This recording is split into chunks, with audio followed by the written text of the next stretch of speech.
string variables.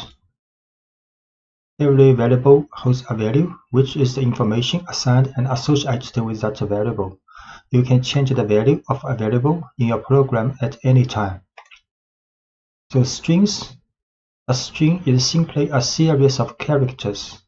Anything inside quotes is considered a string in Python, and you can use single or double quotes around your strings like this.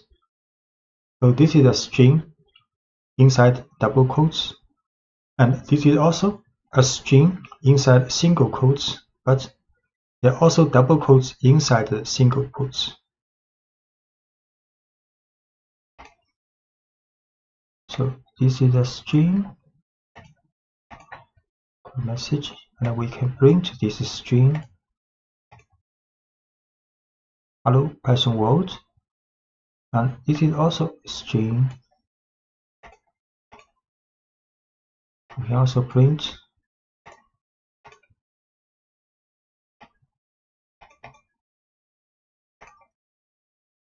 and changing case in a string with methods. So this is a string with all lowercase alphabet. Then you can print name.title. So each word begins with a capital letter.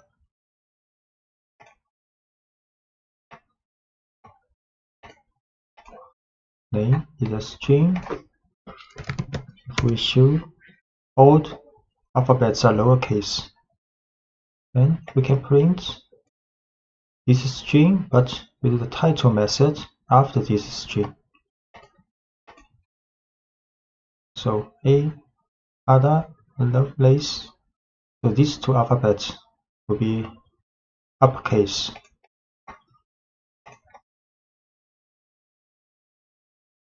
Can also print a name dot up.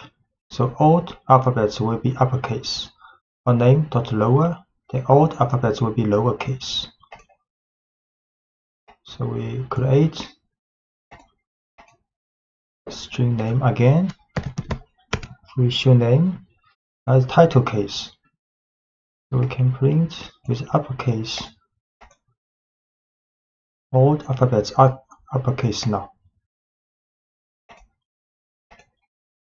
And now all alphabets are lowercase.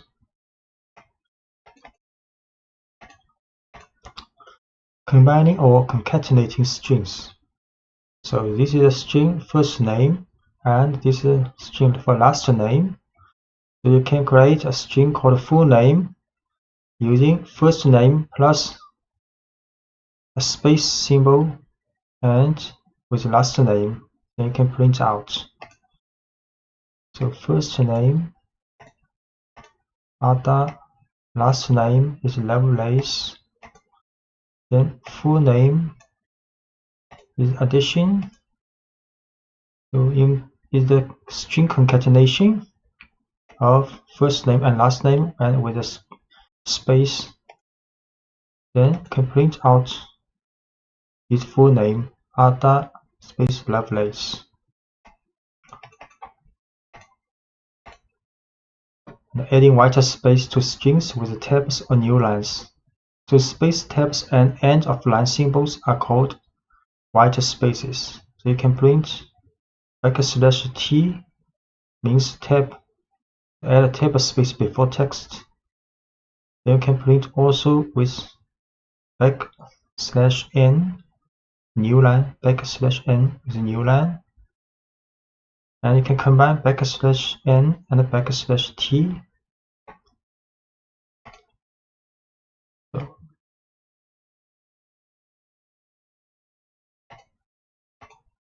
this is for the concatenation. Now we can print Python, then print \t Python. So there are tab space.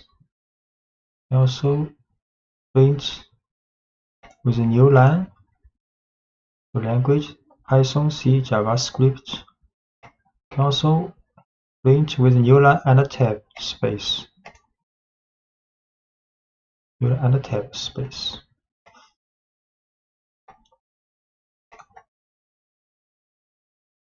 stripping white spaces. So favorite language is Python with a space. Then favorite language R strip will right side white space removed temporarily. And favorite language L strip will remove white space at the left side. Favorite language dot strip will remove white space at both sides. So favorite language Python, the space, and can print out. You see a space here. And if we use R strip, then no space here now. But favorite language has not been changed, so R strip is temporarily remove this space.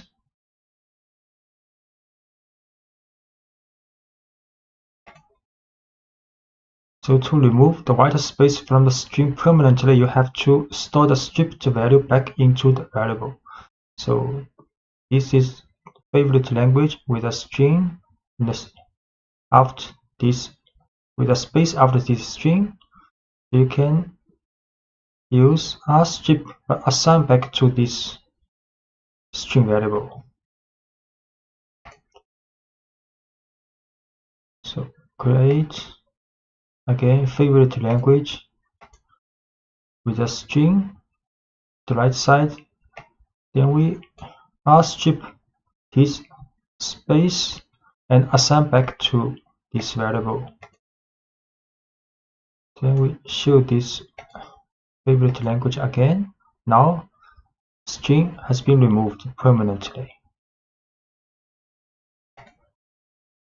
You can add, subtract, multiply, and divide numbers in Python. And 3 double star double asterisk 2 means exponents. So 3 square. And 10% symbol 3 means modulo. So returns the remainder of division. 3 exponent 2 9 age 23.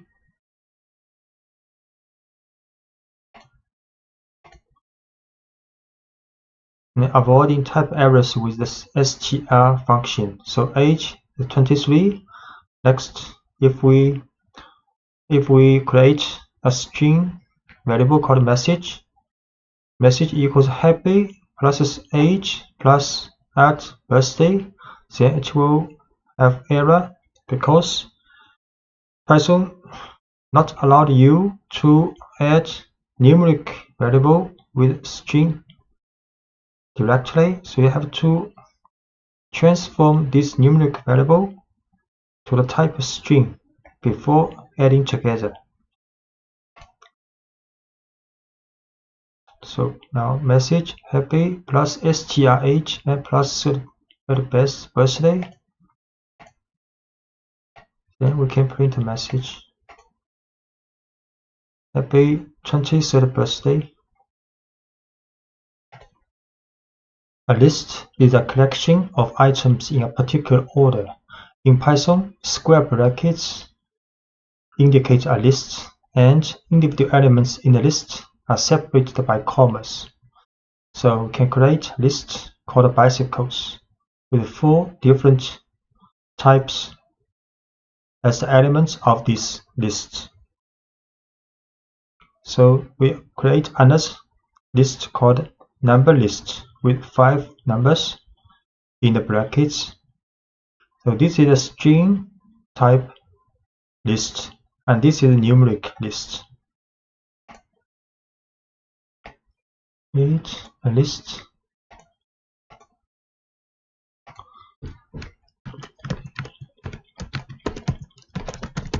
We show this list and create a bicycle list. Can print out this bicycle list for bicycles. And accessing elements in a list, you can access any element in a list by telling Python the position or index of the item desired. For example, we can print the first bicycle in this list. And you can also use the string method on any element in a list. So we can get the title form of the first bicycle. You can print first bicycle in the list. Select. Can also print first bicycle's title form in the list. The T is capitalized.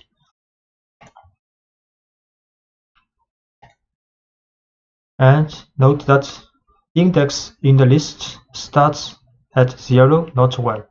And Python considers the first item in a list to be at position 0, not position 1. The second item in a list has an index of 1. So if we print bicycle bracket 1, then the second item will be pulled out. And if we write print bicycles 3 in the bracket, then the fourth item will be get out. So we can print the second bicycle and print the fourth bicycle. And we can also access items from the end side. So -1 means the last item in a list. -2, the second item from the end of the list, and so on. So we can print the last bicycle. We also print the second item from the end of the list.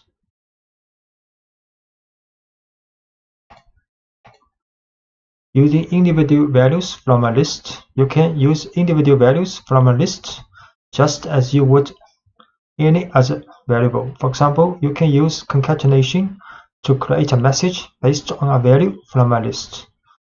So for example, we can get out the first bicycle and using its title form, then this item concatenated with this string and this string.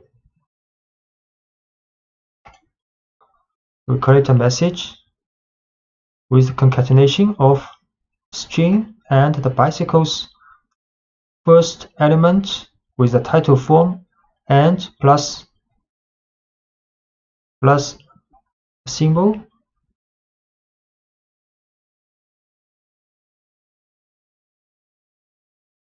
Then we print out this message. So this message is my first bicycle with a track. Most lists you create will be dynamic, meaning you will build a list and then add and remove elements from it as your program runs its course. To change an element, use the name of the list followed by the index of the element you want to change, and then provide the new value you want that item to have. For example, this is original list with 4 car brands, and we can change the first element of this list to another value.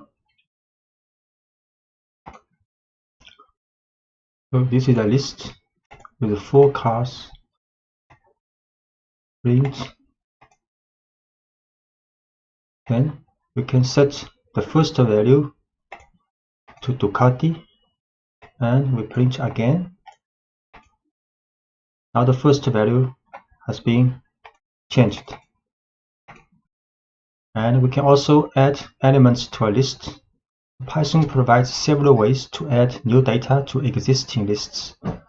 We can append elements to the end of a list. So this is the original list for the motorcycle. And we can use append function. So motorcycle.append Ducati. So the Ducati is added to the end of the list.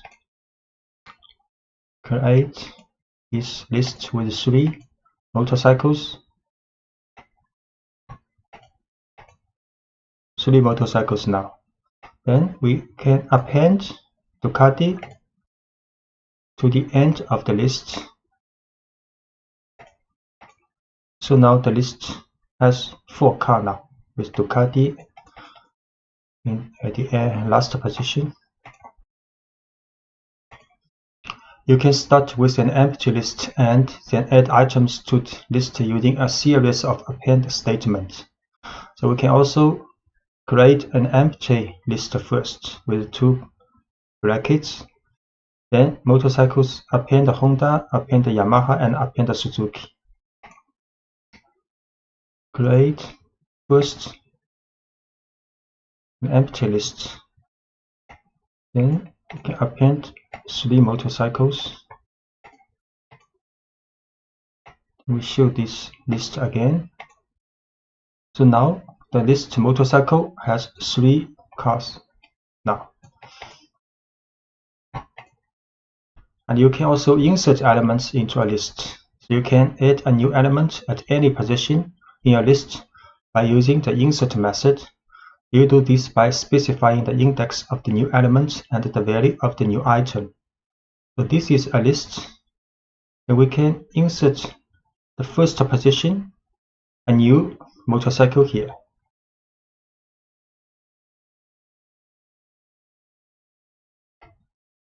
So this is a list with 3 motorcycles. Can insert Ducati to the position 0, first position, and we show this motorcycle. Now Ducati is the first motorcycle and the other 3 motorcycles from the original list. And we can also remove elements from a list. You can remove an item according to its position in the list or according to its value. So removing an item according to its position, you can use the del statement if you know the position of the item you want to remove from a list. So this is a list with 3 motorcycles. We can remove the first motorcycle, the second item, the list with 3 motorcycles. 3 motorcycles now. Then we'll del first motorcycle. Show again. Now only the 2 motorcycles left in the list. Can also create 3 motorcycles now. The motorcycle has 3 motorcycles in the list now. We can delete the second motorcycle this time. We show again this list. Only 2 left. A second Yamaha has been removed.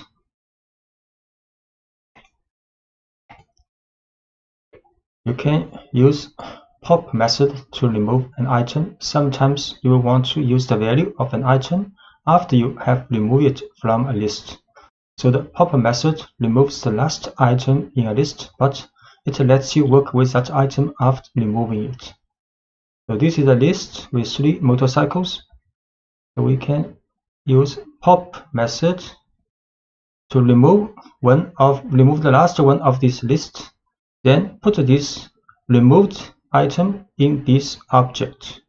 So we can print this object later.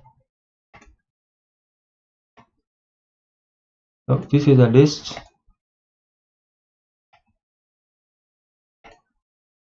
with 3 motorcycles. Then we can use the pop method. Remove the last one of this motorcycle list. Then print again this motorcycles list. Now 2 left. The last one, Suzuki, has been removed. And we can also print this popped motorcycle. Suzuki, that's correct. And popping items from any position in a list. You can actually use pop to remove an item in a list at any position by including the index of the item you want to remove in parentheses. So this is the list with 3 motorcycles. So we can pop 0. So the first item is removed from the original list and stored in variable called first owned.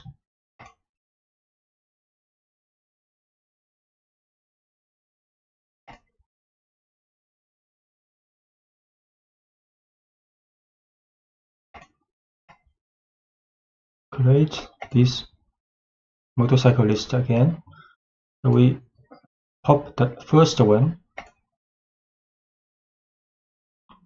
Then we can print the first motorcycle I owned was is the title.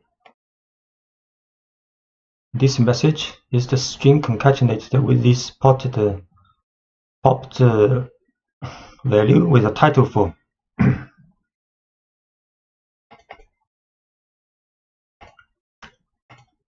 So when you want to remove from a list, if you know the value of the item you want to remove, you can use the remove method.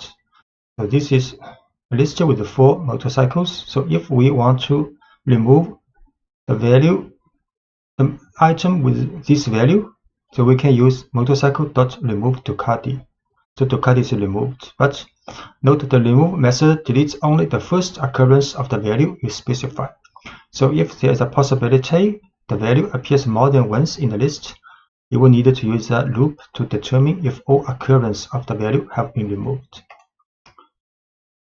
So this is a motorcycle list with 4 motorcycles. Then we can remove Ducati using remove function. And print again. Now Ducati has been removed. Sometimes you will want to preserve the original order of your list, and other times you will want to change the order. Python provides a number of different ways to organize your lists depending on the situation. Sorting a list permanently with the sort method. So this is a list with 4 cars, and you can use cars.sort. Then the order of the elements are sorted in the list. So we create a list.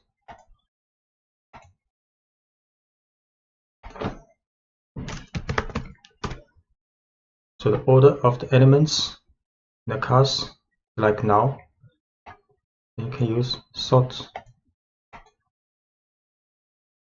We print again. So now the elements are sorted alphabetically in the list.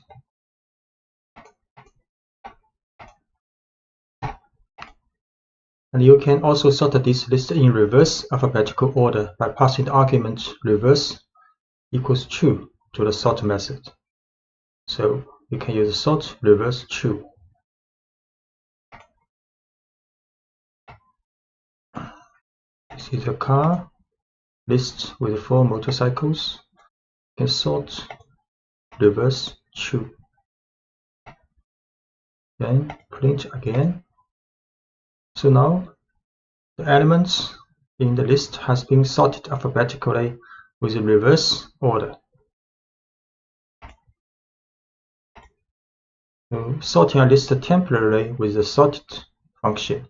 The sorted function lets you display your list in a particular order but doesn't affect the actual order of the list.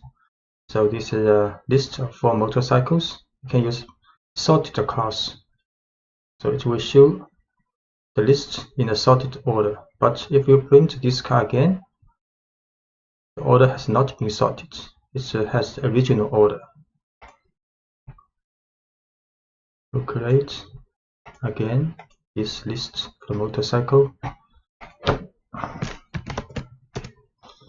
So this is the original order. Copy again. So here is the original list. Print with the sorted function. So this is the sorted list alphabetically. Okay, again print. Here is the original list again. We'll choose. So the original order in the list has not been changed. We can also print the sorted cars in the reverse order. So this is the reverse alphabetical list if we use sorted.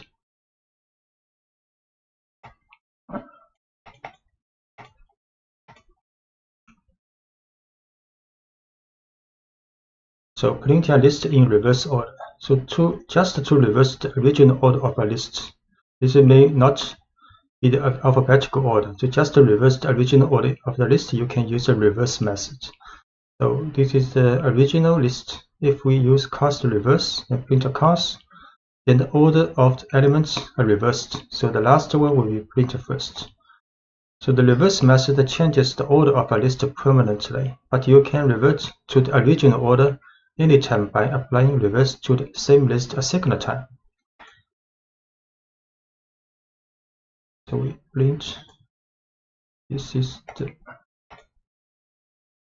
Okay, we create again this motorcycle list.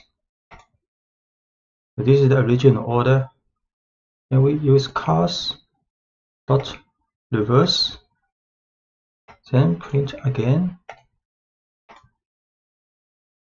and order of elements are reversed in the list. Okay, finding the length of a list. You can quickly find the length of a list by using the len function. So we can use len cars and it will return the number 4. So note that Python counts the items in a list starting with 1, not from 0. So this is the list for cars with 4 elements. We use len cars. It will be 4. Looping allows you to take the same action or set of actions with every item in a list. So when you want to do the same action with every item in a list, you can use Python's for loop. Let's say we have a list of magicians' names, and we want to print out each name in the list. A for loop will let Python to handle this task easily. So in the for loop, Python pulls a name from the list magicians and store it in the variable magician. Then print the name that was just stored in magician. Python then repeats this operation for each name in the list. So this is a list of magician with 3 magicians. Then we can write 4 magician in magicians. So magicians is a list. In the for loop, for magician will take each element from the magicians, then store in this variable called magician. Then inside the for loop, we print each magician until there's no magician left in this list. So where the no more values are in the list, Python moves on to the next line in the program after the for loop. So this is the for loop. We create a list called magicians with 3 magicians. Then we can write 4 magician, print magician. So each magician has been printed out. It is helpful to choose a meaningful name that represents a single item from the list. For example, here's a good way to start a for loop for a list of cats, a list of dogs, and a general list of items. We can write, for example, for cat in cats, for dog in dogs, or for item in list of items. And using singular and plural names can help you identify whether a section of code is working with a single element from the list or entire lists. Doing more work within a for loop. So every indented line following the line for magician in magicians is considered inside the loop, and each indented line is executed once for every value in the list. So for example, this is a magician list. We can write for loop from the 4 magician in magicians, then these 2 lines indented considered inside the for loop. So we can write print magicians title form. That was a great trick. And print I can't wait to see your next trick, the magician's title name, then a new line. Then after this for loop finished, then we can print a single message that this statement not considered inside the loop. So any lines of code after the loop that are not indented are executed for once without repetition. We create a medicines list again, then a for loop with 2 print lines included in the for loop. Run this. So for each element, each medicine in list, we share 2 messages. So Alice, that was a great trick. I can't wait to see your next trick, Alice. And David, that was a great trick. I can't wait to see your next trick, David, and so on. Then after the for loop has been finished to run, then we can print one message. So this message, this print statement is not considered in the for loop, so print only once. Lists are ideal for storing sets of numbers, and Python provides a number of tools to help you work efficiently with lists of numbers. So we can use the range function.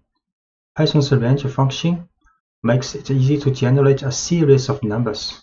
For example, you can use the range function to print a series of numbers like this. You can write a for loop, and for value in range 1 to 5, you can print a value. The result will print 1, 2, 3, 4. The range 1 to 5 will print a number from 1 to 4. Then for each value of this 1 to 4, we print out. So although this code looks like it should print the numbers from 1 to 5, it doesn't print the number 5. So in this example, range prints only the numbers 1 through 4. This is the result of off-by-1 behavior you will see often in Python and many other programming languages. So if you want to print the numbers from 1 to 5, you would use range 1, 6. So for value in range 1, 6, print value. Can print out for value in range 1 to 5, print value. So 1, 2, 3, 4 has been printed out. Use range to make a list of numbers. If you want to make a list of numbers, you can convert the results of range directly into a list using the list function. So for example, we can create a list called numbers, and the value is 1 to 5. Then next we can print numbers. We create a list called numbers, then print these numbers. So it's a list 1 to 5.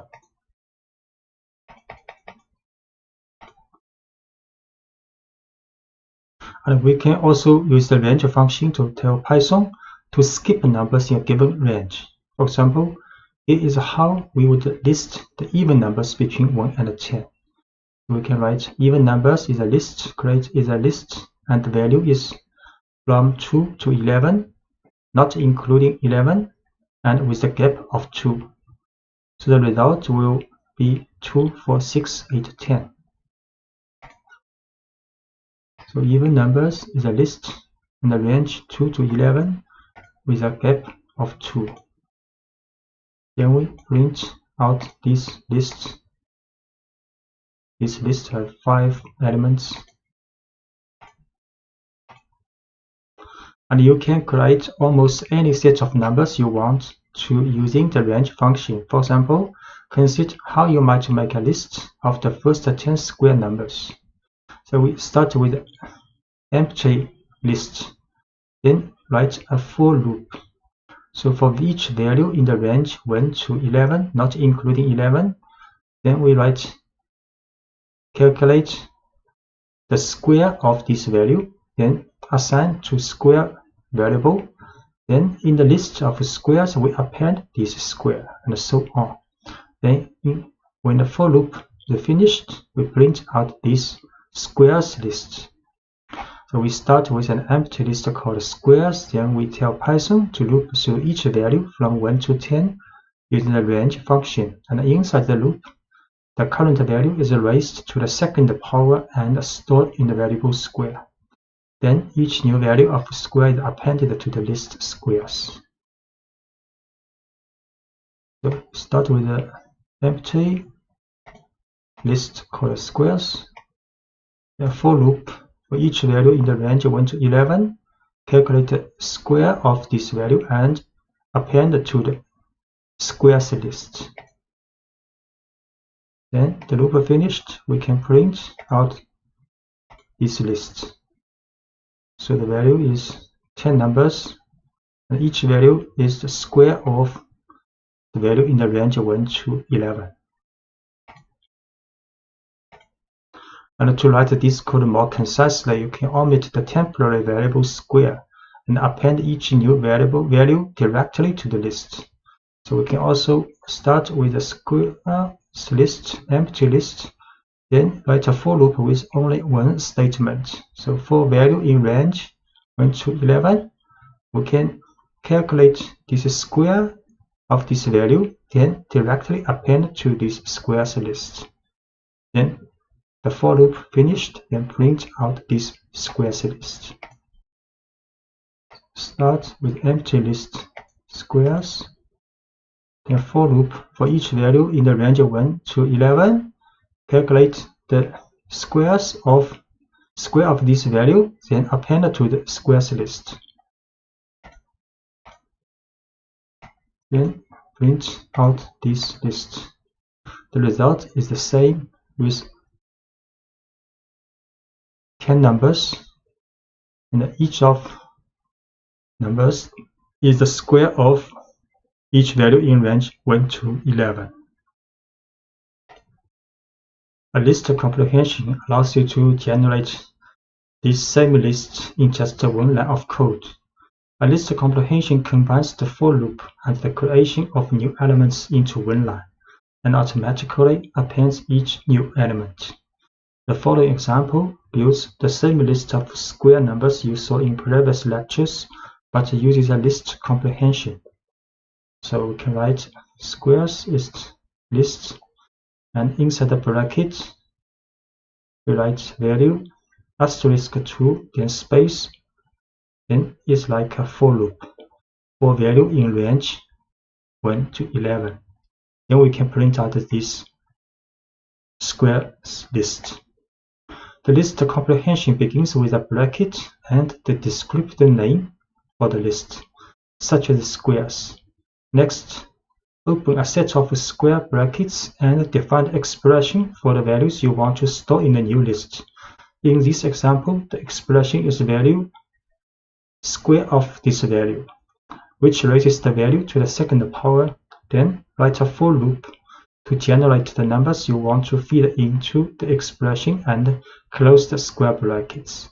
Notice that no colon is used at the end of the for statement in list comprehension. So we can create this list use list comprehension. Then print out this list. Okay, so 10 numbers, and each number is squares of each number in the range of 1 to 11.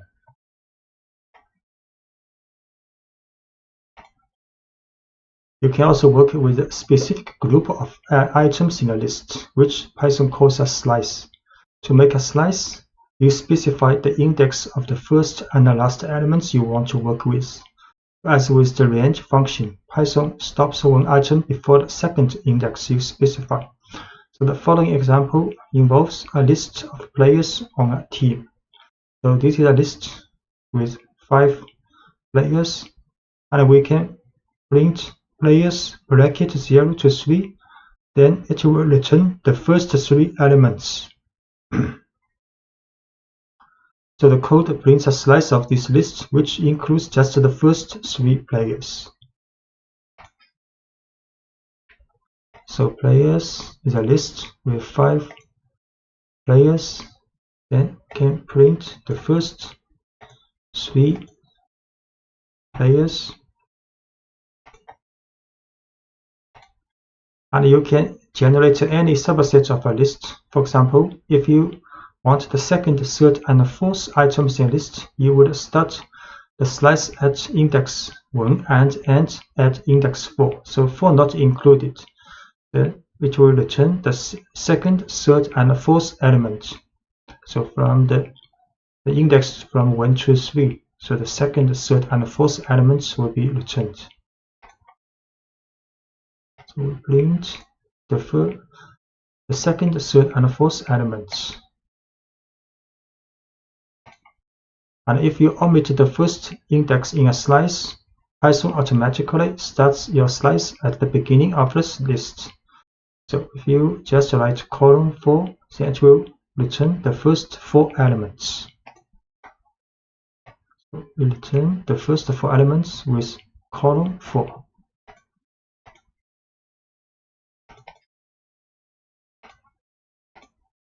And a similar syntax works if you want a slice that includes the end of a list. For example, if you want all items from the third item through the last item, you can start with index 2 and omit the second index in the bracket. So we can just write players 2 column. Then it will return all items from the third item and through the end of the list. We print players 2 column, return from the second to the last items in the list. The negative index returns an element a certain distance from the end of a list. So therefore, you can output any slice from the end of a list. So, for example, we can write players bracket -3, then column. Then it will return the last 3 players. So it will return the last 3 players with negative index.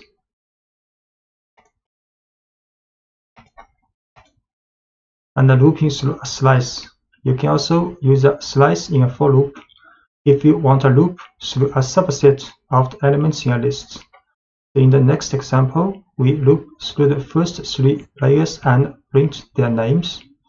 For example, you can write for player in players, the slice with column to 3, then from the first to the third element of this list. Then for each element of these 3 elements, we can print each element's title for. So players 5 elements, print. So here are the first 3 players on my team. Then we can use a for loop for the slice of a list. So the first 3 elements played.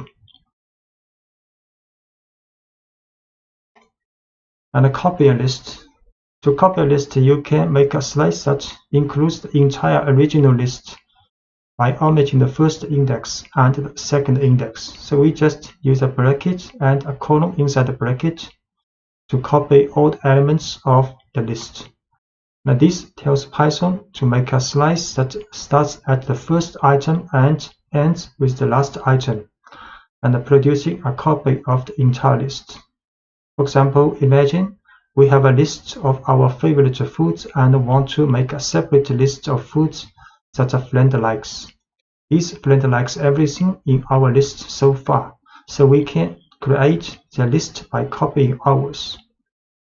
So this is my foods list, and we can also create a friend's foods list with using the bracket or column. So the list of my friend's foods have the same items of my foods list.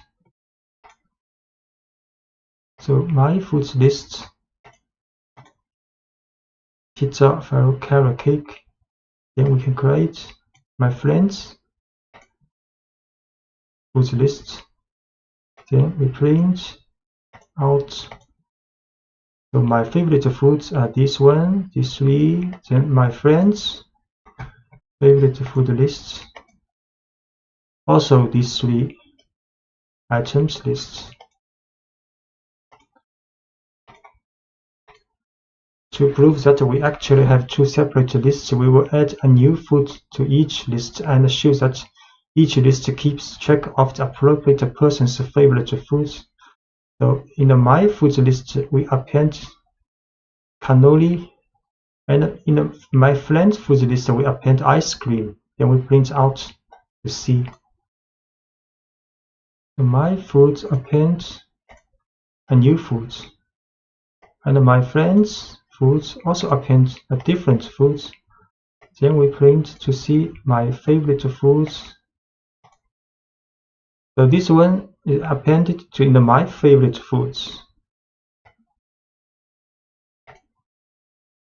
And this one appended to the My Friend's Favorite Foods. So which means these two lists are independent, separate lists. If we had simply set My Friend's Foods equal to My Foods, we will not produce two separate lists. So for example, this is My Foods list, and we just use equal. So My Friend's Foods list is equal to My Foods list. Then we append two different items to each list, and in this form, if to connect the two lists, then append item in one list will also do for the other. We will see. So for My Foods list, create first with three items. Then we just use equal to assign the same value to My Friends Foods list. Then we append two items to these two lists. Then we print out My Foods list again. Now you can see these two items have been appended in the My Foods list. We also print My Friends Foods. Also, these two items have been added, which means if we use equal sign to assign My Foods to My Friends Foods, they are just reference to the same object. They are not copy, not independent object. So if you append one item in one of the two objects, and this will also happen for the other one. Sometimes we want to create a list of items that cannot change. Tuples allow you to do just that. Python refers to values that cannot change as immutable, and an immutable list is called a tuple. A tuple looks just like a list, except you use parentheses instead of square brackets. And once you define a tuple, you can access individual elements by using each item's index, just as you would for a list. For example, if we have a rectangle that should always be a certain size, we can ensure that its size doesn't change by putting the dimensions into a tuple. So we define the tuple dimensions using parentheses instead of square brackets. Then print each element in the tuple individually, using the same syntax we have been using to access elements in a list. So this is a tuple with two elements. We use parentheses to create a tuple. Then if we want to get the first elements, we just can use this tuple with a bracket 0. This form is same as the list, and this can get the second elements of this tuple. We create a tuple. Then we print out the first element and print out the second element of this tuple. And let's see what happens if you try to change one of the items in the tuple. So if we set the first element to 250, and Python will raise an error. We create this tuple first. Then we try to assign change the value of one element. Then type array tuple object does not support item assignment. And the looping through all values in a tuple. You can loop over all the values in a tuple using a for loop, just as you did with a list. So this is a tuple. We can also use a for loop for dimension in dimensions, then print each element. Create a tuple. Then we print a message. And we print each element of the tuple using a for loop. So two elements printed out. So writing over a tuple.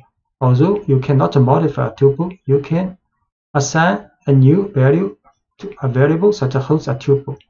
So if we want to change our dimensions, we could redefine the entire tuple. So you can. This is original tuple. This is the new tuple we defined. So if you want to change the value, because you cannot change the element by element, so you can define the tuple again with the new value. You can define the entire tuple again with the new value you want. So we create this tuple again with the new value.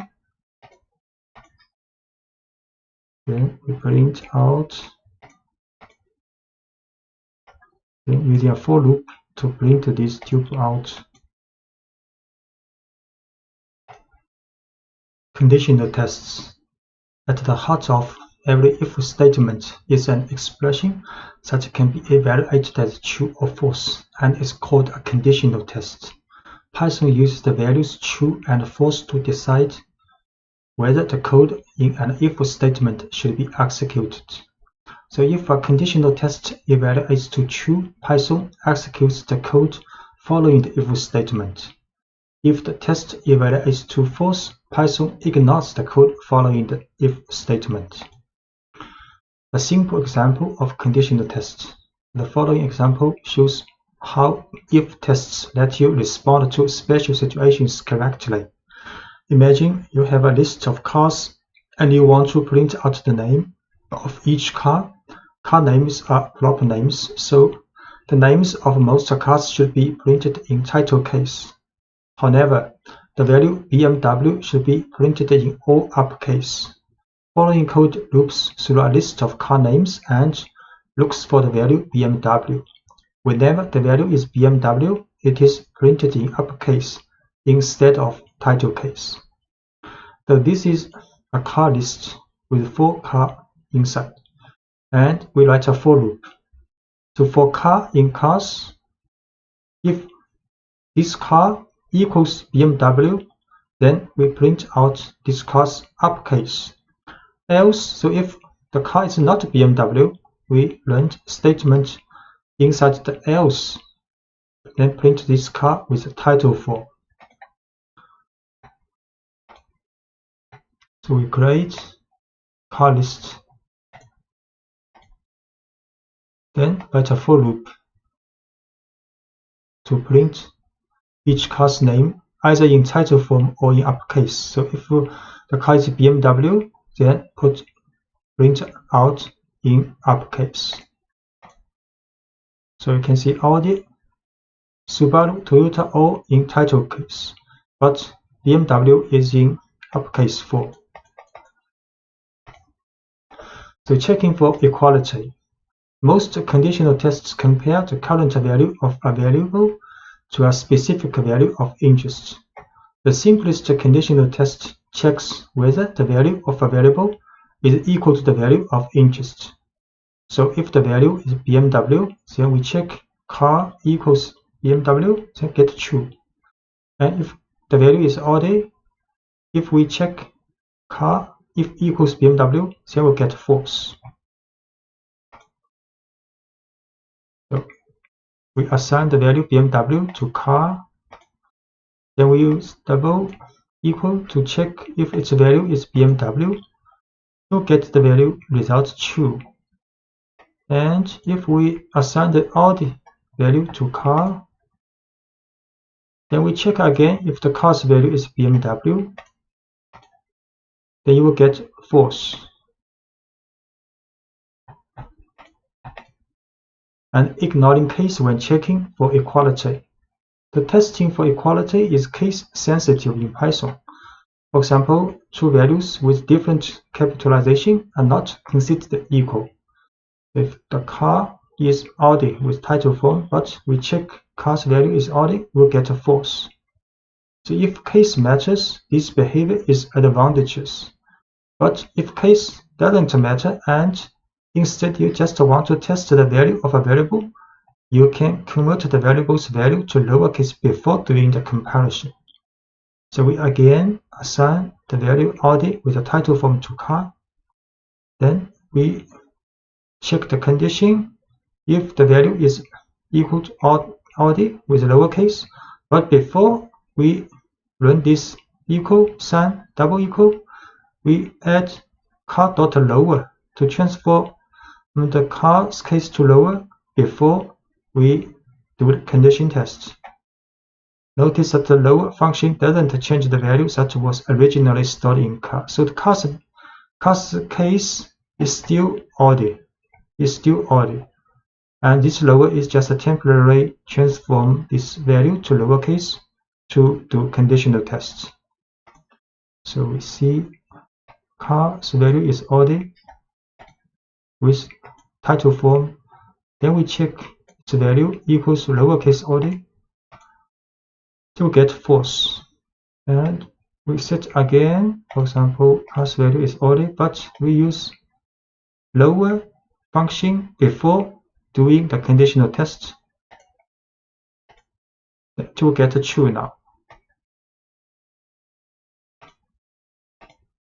The checking for inequality. So when you want to determine whether two values are not equal, you can combine an exclamation point and an equal sign. So this means not equal.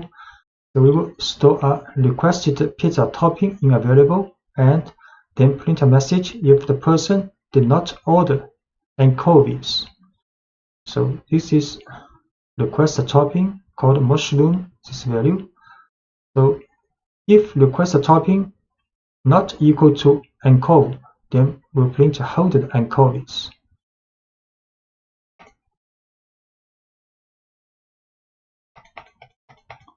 So request a topping is mushroom.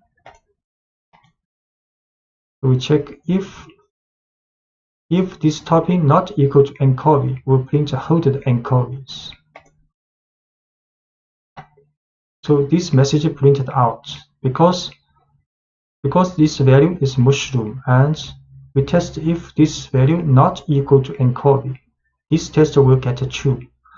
Will get true, then this statement will be run in the for loop, in the if statement. And the numerical comparisons. So testing numerical values is pretty straightforward. For example, the following code checks whether a person is 18 years old. So if the person is 18 years old, then you test numerically if the age equals 18. You get a true result. You can also test to see if two numbers are not equal. So for example, the following code prints a message if the given answer is not correct. So answer is 17. So we test if answer not equal to 42. Then we print a message, this is not the correct answer, please try again. So age is 18. Then we test age. If age is 18 equals 18, the result is true. The answer is 17. Then we test if answer not equal to 42, then we show the message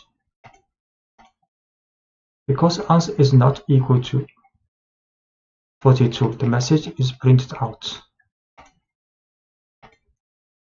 And the numerical comparisons, you can include various mathematical comparisons in your conditional statement as well, such as less than or equal to, greater than, and greater than or equal to. So age is 19, for example, we can run these tests. So each of the above mathematical comparisons can be used as part of an if statement, which can help you detect the exact conditions of interest. So age is 19. Then we can test if age less than 21. We can also run if age is less than or equal to 21, or if the age is larger than 21, we get false. If the age is larger than or equal to 21, we'll get the false. And you can use AND to check multiple conditions. To check whether two conditions are both true simultaneously, you can use the keyword AND to combine the two conditional tests. So if each test passes, the overall expression evaluates to true. If either test fails or if both tests fail, the expression evaluates to false. For example, you can check whether two people are both over 21 using the following tests. So these two people has age 22 and 18. We can test if this age larger than equal to 21 and this one also older than 21. The result will be false because one is not larger than or equal to 21. But if we change the second one to 22, then we test again, then it will be true because both are older than 21. To write concisely, you can also add parentheses here, so it will be more clear. So we assign to age to person, then test if both are older than 21, then it will be false. And we assign new value to 22 for the second person. Then we test again, then it will be true. And you can also use the keyword OR, allows you to check multiple conditions as well, but it passes when either or both of the individual tests passes. So an OR expression fails only when both individual tests fail. So let's consider two ages again, but this time we will look for only one person to be over 21. So these two persons, 21, 22, 18 years old, then we test if one of the person is older than 21, the result will be true. And if we assign the first person to 18 also, then we test again, then the result will be false because none of the two people are older than 21 now. So we will set these two persons' age to 22, 18, then test if using auto test if one of the at least one is older than 21, get the result true. But if we set the first person also to 18 years old, then test again if at least one is older than 21, we'll get the false. And checking whether a value is in a list. So sometimes it's important to check whether a list contains a certain value before taking an action. So to find out whether a particular value is already in a list, you can use the keyword in. So let's consider some code you might write for a pizzeria. We will make a list of toppings a customer has requested for pizza, and then check whether certain toppings are in a list. So this is a requested topping with 3 elements, a list. Then we will run the conditional tests. Mushrooms in requested toppings. This is true because mushroom in. But if we run the pepperoni in requested toppings, we'll get false because this list does not contain pepperoni. The requested topping is a list called pizzeria. Then we run the conditional test. Mushroom in requested topping, get the true in results. If we run pepperoni in requested topping, the result is false. And you can also check whether a value is not in a list. So similarly, you might want to know if a value does not appear in a list. You can use the keyword not in this situation. For example, consider a list of users who are banned from commenting in a forum. You can check whether a user has been banned before allowing that person to submit a comment. So this is a list for the banned user with 3 people. So another user called Mary. So if user not in banned user will print user's title form, you can post a response if you wish. So because this Mary, user's value is Mary not in this list. So this conditional test will get the true. So this message will be printed out. So we create a list for the banned user, and we create a value. Object user is Mary. Then we run this conditional test. If she's not in banned user, then it's true because Mary is not in the banned user. So the print out message, Mary, you can post a response if you wish. A simple if statement. The simplest kind of if statement has one test and one action. We can write if, for example, the conditional test to do something. This is the typical form. So if the conditional test evaluates to true, Python executes the code following the if statement. If the test evaluates to false, Python ignores the code following the if statement. So let's say we have a variable representing a person's age, and we want to know if that person is old enough to vote. So the following code tests whether the person can vote. So assign 19 to this age variable. So this if test if age is older than 18, then the message you are old enough to vote will be printed out. And indentation plays the same role in if statement as it did in a for loop. So all indented lines after an if statement will be executed if the test passes, and the entire block of indented lines will be ignored if the test does not pass. So you can assign age is 19. We can test this.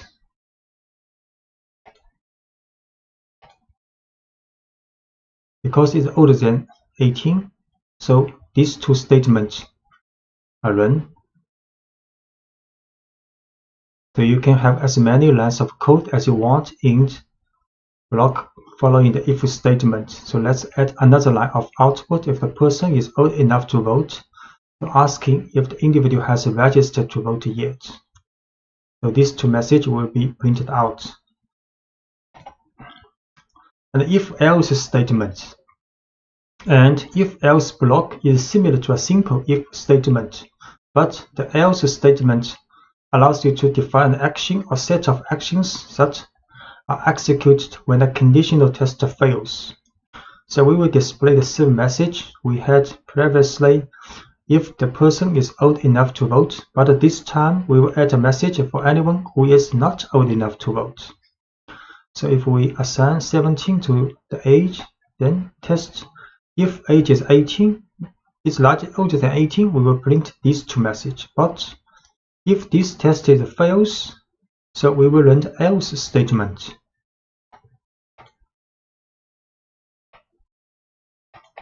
So age is 17. Then we test if age is older than 18, then print this message. Else, if this test is fail, then we will print these 2 messages. So because age is 17, not older than 18, then these 2 messages are printed out. Sorry, you are too young to vote, and please register to vote as soon as you turn 18. And the if and else chain. Often you will need to test more than 2 possible situations. And to evaluate this, you can use Python's if else syntax. Python executes only one block in an if else chain. It runs each conditional test in order until one passes. So when a test passes, the code following that test is executed and Python skips the rest of the tests. The following code tests for the age group of a person and then prints an admission price message.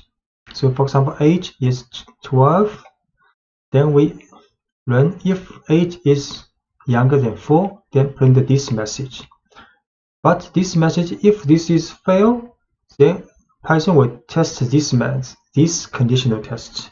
If it is younger than 18 but older than 4. If this passes, gets a true result, then this message will be run. Then the if test, then the statement after the if test will be run. So if both of these conditional tests fails, then Python will run this message. We see age is 12. We'll test using if, elif, and else. The admission is 5 now because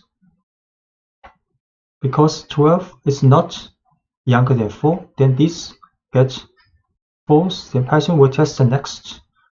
Next will be true because younger than 18. So the statement inside the elif will be run. Then Python will finish this if statement, if, elif, else statement.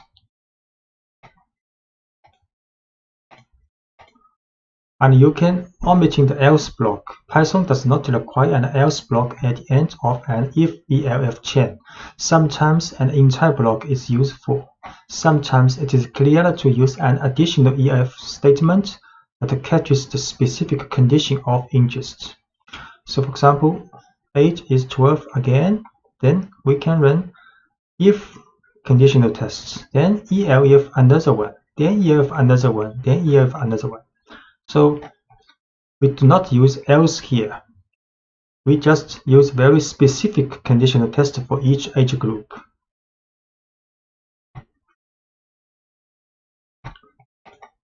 So we see age is 12. Then we use a multiple if, elif tests.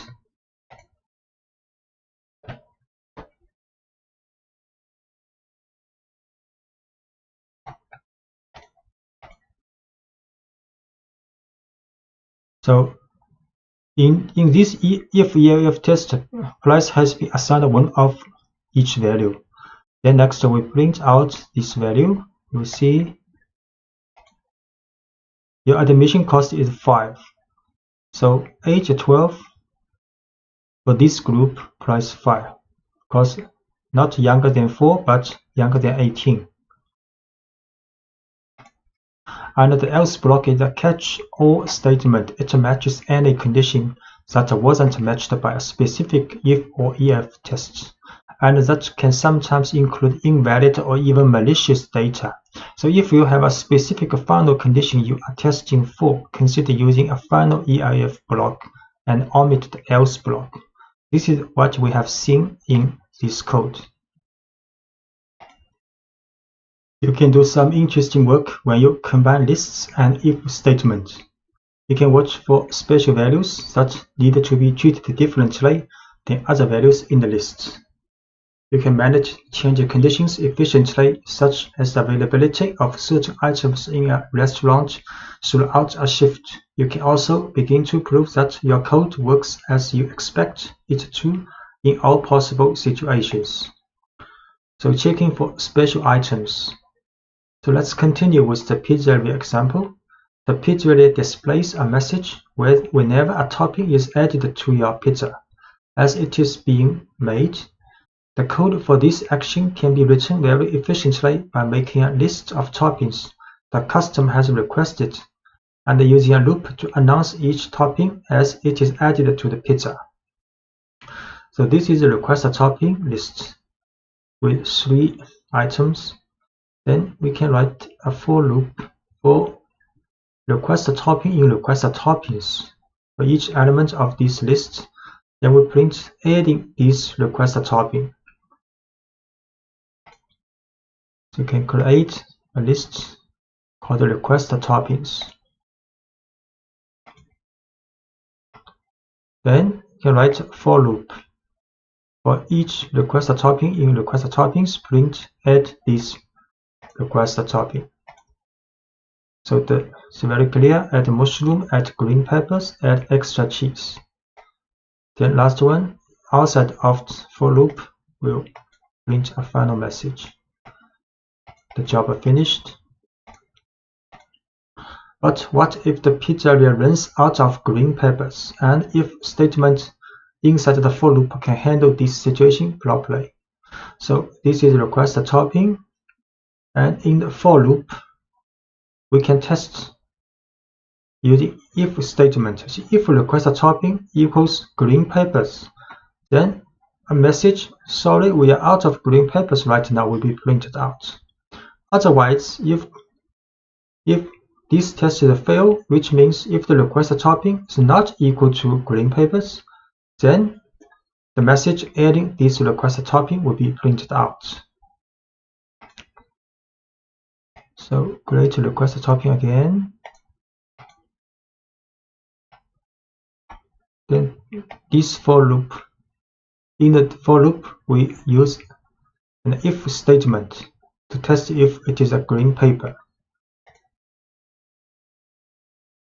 So the message is like this. So adding mushroom, and for the green peppers, the message will be like, sorry, we are out of green peppers right now.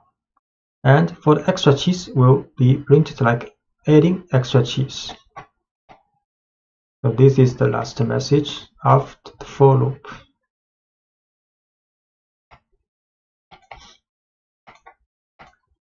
And checking that a list is not empty. Sometimes it's useful to check whether a list is empty before running a for loop. So as an example, let's check whether the list of request topping is empty before building the pizza. If the list is empty, we will prompt the user and make sure they want a plain pizza. If the list is not empty, we will build the pizza just as we did in the previous examples. So we first create an empty list to request toppings. So next we will run if request toppings,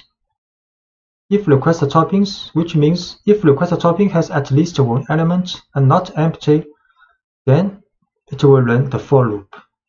Else, if request topping is empty, we will run another loop, another message. So when the name of a list is used in an if statement, Python returns true if the list contains at least one item. An empty list will evaluate to true to this conditional test. So here we create an empty list for request topping. Then we will run if-else statement. So if request topping is not empty, we will run this for loop. But if it is empty, then this test will fail. Then we run the else statement. So the else statement is run in this case now. Using multiple lists. What if a customer actually wants French fries on their pizza? You can use lists and if statement to make sure your input makes sense before you act on it. So let's watch out for unusual topping requests before we build a pizza. And the following example defines two lists. The first is a list of available toppings at the pizzeria, and the second is the list of toppings that the user has requested. And this time, each item in request toppings is checked against the list of available toppings before it's added to the pizza. So the code will look like this. Available toppings is a list created, and request toppings is another list which created for the request toppings from the customer. Then we will write a for loop. Then for each request topping in the request toppings, we will check if this request topping in this available toppings list. So if this test gets true, then we print add this request topping. Otherwise, if this request topping item is not in available toppings list, then we will run another message. We ask customer, say, sorry, we don't have these toppings. So we run create two lists. One is available toppings and one is requested toppings. Then we write a for loop for each requested toppings. Then test if this one is in available toppings. If it is true, then we print this message. If it is not true, then we run the else statement. So you can see the mushroom is in available topping list. So we're adding mushrooms. The same for the extra cheese, but for the French fries in the requested topping, the message, sorry, we don't have French fries, will be run out. A dictionary in Python is a collection of key-value pairs, so each key is connected to a value, and you can use a key to access the value associated with that key. A key's value can be a number, a string, a list, or even another dictionary. In fact, you can use any object that you can create in Python as a value in a dictionary. In Python, a dictionary is wrapped in braces, with a series of key-value pairs inside the braces. So this is a dictionary with two key-value pairs, and the key is color and points, and the value is green and 5. Accessing values in a dictionary. To get the value associated with the key, give the name of the dictionary and then place the key inside a set of square brackets as shown here. So we can access the value of key color. So this will print out the value of color. And similarly, this will print out the value of points in this dictionary. So this dictionary with two key-value pairs, so we can get the points value of this dictionary and assign to new points. Next, we can print out these new points with a message. So alien 0 is a dictionary with two key-value pairs, and we can print out the value of this dictionary's color. Its color is green. And we can print out the value of points. Points is 5. We can create this dictionary again. And we can get out the value of points and assign to this variable called new points. Then we can print out a message using these new points. So you just earned 5 points. So you can add new key-value pairs to a dictionary. To add a new key-value pairs, you would give the name of the dictionary followed by the new key in square brackets along with the new value. So let's add 2 new pieces of information to the alien 0 dictionary. The alien's x and y coordinates. So this is original dictionary has 2 key-value pairs. Then we can add a new key-value pair called x position equals 0 and y position equals 25. So this is the dictionary with 2 key-value pairs. And print out this dictionary, 2 key-value pairs.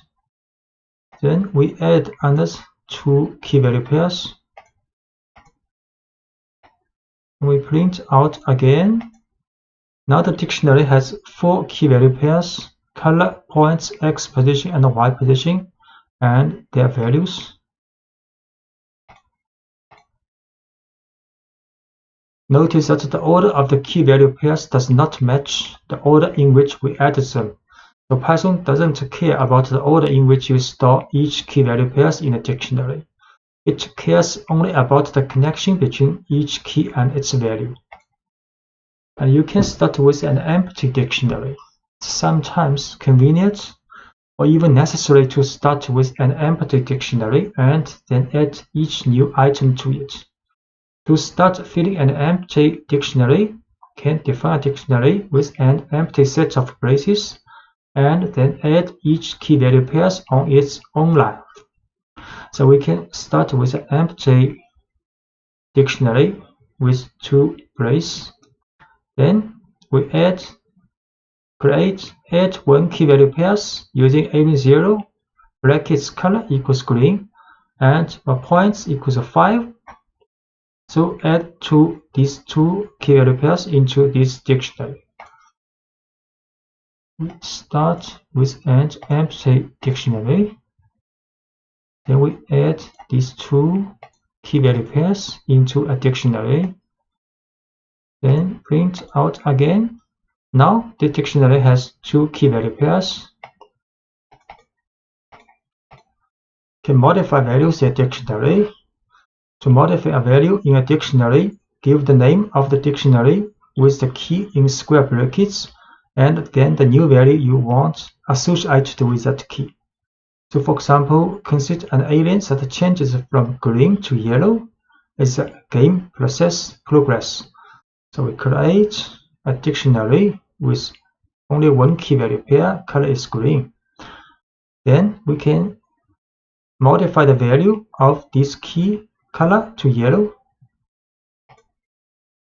So we create first key value pair green in this dictionary, and we print out the alien's color. The alien is green now. Then we modify the color to yellow in this dictionary. And we can print out again. The alien is now yellow now. And you can set dictionary with, for example, for X position, Y position, and a speed medium. Can print original position for this alien X position. So position is 0 now, original. Then we can move the alien to the right. So if alien 0 speed is slow, X increment is 1. And else if speed is medium, then increment to 2, and else increment to 3. So because X speed is medium now, so the increment is 2. And we can also we can run this test first. So X increment will be assigned with a true value now. Then we can modify the position X position with current position plus X increment. So we run this to modify the value of X position. So print new X position. Now we'll see new position 2 because have increment with true value to the X position. And we can also remove key value pairs. So when you no longer need a piece of information that is stored in a dictionary, you can use the del statement to completely remove a key value pair. All del needs is the name of the dictionary and the keys that you want to remove. For example, let's remove the key points from the alien 0 dictionary along with its value. So this is a dictionary with 2 key value pairs. Then we can remove the points, the key value pairs with the points. Use del alien 0 points in brackets. So we can create these key value pairs dictionary first. 2 key. So print. So there are 2 key value pairs in this dictionary. Then we remove 1 key value pairs. Points has been removed. We show again this dictionary now has only color key value pair. Because a dictionary can contain large amounts of data, Python lets you loop through a dictionary. You can loop through all of a dictionary's key-value pairs, through its keys, or through its values.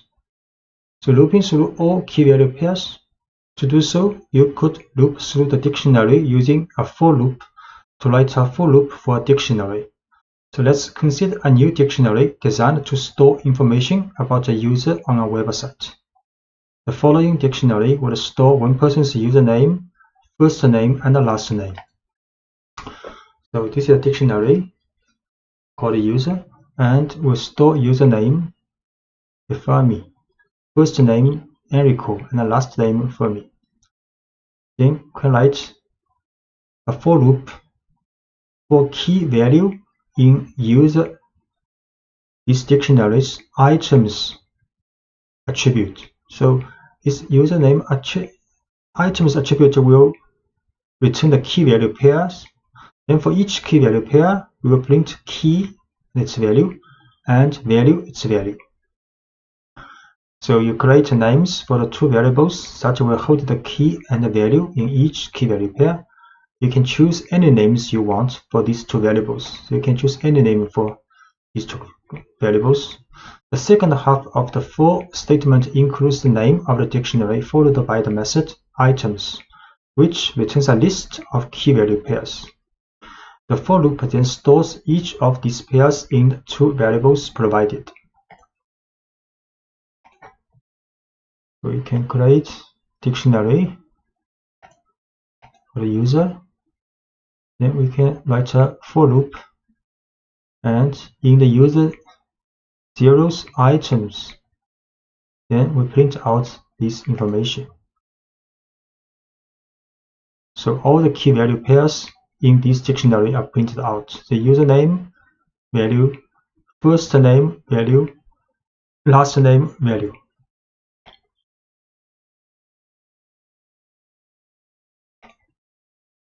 Another example of looping through all key value pairs. So we look at a dictionary of a favorite programming language of a number of people. So favorite language is a dictionary. Then the key is people's name, and the value are favorite languages of those people. Then we can write for loop to create two variables called name language for name language in these dictionaries items. Then we can print names title form, concatenate with a message, and then concatenate with languages title form. So favorite language is a dictionary. Then a for loop will print out information for each person's favorite language. So Yan's favorite language is Python, Sarah's favorite language is C, and so on. So looping through all the keys in a dictionary. So you can use the keys method. It's useful when you don't need to work with all of the values in a dictionary. So let's loop through the favorite language dictionary and print the names of everyone who took the poll. So this is the same dictionary as before. Then we can write also for name, create one variable called name in this dictionary's keys attribute. So then can print out each name's title form. So this is a dictionary. Then a for loop in dictionary's keys attribute. Then only the keys and the people's name are printed out.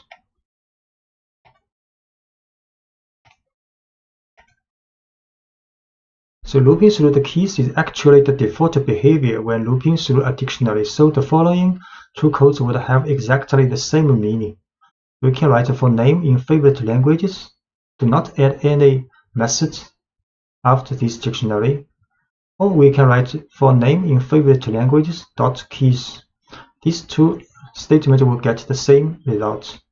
You can choose to use the keys method explicitly if it makes your code easier to read, or you can omit it if you wish. And you can access the value associated with each key you care about inside the loop by using the current keys. So let's print a message to a couple of friends about the languages they choose. So we will loop through the names in the dictionary as we did previously, but when a name matches one of our friends, we will display a message about their favorite language.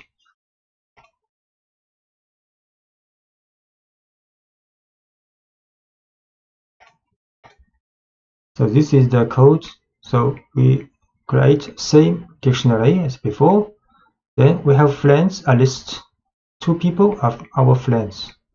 Then write a large for loop for name in favorite language to keys. So this name represents each name in this dictionary. Then print this name's title form first. Next, we write an if conditional test. So if this name in friends is this list. So if one of these keys is in this list, then we will print another message, hi, the name's title form, and a message, I see your favorite language is your favorite language's value, which language is title form. So we show this. Create this dictionary first. Then we create another list called friends with 2 items. Next, write a for loop to print out each people in the favorite languages list first. Then, if this person matches in this list, then we'll print another message for this friend. So first, Yang print out, then Sarah print out. Because Sarah is in the friend list, then Sarah will have another message printed out. Then Edward print out. Then Phil, because Phil also in the friend list, then Phil will also have another message printed out.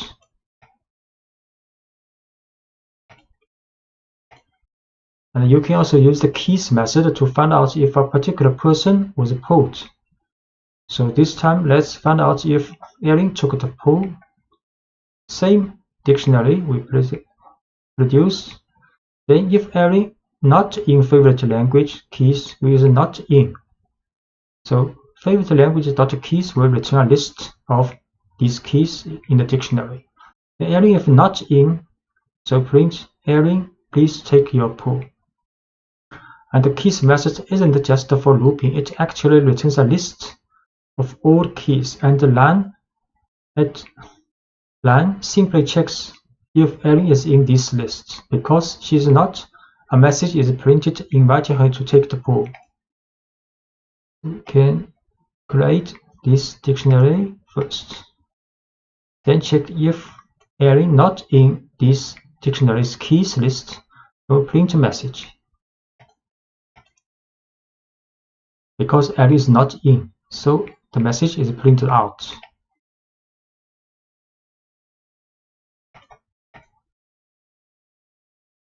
You can also loop through a dictionary's keys in order. So one way to return items in a certain order is to sort the keys as they are returned in the for loop.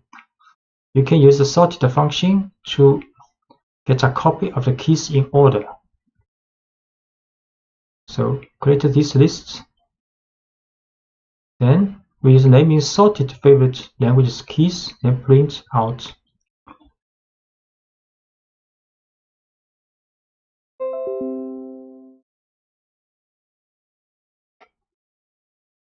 Then choose this one, then create this first dictionary. Then we just sorted this list first before we choose each item in this list. Then print message for the name, title, thank you. You can see. So now the names are sorted in alphabetical order.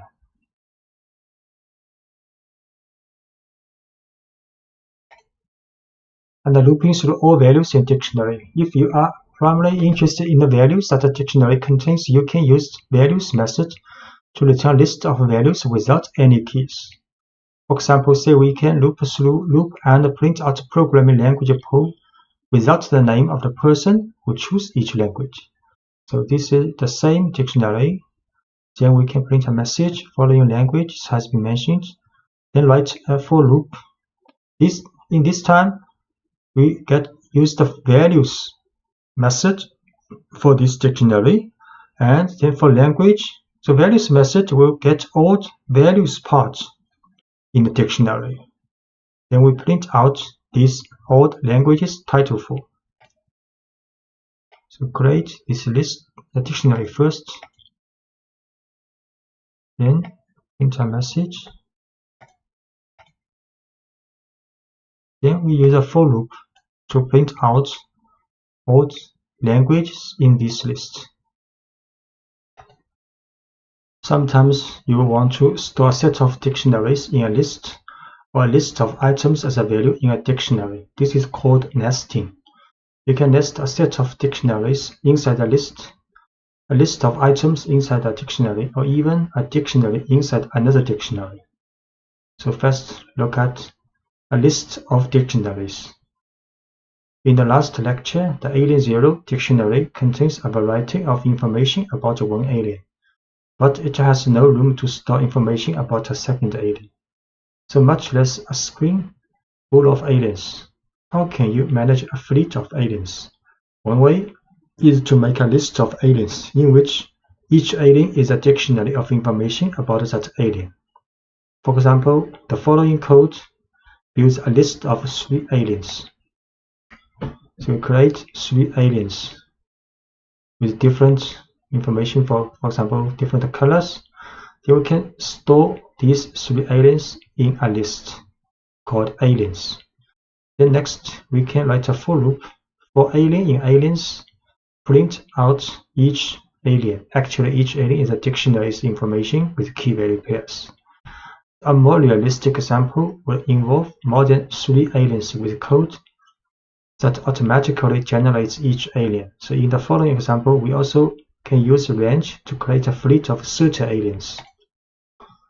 So we can start with an empty list. Then next, use a for loop in the range from 0 to 30. For each alien number, we create each alien, new alien. Then append this new alien in the aliens list. Actually, each alien's information is the same. So next, we can show the first 5 aliens in this alien list. Print out. We should create 3 aliens first. Each one a dictionary. Then we can put these 3 aliens in a list. Then next, using a for loop for alien in aliens, print out each alien. So each alien is a list printed out. The next, we make an empty list first. Then we create 30 aliens and put them in this list. Then we can print out the first 5 aliens in this aliens list. Actually have the same values, key value pairs for these 5. And we can also print the length of aliens, how many aliens in this list. So the total number of aliens is 30. So these aliens all have the same characteristics, but Python considers each one a separate object, which allows us to modify each alien individually. So imagine that one aspect of a game has some aliens changing color and moving faster as the game progresses. For example, to change the first 3 aliens to yellow, median speed aliens worth 10 points each. We can do this. We write a for loop for the first 3 aliens in this list.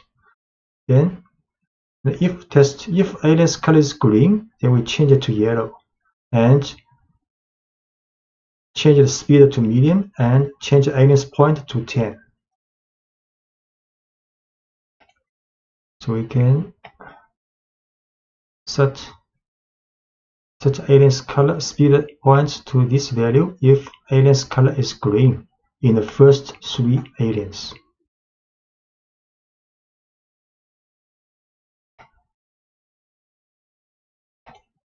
So next, let's look at a list in a dictionary situation. So it is sometimes useful to put a list inside a dictionary. For example, consider how you might describe a pizza that someone is ordering.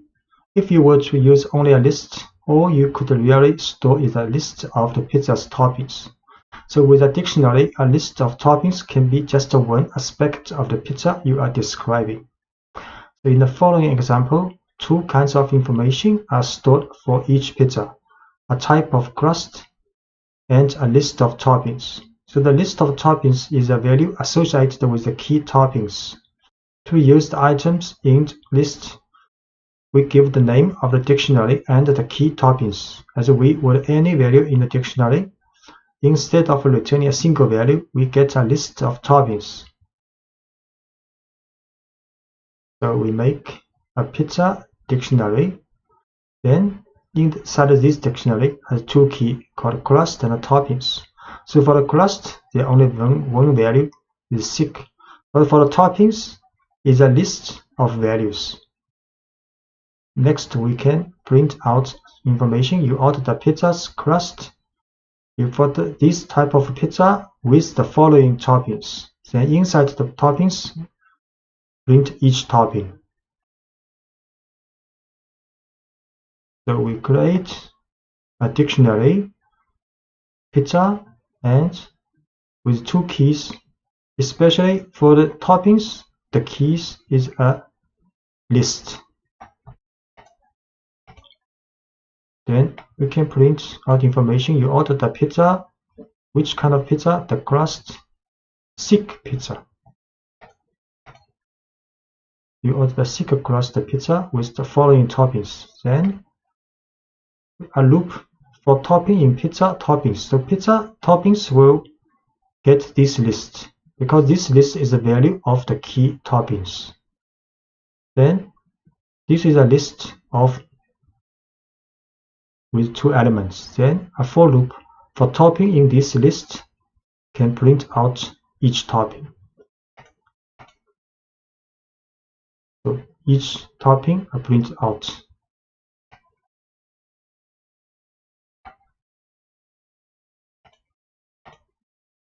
You can nest a list inside a dictionary anytime you want more than one value to be associated with a single key in a dictionary. So in the earlier example of favorite programming languages, if we were to store each person's response in a list, people could choose more than one favorite language. So when we loop through the dictionary, the value associated with each person would be a list of languages rather than a single language. So for the programming languages dictionary, in this time we use list to store the value for the languages each person like. For example, Phil, there are 2 programming languages, and Jan also 2 programming languages, but for Sarah only 1 programming language. Next, we can write a for loop for name language in favorite languages item. The item method will get a key value pairs. So key is the name, language is the value of this person. Then we can print name, the titles forms, favorite languages are. Next, inside the for loop, we write another for loop because this is a list. So we can write a for loop for language in languages. So languages is a list here. Key value pairs, the value for this key, for example, is a list. Next, we can write a for loop for the value for each item in this list. then print out each language. We create favorite languages dictionary with value as list. Then for each people, we will print out his favorite languages. So this is the result. Jan's favorite languages are Python, Ruby. Sarah's favorite languages are C, so on. And the last case is dictionary in a dictionary. So you can nest a dictionary inside another dictionary, but your code can get very complicated quickly when you do this. For example, if you have several users for a website, each with a unique username, you can use the usernames as the keys in a dictionary. You can then store information about each user by using a dictionary as the value associated with their username. So in the following listing, we store 3 pieces of information about each user: their first name, last name, and the location. We will access this information by looping through the usernames and the dictionary of information associated with each username. We create a dictionary. So inside this dictionary, for the key Einstein is a person, then we store another dictionary as the value of Einstein, this key. And for Marie Curie, we store another dictionary as the value of this person. Next, inside, and for each dictionary of the value, there's 3 information for the first name, last name, and the location for this person. Next, we can write a for loop. For loop, first use the items method for the users. Use a dictionary, main dictionary. Then items will get the list of username and the user info pair. Then print a message. Then we create a variable called full name is user info. User info is a dictionary. User info's first name plus username info's last name concatenated with a space. Then location is user info's location's value. Next, we can print message with full name and the location, title form. So create a dictionary with 2 scientists as the key and dictionary including first name, last name, and location as this person's value. Next, run a for loop which extracts the information of the key is the username and the user info is the dictionary from user's items method. Then print out information of username, then create a full name with the concatenation of the user info's first name and the last name, as well as the location information, then print out. So the result is username Einstein, then full name Albert Einstein, location Princeton, and similarly for username Marie Curie. In this lecture, you will learn how to accept the user input in Python, so your program can then work with it. When your program needs a name, you will be able to prompt the user for a name. When your program needs a list of names, you will be able to prompt the user for a series of names. To do this, you will use the input function. How the input function works? The input function pauses your program and waits for the user to enter some text. Once Python receives the user's input, it will store it in a variable to make it convenient for you to work with. For example, we can use input function, and this is a prompt to the user. User will see this prompt. So tell me something and I will repeat it back to you. Then after user has input the text of something, then this will store in the message variable. Next, we can print out this message. For example, we can try this. The user will see this, tell me something, and I will repeat it back to you. I try, for example, hello everyone. Then this information has been stored in a message. Next, we can print out this message. Hello everyone. So the input function takes one argument, the prompt or instructions that we want to display to the user so they know what to do. In this example, when Python runs the first line, the user sees the prompt, tell me something, and I will repeat it back to you. The program waits while the user enters their response and continues after the user presses enter. And the response is stored in the variable message. Then print message displays the input back to the user.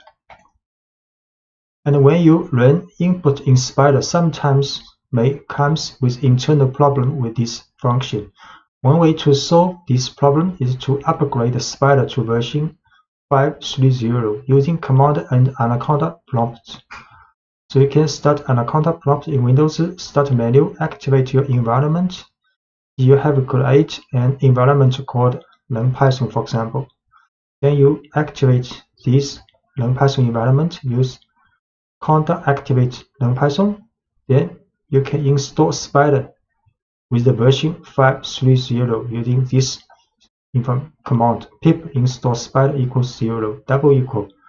After it is successfully finished, then check if the version of Spider is 5.3.0. You can use conda list Spider will show this information.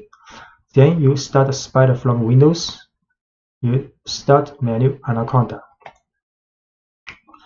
So writing clear prompts. Each time you use the input information, you should include a clear, easy-to-follow prompt that tells the user exactly what kind of information you are looking for.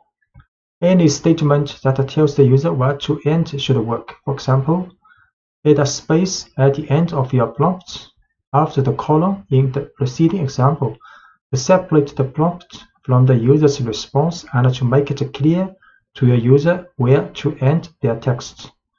So for example, you can set the prompt to input as please enter your name, and here with a space.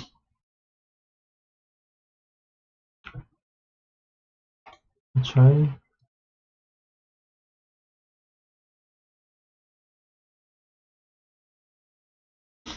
And build a multi-line string for the prompt. Sometimes you will want to write a prompt that's longer than one line. For example, you can store your prompt in a variable and pass that variable to the input function. This allows you to build your prompt over several lines, then write a clean input statement. For example, we can store prompt first with this message. If you tell us who you are, we can personalize the messages you see. Then we can use plus equal to add a new line with another information to this prompt variable. So next we can use input function and passing this prompt. So user will see if you tell us what you are, what's your first name, 2 lines information prompt. So we create prompt this line first. Then we add another line to this prompt.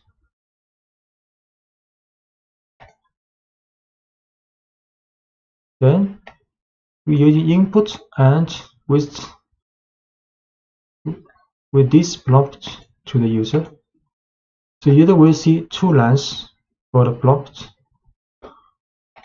Try a name, Wilson. Then next we can print out this name. Hello Wilson.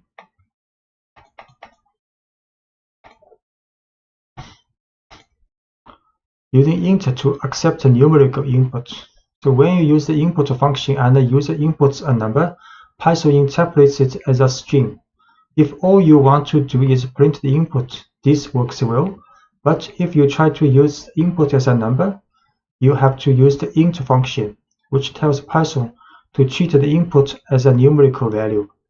The int function converts a string representation of a number to a numerical representation as shown here. So user will see this prompt, how old are you? So if, for example, if he inputs 21, then the age will store this 21, but this value is a string. So next, you can use int function to change this string value to a numerical variable. Then we can use some numerical comparison. For example, if his age is older than 18. We try it. How old are you in inches?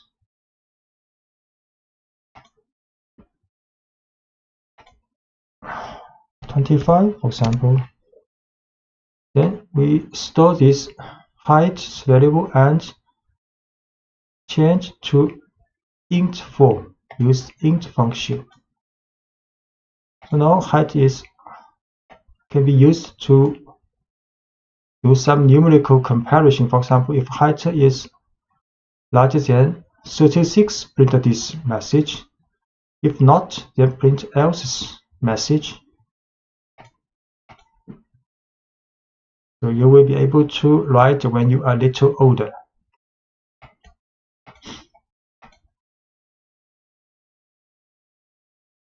Yeah, this is the code what we have used. The modulo operator. A useful tool for working with numerical information is the modulo operator, which divides one number by another number and then returns the remainder. So we use the percent symbol for the modulo operation. For example, 4 modulo 3 will get 1, and 5 modulo 3 will get 2 here. Get 2 here. The following program will tell the input value is even or odd using modulo operation. So user will input something according to this prompt, enter number, and I will tell you if it's even or odd. Then use int function to change this number as a numerical variable. Then we can use an if statement test to test if the number is modulo 2 will be 0. If modulo 2 0, then this number is an even number.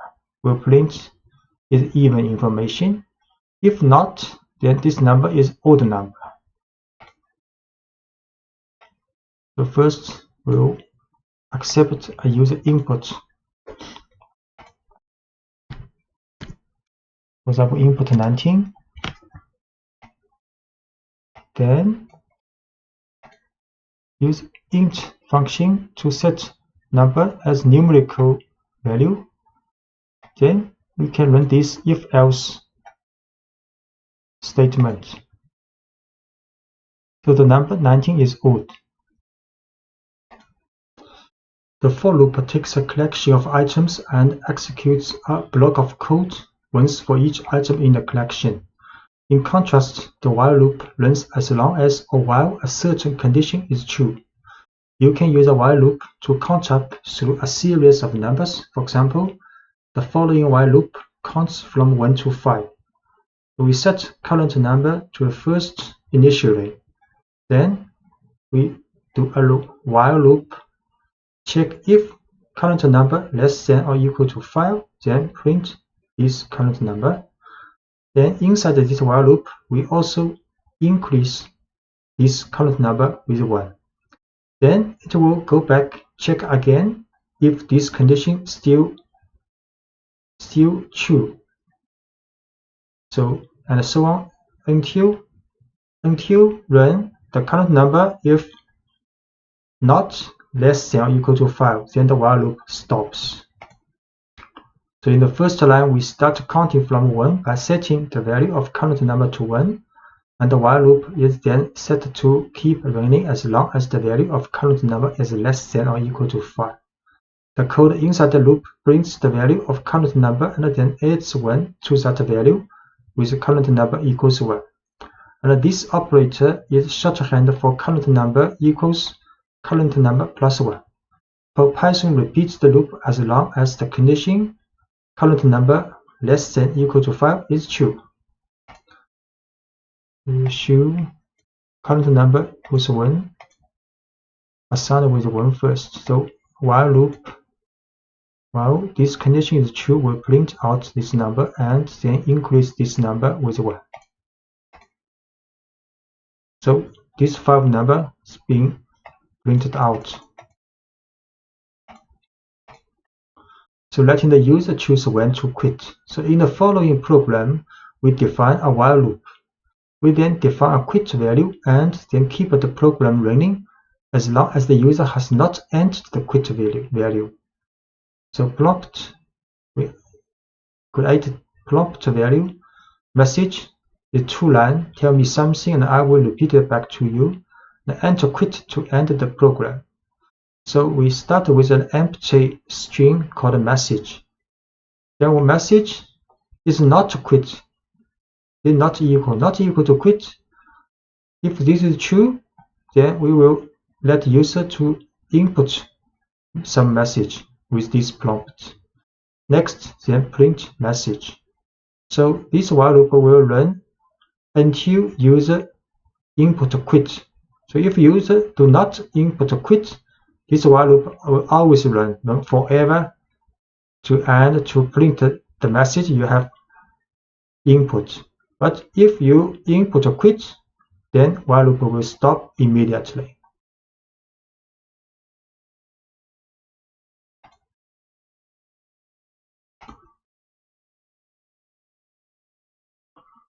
So we create this prompt variable, then create empty message, then run this while loop and let the user to input this message and print out this message. Try hello. So print out hello has been printed out. Okay. Everyone print out. So now we input a quit. So quit print out and while loop stopped.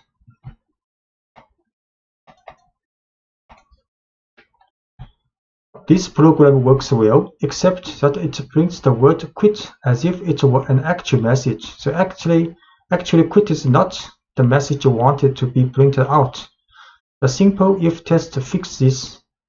This is same 2-line prompt and same for start with an empty message. Then inside the while loop, we can get the input from the user. Then we will test if this message not equal to quit, then we can print this message. So if this message is quit, we will not print out this message.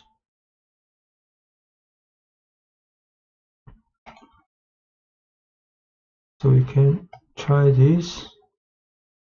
This is the same as before.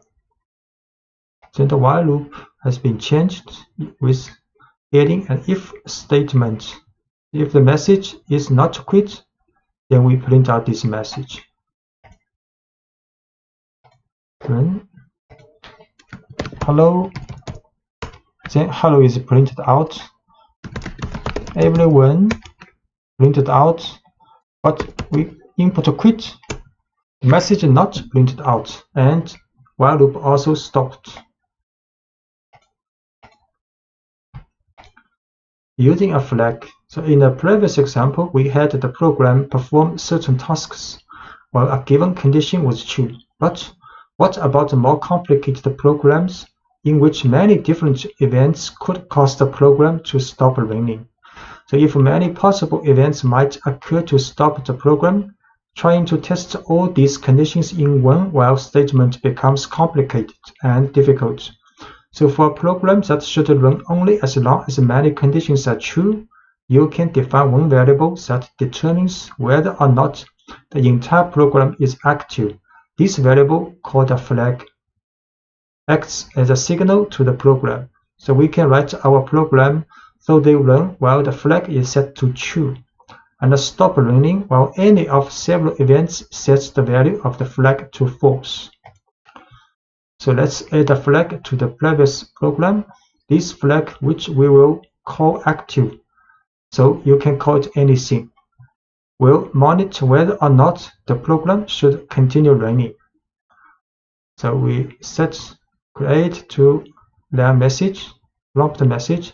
Then we create a variable called active is true. Next, we will run a while loop. Start with while active. So while active means if the active's value is true, then while active will be true. If the active's value is not true, so while active will not be true. So the while loop starts with while active. So the message, user will input a message. So if the message equals quit, then we'll set active to false. If the message is not quit, then we will print this message, then run while loop again. Until user input quit, we will set active to false, then while loop will stop. We create this prompt message, then set a flag variable active to true first. Then run a while loop, while active, then user can input a message and Python will check if the message is quit. If quit, then while loop stopped, and active, because active set to false, then the loop will stop. If it is not quit, then we'll print out this message and back to the while loop check again. So we run. Hello, everyone, then quit.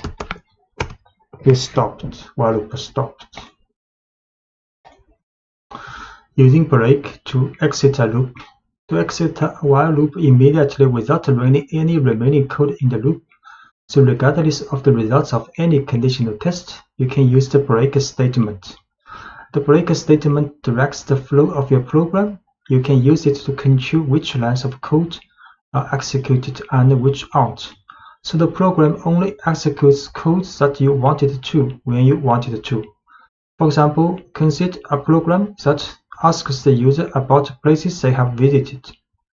So we can stop the while loop in this program by calling break as soon as the user enters the quit value. So this is 2 lines message. Prompt the user to tell a city they have visited and can enter quit if they are finished. So a while loop with while true start. So while true is always true if nothing else happened. So while true is always true. Then prompt the user to input a city. So next is if test. If the city is quit, then break. Then while loop stopped. If the city is not quit, then a message I'd love to go to this city are printed out. The loop that starts with while true will run forever unless it reaches a break statement. You can use the break statement in any of Python's loop. For example, you could use break to quit a for loop also, that's working through a list or a dictionary. So we'll show this code. First, create this prompt message variable. Then we will run this while loop. So user will see this prompt, enter city to New York. Then the message I'd love to go to New York printed out. Next I will input London. Then I'd love to go to London. Then here now I have put input quit.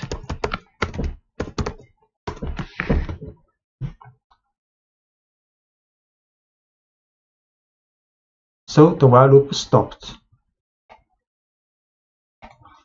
And you can also use continue in a loop. So rather than breaking out of a loop entirely without executing the rest of its code, you can use a continue statement to return to the beginning of the loop based on the result of our conditional test. So for example, consider a loop that counts from 1 to 10 but prints only the odd numbers in that range. So we create a create the first value of current number is 0. Then we run a while loop for the test if current number is less than 10. So at the beginning it is true because 0 less than 10. So run the while loop. Inside the loop, first we add 1 to this number. Then we if test if this number modulo 2 equals 0, which means it is an even number, then it will continue. So continue will go back to the while loop, and without running the rest of code in the while loop, but not stop this while loop. Just skip the rest of the code and back to the while loop. So if it is an even number, we do nothing, just back to the while loop. But if it is not even number, it's an odd number, then we print this number and back to the while loop also. So first we set the current number to 0 because it's less than 10. Python enters the while loop. So once inside the loop, we increment the count by 1. So current number is 1. And the if statement then checks the modulo of current number and 2. If the modulo is 0, which means current number is divided by 2, the continue statement tells Python to ignore the rest of the loop and return to the beginning. So if the current number is not divisible by 2, the rest of the loop is executed and Python prints the current number and back to the while loop again.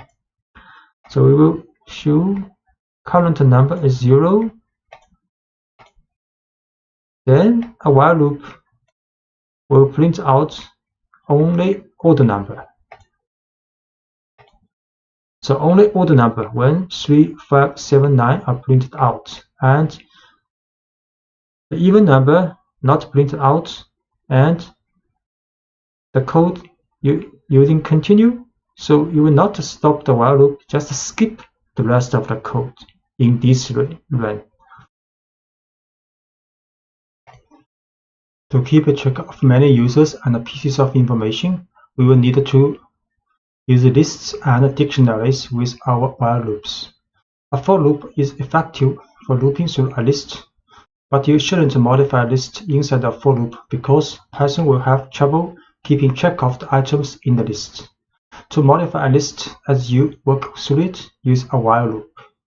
Using while loops with lists and dictionaries allows you to collect, store, and organize lots of inputs to examine and report on later.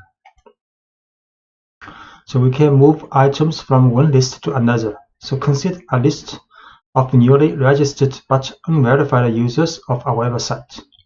After we verify these users, how can we move them to a separate list of confirmed users? One way would be to use a while loop to pull users from the list of unconfirmed users as we verify them, and then add them to a separate list of confirmed users.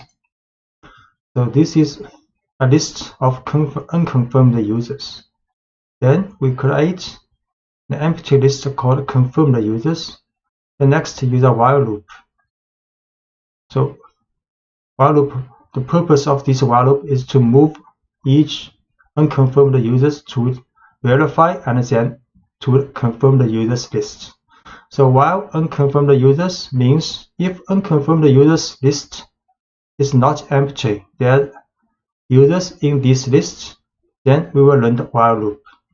So we use a pop function to take the last one of this list, last item of this list out, then store in a current user. Then we print a verifying message. Then in confirmed users list, we append this current user. So this process will run until there are no items left in unconfirmed users. Then next, we can write a for loop to print out each confirmed users from this confirmed users list. We set a unconfirmed users list first. Then create confirmed user list with empty. So run a while loop to move every unconfirmed user out, verifying them, and put in confirmed users list. So verifying user, each being done. Then we print following users have been confirmed. Then for loop for the confirmed users list, each item will be printed out.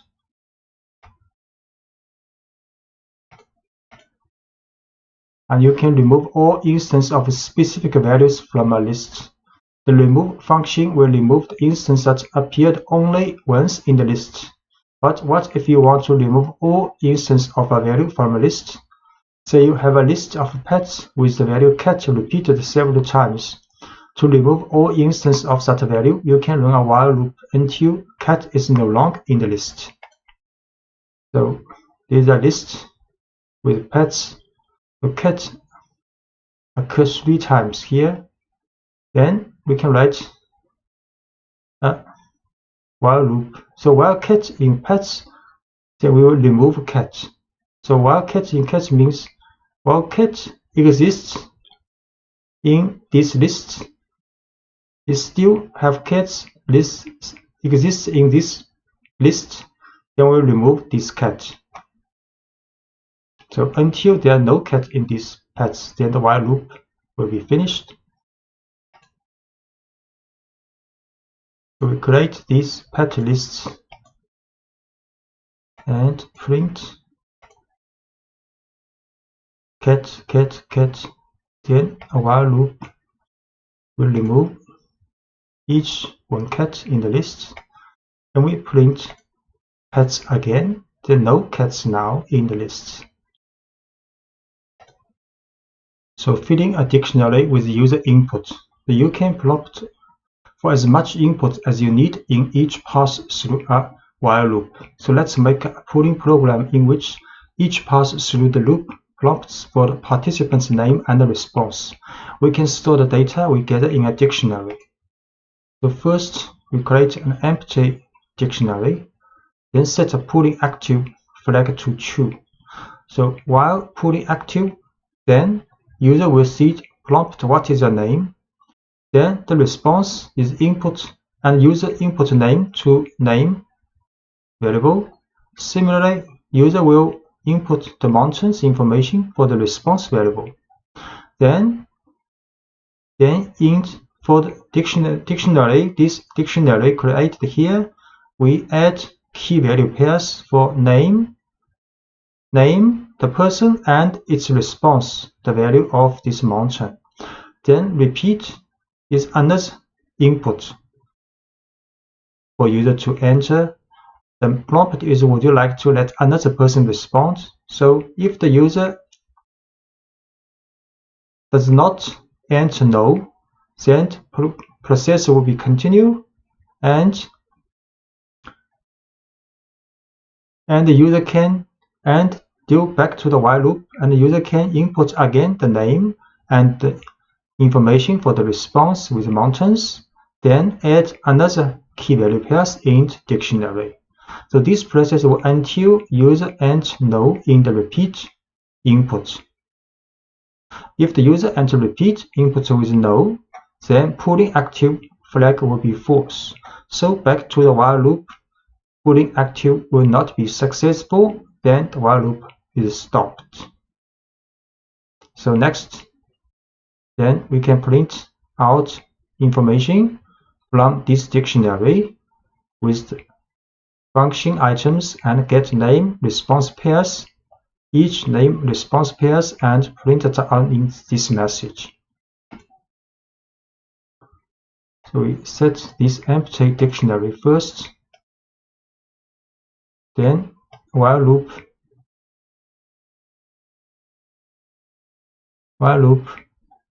In the while loop, user will enter name and response of the mountain, and while loop will set key value pairs in this dictionary. Then user will see another prompt. Would you like to let another person respond? If the user does not enter no or enter yes or other input, then the while loop will continue on, and user then enter another name and mountain, and so on until user has entered no here. Then the key pulling active flag will be false. Then the while loop will be stopped. So we run this process. Okay, we have to define pulling active first. Then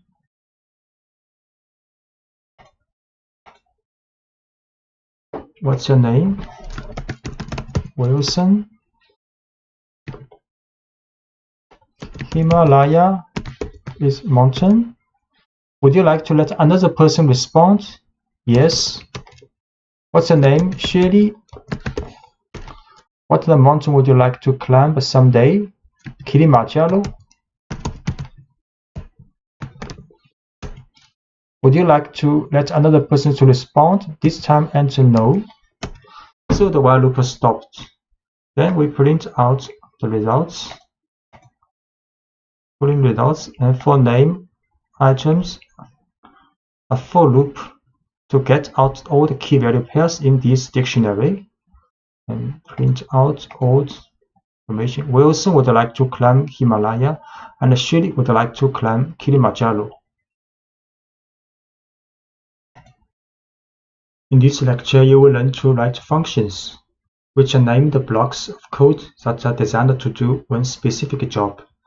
So when you want to perform a particular task that you have defined in a function, you call the name of the function responsible for it. If you need to perform that task multiple times throughout your program, you don't need to type all the code for the same task again and again. You just call a function dedicated to handling that task, and the call tells Python to run the code inside the function. So we define a simple function. Here's a simple function named greet user that prints a greet message. So use diff greet user. Then this is the description of this function. Use triple quotes. Then inside the function, print a message hello. Then we can call this function just write greet user. The keyword diff to inform Python that you are defining a function. Then next name of the function is greet user. Then parentheses are empty here means no more information needed to run this function. And a comment called a docstring enclosed in triple quotes, which describes what the function does. The docstrings are enclosed in triple quotes. Greet users call the function.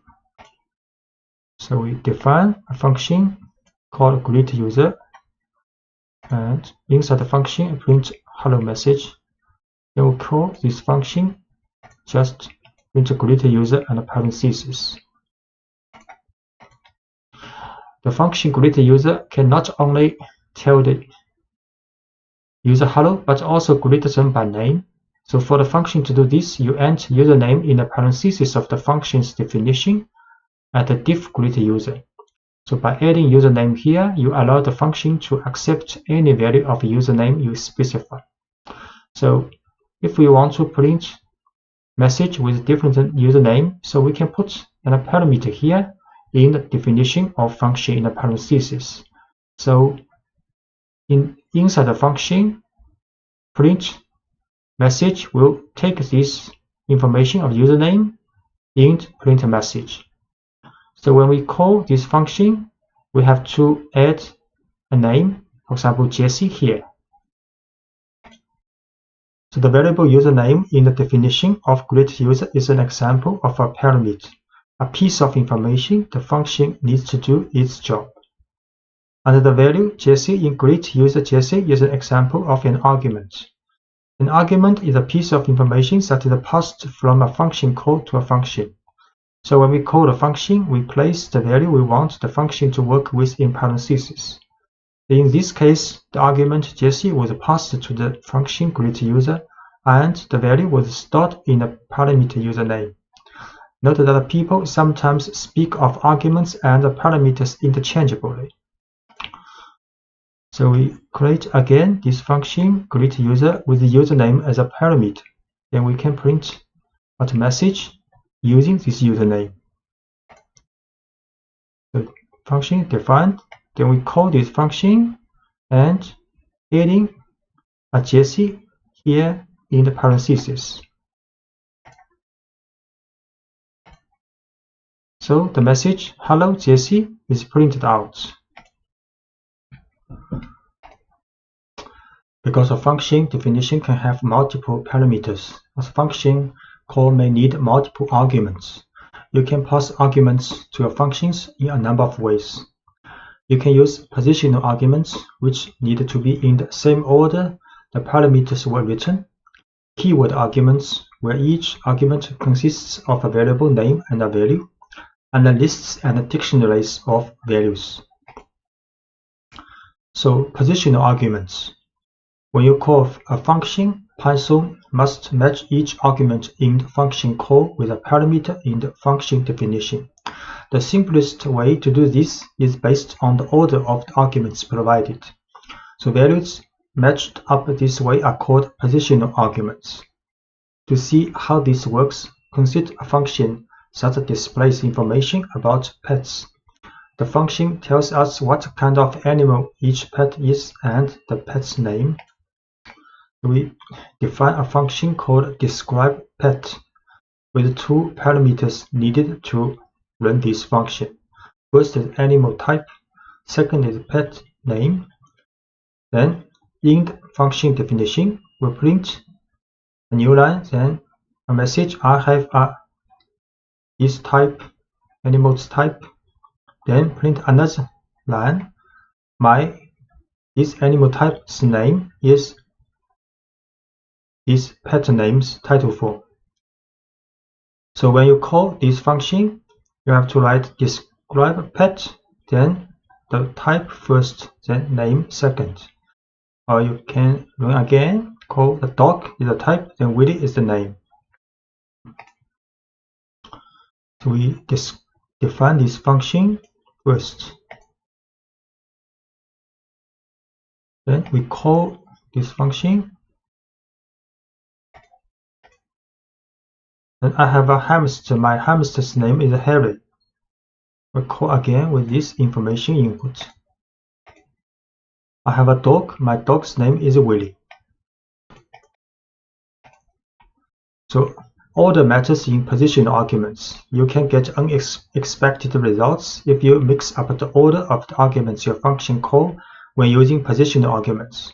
So for example, if you call this function but write this order, Harry hamster, so this will print the message "not you want." And a keyword arguments. A keyword argument is a name-value pair that you pass to a function. You directly associate the name and the value within the argument. So when you pass argument to the function, there is no confusion. Keyword arguments free you from having to worry about correctly ordering your arguments in function call. So let's rewrite the pets examples using keyword arguments to call describePets. So we can also call this function. Then in the parentheses we write key value. So you can write any order if you input the key value pairs. And we can also call a pet name, right first, Harry, and animal type second. It's correct. So the order of keyword arguments doesn't matter because we explicitly tell Python which parameter each argument should be matched with. So we call using keyword arguments. So I have a hamster, my hamster's name is Harry. Then call again with this keyword order. So I have a hamster, my hamster's name is Harry. The return result is the same. And default values. So when writing a function, you can define a default value for each parameter. If an argument for a parameter is provided in a function call, Python uses the argument value. If not, it uses the parameter's default value. For example, if you notice that most of the calls to describe a pet are being used to describe dogs, so you can set the default value of animal type to dog. Now anyone calling describe pet for a dog can omit that information. We can define this function with pet name, but animal type we set a default value as dog. So when you print when you call this function, if it is a dog, you can just input the name of this pet. You need not input a dog, but the function definition with the default value have to be put after the argument parameter without default name, without default value. So dog, because the default value for animal type is dog, so we have to put this parameter in the end in the function definition. So when we call this function, we can also write pet name Willy. So in both calling without animal type in the input, so the function will assume that animal type is dog. So we create this function with the default value with dog for the animal type. Then call this. So I have a dog, my dog's name is Willy. So this information is for name. And I call again. I have a dog, my dog's name is Willy. To get the same result. Notice that the order of the parameters in the function definition had to be changed because the default value makes it unnecessary to specify a type of animal as an argument. So the only argument left in the function call is the pet's name. So Python still interprets this as a positional argument. So if the function is called with just a pet's name, that argument will match up with the first parameter listed in the function's definition. So this is the reason the first parameter needs to be pet name. And the simplest way to use this function now is to provide just a dog's name in the function call. And to describe an animal other than dog, you could use a function call like this.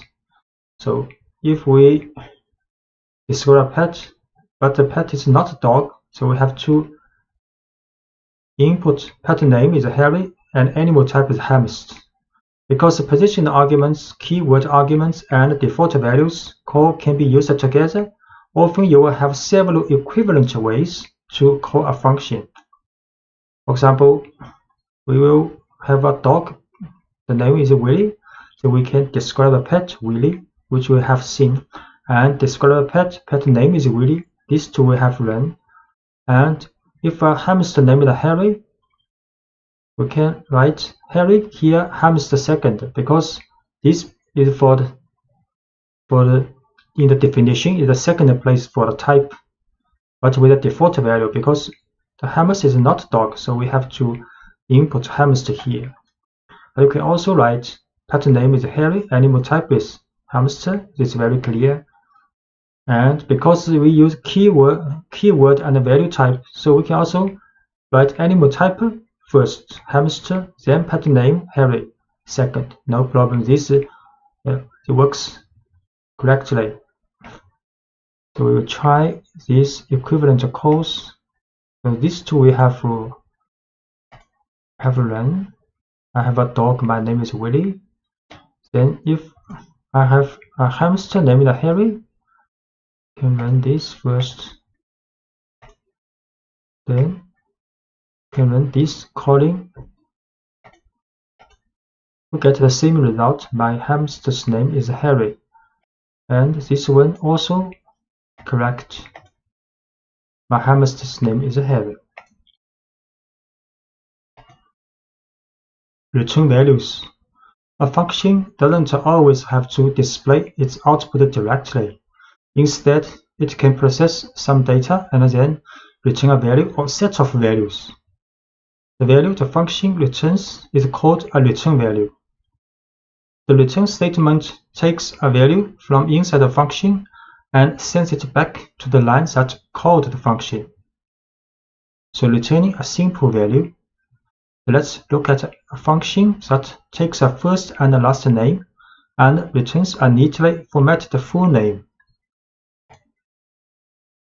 So this is a function definition. Get formatted names with two parameters, first name and the last name. Then inside the function, a full name variable is created with a concatenation of first name, space, and the last name.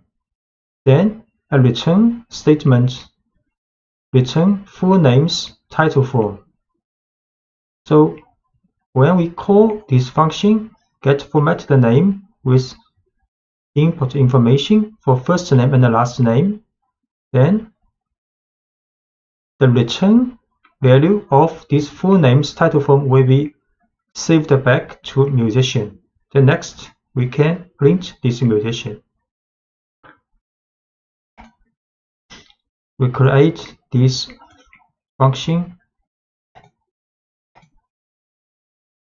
and call this function and store return value full name to musician. Then we print out this musician, Jimi Hendrix, exactly same as what we have inputted. So making an argument optional. Sometimes it makes sense to make an argument optional so that people using the function can choose to provide extra information only if they want to.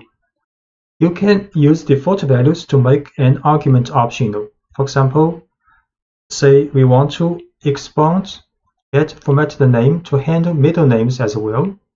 The first attempt to include middle names might look like this. So we need middle name in this function. So normally people may write like this: first name, middle name, last name in as the parameters. Then inside the function definition, a full name is concatenated from first name, space, middle name, space, and the last name. Then return this full name's title form. When people call this function, just write get formatted name with first, middle name, and last name.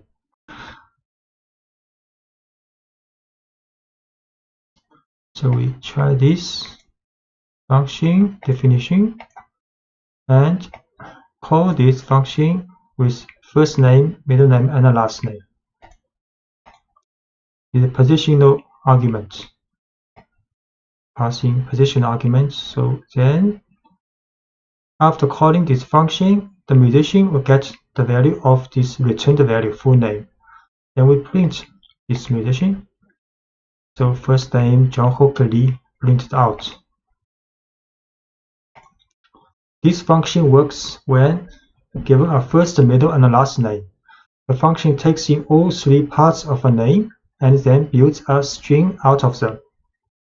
But middle names aren't always needed, and this function as written would not work if you try to call it with only a first name and a last name. So this function does not work when people have not middle name to input. The better solution would be to make middle name optional. So we can give the middle name argument an empty default value and ignore the argument unless the user provides a value. So this is a better solution for definition of this function. So inside the parenthesis position, we write first name, last name, then middle name at last with a default value of empty string. Then inside the function, we use if-else test. So if middle name means if the middle name is not empty, which means if user inputs some middle name, then the full name is the concatenation of these three names together. Else means if user did not input the middle name, So full name is only first name concatenated with last name. Then in the end, function will return full name, the title form. So when we call this function, no matter whether the people has middle name or not middle name, this function works. So in this case, we call this function with only first name and last name.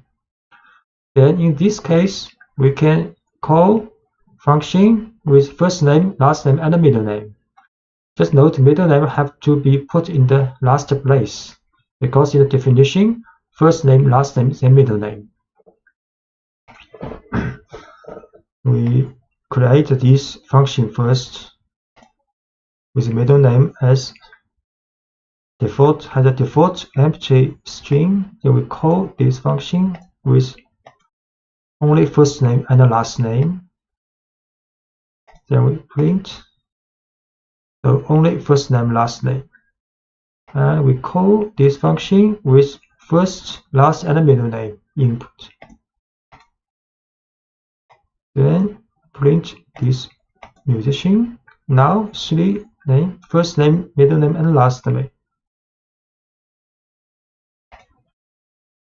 A function can return any kind of value you need it to, including more complicated data structures like lists and dictionaries.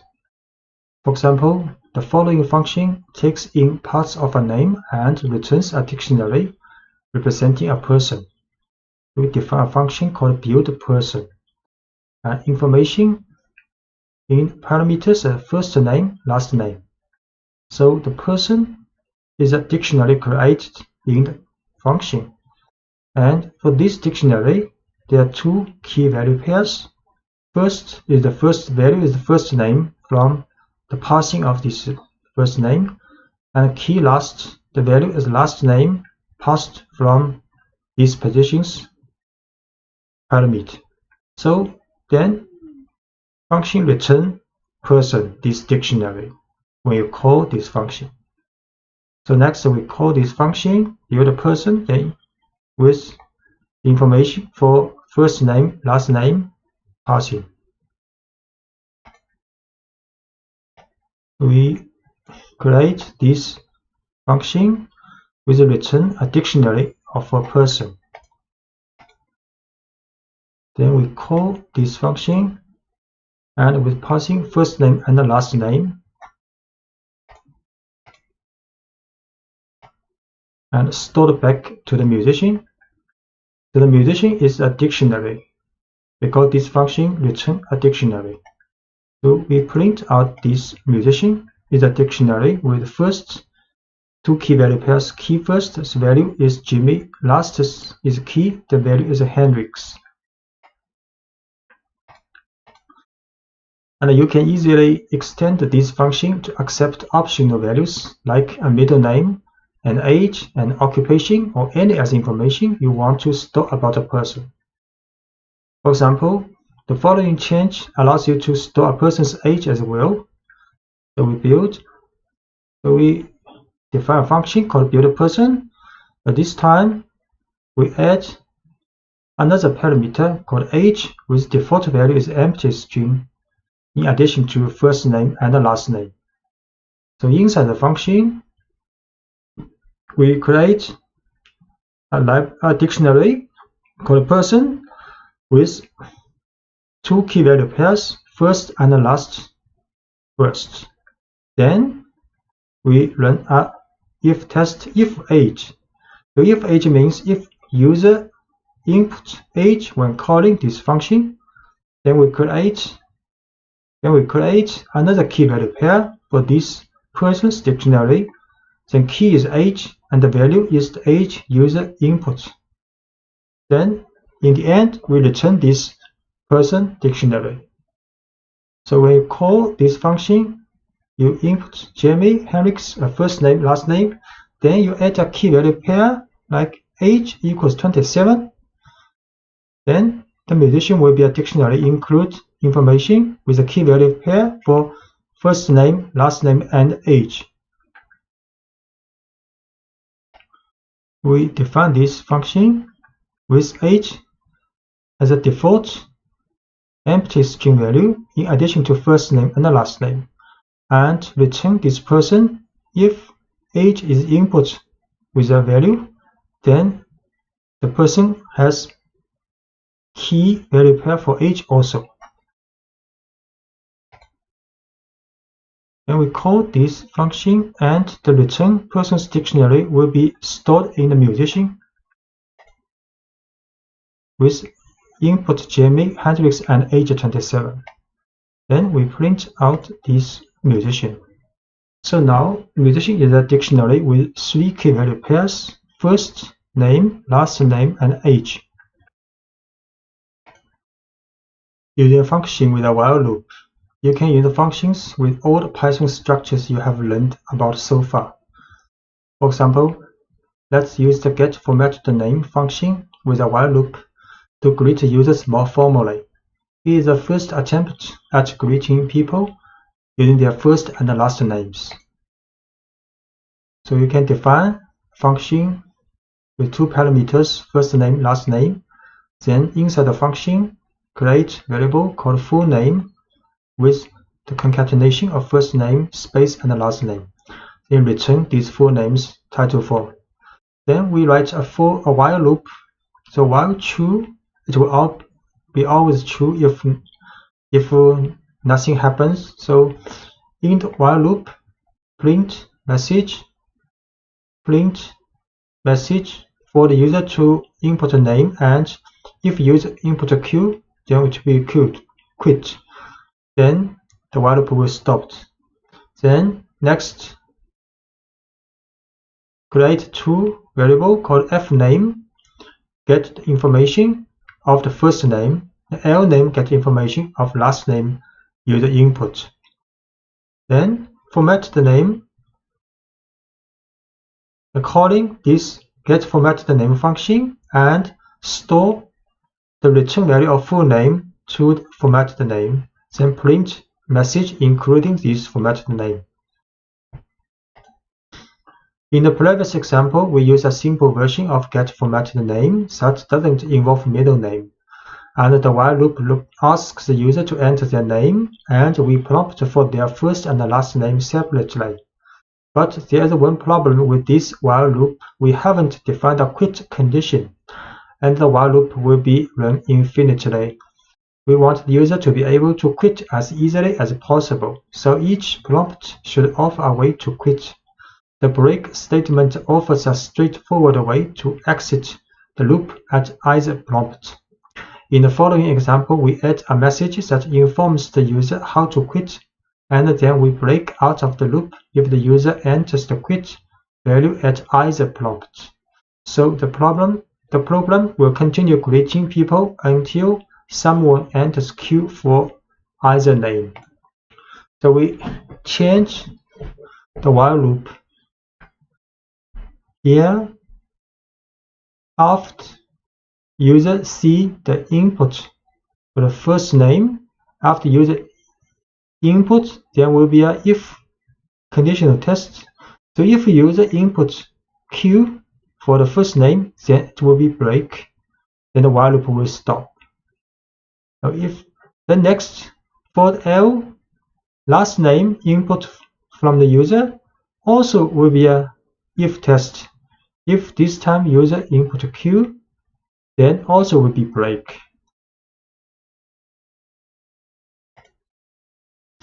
We try to use this. Create this function first, then we run a while loop which include Q if user input. So first name Wilson, last name Shirley, then hello Wilson Shirley, then first name James, last name Wilson, then print it out. Then we input Q, and the while loop stopped. Passing a list to function. You will often find it useful to pass a list to a function. whether it is a list of names, numbers, or more complex objects, such as dictionaries. When you pass a list to a function, the function gets direct access to the contents of the list. Say we have a list of users and want to print a greeting to each. The following example sends a list of names to a function called greetUsers, which greets each person in the list individually. So we define a function called greetUser with parameter called names, and the names is a list. So inside the function, there's a for loop for name in names. So get each element of this names list, then set it to variable name. Next, we create a message with the concatenation of hello and the names title for, then print this message. So when we call this function, we create a user names with 3 names in this list, then call this function greetUsers with passing this user names list. We define this function first, then create a list called user names, and call this function with passing this list. Then greeting message for each person in the list has been printed out. Hello Hannah, hello Chai, hello Margot. Modifying a list in a function. When you pass a list to a function, the function can modify the list. So any changes made to the list inside the function's body are permanent. Consider a company that creates 3D printed models of designs that the users submit. So designs that need to be printed are stored in a list, and after being printed, they are moved to a separate list. The following code does this without using function. So if we do not use a function, we will use the following codes. So we create a list called unprinted designs with 3 elements, then create a completed models with empty list first. Then we write a while loop. So while unprinted designs, if there's any element left in unprinted designs, then we pop out this element, the last element in this list, then set to current design. Then we print a message, so printing model, printing this current design now. Then we append this current design to this completed models list we created here. So when the while loop runs until unprinted design is empty, because we pop it out empty. So then the while loop are finished and all items have been moved from the unprinted design to the completed models. So next we can print out this information for each completed model in the completed models list.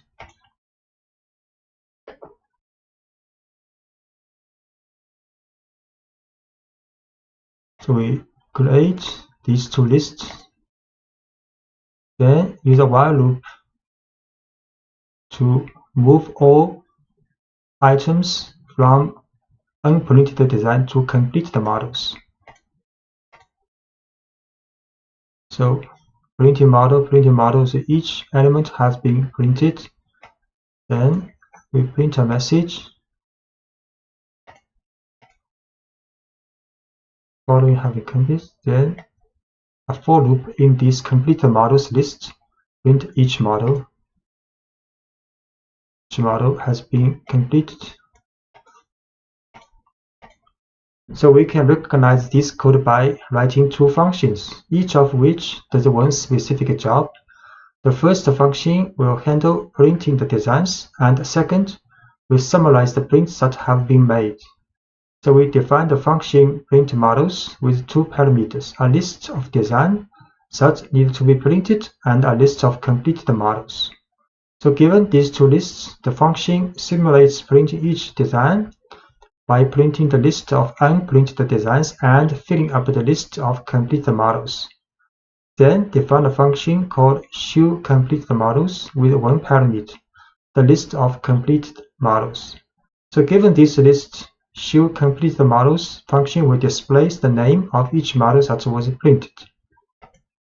So this is the code. So we first define a function called printModels. So there are two parameters, unprinted designs and completed models. Both are lists. So then inside the function is a while loop, very similar to the while loop we see in the previous pages. Then the current design is the pop value from the unprinted designs if unprinted design is not empty. Then we print a message, we print this current design now. Then we append this current design to the completed models list. The next, another function called showCompleteModels with one list as parameter, completed models. So we print a message, then for completed models, each completed model in completed models list will print this model. So when we call this function, we first define two lists. One is unprinted designs with 3 elements. One is completed models with empty value, initial empty value. Then we call printModels function with unprinted design and completed models as input to the parameter. Then we call showCompleteModels with completed models as input. So we run first define these two functions called printModels and showCompleteModels.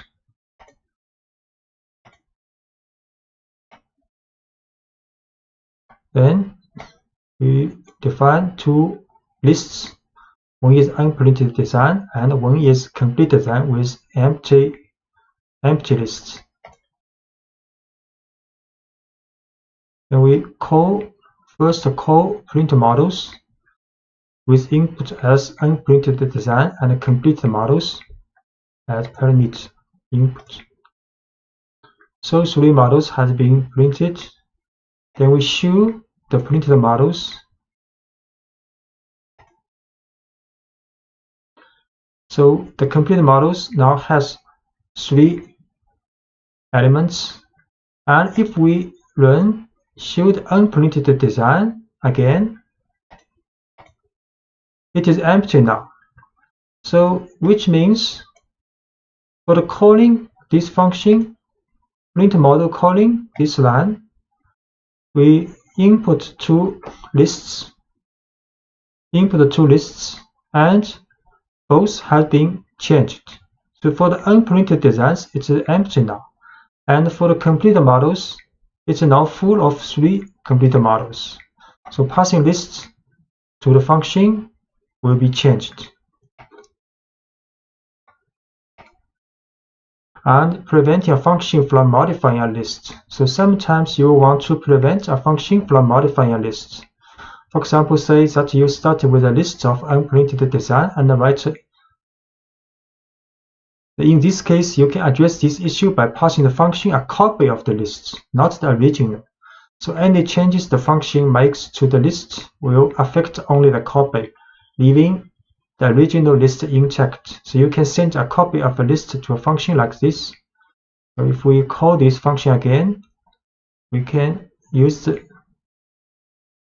bracket colon. This is a copy of this list. So this list will not be changed after running the function. The slash notation makes a copy of the list to send to the function. If we did not want to empty the list of unprinted designs in previous example, we could call printModels like this. So printModel unprinted design with a colon. So this list will not be empty after we have called model. We try this. So these two lines are the same as before. We create two lists. One is unprinted design and one is empty design. Empty for the complete models at first. Then we call this function called print model with unprinted designs, but we use a column here. So unprinted designs, this list, original list will not be affected. But completed models, this list will be affected, will be filled with each element from unprinted designs. So we call again for show completed models. So the completed models has 3 elements now, and we run unprinted design, still has 3 elements.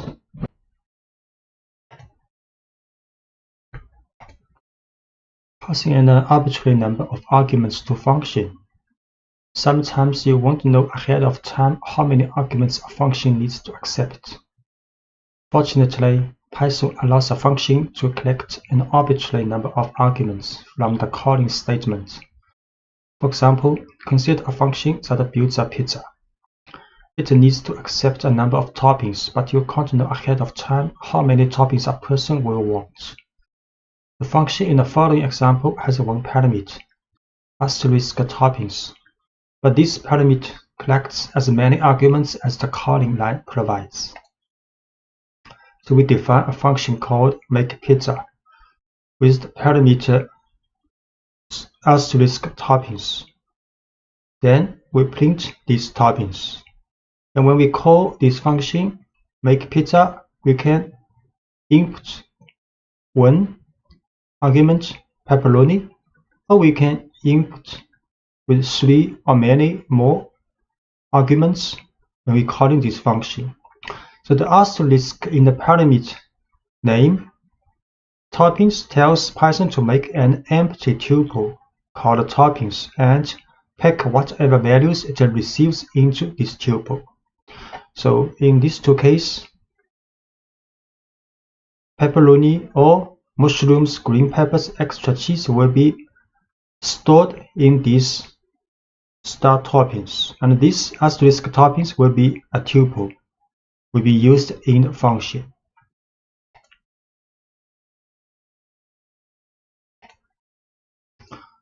We make function called makePizza with asterisk toppings as the parameter.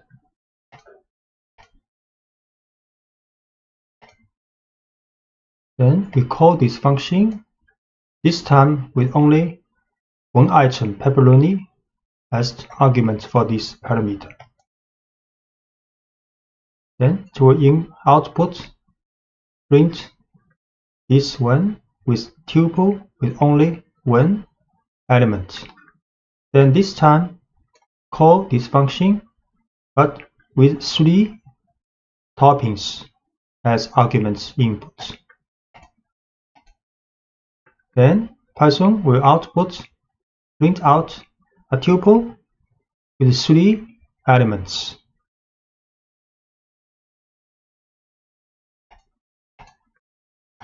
Now you can replace the print statement with a loop that runs through the list of toppings and describes the pizza being ordered.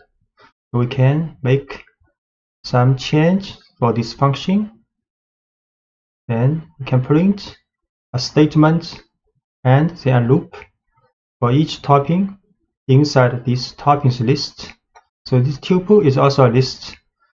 Then print out each topping. We create this function again.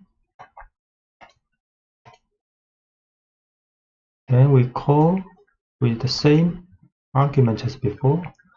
Now the message, make a pizza with the following toppings, pepperoni. And call this function with 3 arguments passing. Then make a pizza with the following toppings with these 3 toppings. And mixing positional and arbitrary arguments. If you want a function to accept several different kinds of arguments, the parameter that accepts an arbitrary number of arguments must be placed last in the function definition. Python matches positional and keyword arguments first and then collects any remaining arguments in the final parameter. So for example, if the function needs to take in a size for the pizza, such parameter must come before the parameter asterisk toppings. So in the function definition, Python stores the first value it receives in the parameter size. All other values that come after are stored in the tuple toppings. So the function calls include an argument for the size first, and followed by as many toppings as needed. So we make modification for this function definition. Then this time there are two parameters. The first is the size for the pizza. The next is an arbitrary number of arguments will be stored in this toppings tuple because there are asterisk here. Then inside the function we print a message using the string value of this size. Then in a for loop, same as before, we print out this topping. So when we call this function, the same form for the calling as before, but this time we add size first. Have to add size first because size is stay the first position in the parameter in the function's definition. So size first, then next either is 1 items or 3 items will be stored as this toppings tuple. So we make a new function with size and this toppings tuple as parameter. Then we call this function again with the size first, then pepperoni second. Then a message, we make a 16-inch pizza with the following toppings, pepperoni. We call again this function with size 12 first, then 3 items second. Then we make a 12-inch pizza with the following toppings, mushroom, green peppers, extra cheese. And using arbitrary keyword arguments. Sometimes you will want to accept an arbitrary number of arguments, but you want to know ahead of time what kind of information will be passed to the function. In this case, you can write functions that accept as many key value pairs as the calling statement provides. One example involves building user profiles. You know you will get information about a user, but you're not sure what kind of information you will receive. The function build profile in the following example always takes in a first and a last name, but it accepts an arbitrary number of keyword arguments as well. So in this function's definition, this function called build profile, we have two parameter called first last. This is like a normal parameter. Then is a double asterisk user info. So this will be stored as a dictionary in the function's definition. So in the function, we define an empty dictionary first. Then we'll create the keys of this dictionary, and with the value coming from the parsing of this parameter. Same as for the last name. Then next we write a for loop for this dictionary's items. Methods will get a key value pair. That for each key value pair in this dictionary's items, then we will create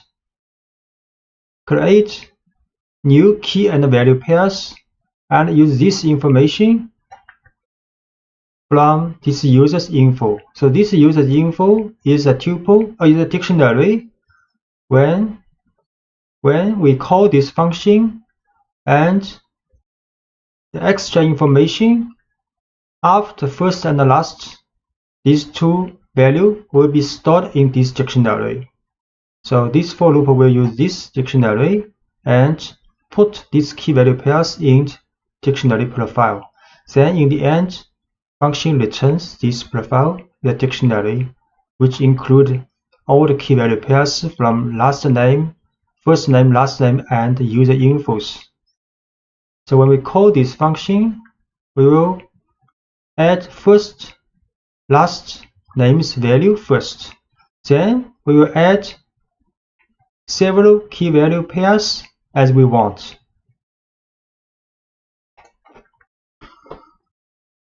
So we create this function with first, last, then a dictionary as parameter.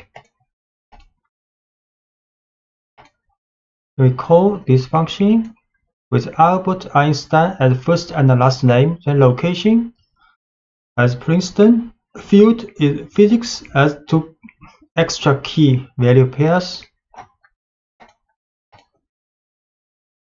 Then we print this user file. So the print result will be a dictionary with 4 key value pairs. So first name Albert, last name Einstein, and location Princeton, and field physics.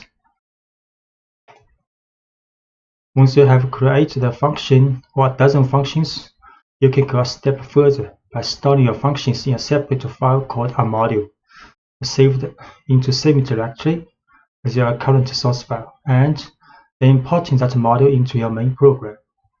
An import statement tells Python to make the code in your module available in the currently running program file.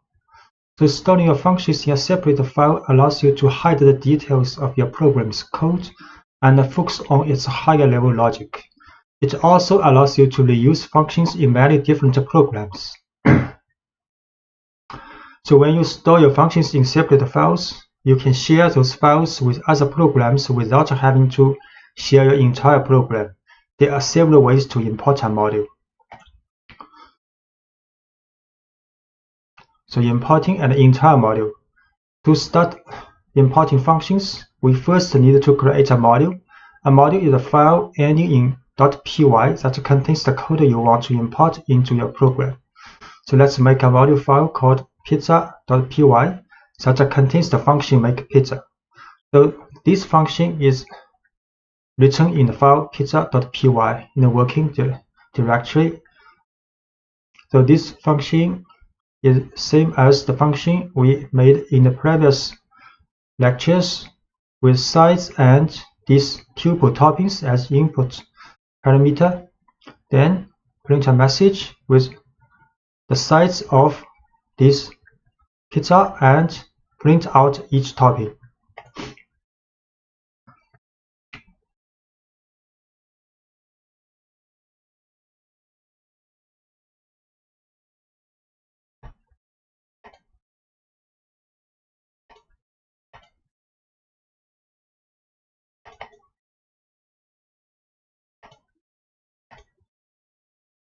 So this file called pizza.py is a module file stored in the working directory, and there are one function in this file called make pizza. Then first we set the working directory.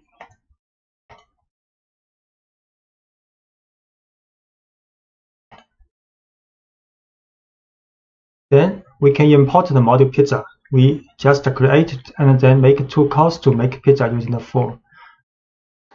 So we can first import this module called import pizza. Pizza is a file pizza.py, but we need not add extension here, just import pizza.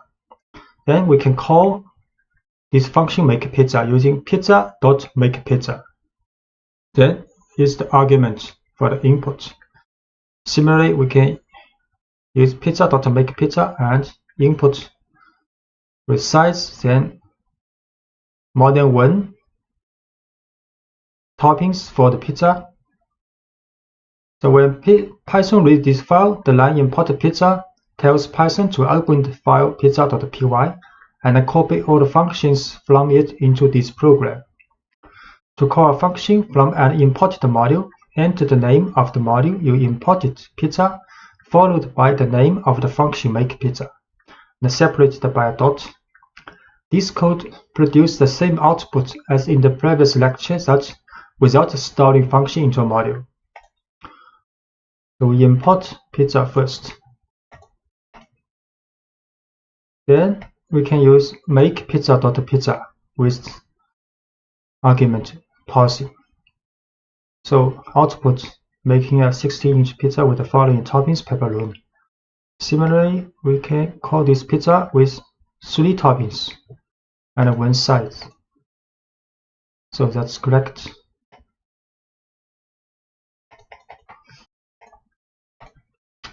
And you can also import specific functions from this import module file. You can also import a specific function from a module. Here is the general syntax for this approach. You can also write like from module name, import this function name. So you can import as many functions as you want from a module by separating each function's name with a comma.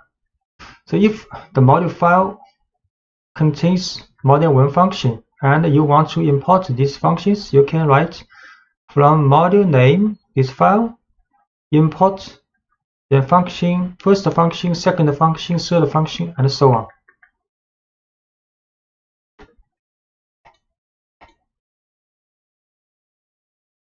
So the make a pizza example would look like this if we want to import just the function we are going to use. So we can write from pizza import make pizza. Then when we call this function, we just use make pizza with the argument make pizza with this argument. So with this syntax, we don't need to use the dot notation when you call a function, because we have explicitly imported the function make pizza in the import statement. So we can call it by name when we use the function. So this time we just import this make pizza function from this file. Then we can call this function, just use make pizza. Call this function with 3 toppings.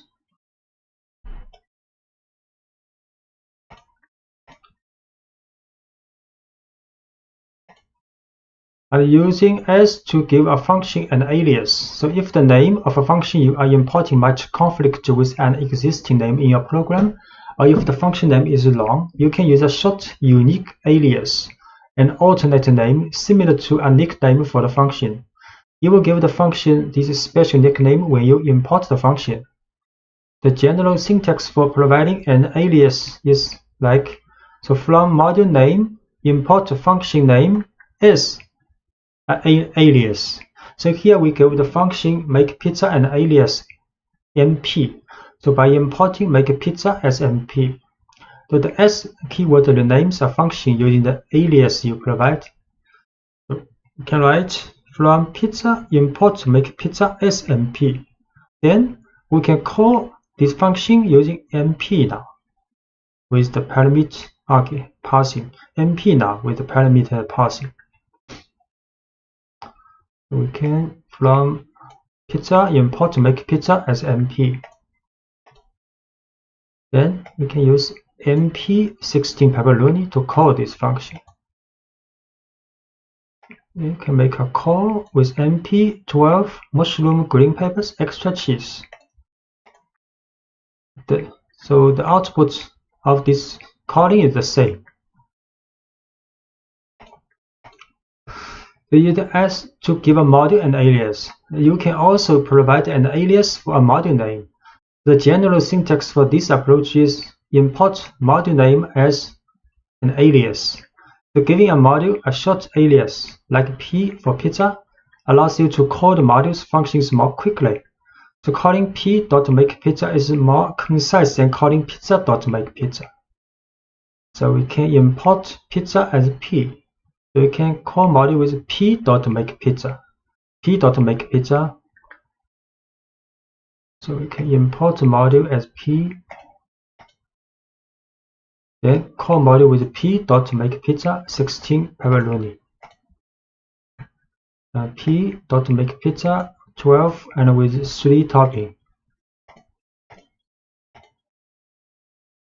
So the result is the same in the printing. And you can also import all functions in a module. You can tell Python to import every function in a module by using the asterisk operator. So we can write from pizza import this asterisk, means all the function. Next, we can also use make pizza with the parsing. The asterisk in the import statement tells Python to copy every function from the module pizza into this program file. Because every function is imported, you can call each function by name without using a dot notation. However, it's best not to use this approach when you are working with large modules that you didn't write. If the module has a function name that matches an existing name in your project, you can get some unexpected results. Python may see several functions or variables with the same name, and instead of importing all the functions separately, it will overwrite the functions. So this is not a good approach. We write here just to let you know if in the later time you may see such approaches in other people's code. So we can try this, make from pizza import with the asterisk. Then we can call this function with just to make pizza. The result is the same. So the best approach is to import the function or functions you want, or import the entire module and use the dot notation. Class object-oriented programming is one of the most effective approaches to writing software. In object-oriented programming, you write classes that represent real-world things and situations, and you create objects based on these classes. When you write classes, you define the general behavior that a whole category of objects can have. And when you create individual objects from the class, each object is automatically equipped with the general behavior. You can then give each object whatever unique traits you desire. Making an object from a class is called instantiation, and you work with instances of a class. You can also specify the kind of information that can be stored in instances. So creating a dog class. So let's start by writing a simple class, dog, that represents a dog, not one dog in particular, but any dog. So they have all a name and age. We also know that most dogs sit and roll over. These two pieces of information, name and age, and those two behavior, sit and roll over, will go in our dog class because they are common to most dogs. After our class is written, we will use to make individual instances, each of which represents one specific dog. So this is a dog class. So class dog, then this is a description of this class. Then we define df initial method. So every class has an initial method with the parameter self and a name age. Then inside this method function, then we define self.name is a name, because we need a name when we create this class for instantiation, and self-age is the age, these two information. Then we define two functions or called methods of this class. So sit, inside the sit parentheses, we pass self. So this means all the dog will have is sit method, same as roll over. Then inside these two function method, then we print the name of this dog and is now setting a message. And similarly for roll over, we print this dog is roll over. So by convention, capitalize the name referred to classes in Python. The parentheses in the class definition are empty because we are creating this class from scratch. So the initial method, a function that's part of a class, is a method. So everything you learned about the functions applies to methods as well. The initial method is a special method. The Python runs automatically whenever we create a new instance based on the dog class. Now, this method has two leading underscores and two trailing underscores. So there are two underscores here and two underscores. We define the initial method to have three parameters: self, name, and age. The self parameter is required in the method definition, and it must come first before the other parameters. And it must be included in the definition because when Python calls the initial method later to create an instance of dog, the method call will automatically pass the self argument. And every method call associated with a class automatically passes itself, which is a reference to the instance itself. It gives the individual instance access to the attributes and the methods in the class. So when we make an instance of dog, Python will call the initial method from the dog class, and we will pass dog a name and an age as arguments. The self is passed automatically, so we don't need to pass it. Whenever we want to make an instance from the dog class, we will provide the values for only the last two parameters, name and age. And the two variables defined each have the prefix self. So any variable prefixed with self is available to every method in the class. And we will be able to access these variables to any instance created from the class. So self name equals name takes the value stored in the parameter name and stores it in the variable name, which is then attached to the instance being created. The variables that are accessible through an instance like this are called attributes. And the dog class has two other methods, defined sit and roll over, because these methods don't need additional information like a name or age. We just define them to have one parameter self.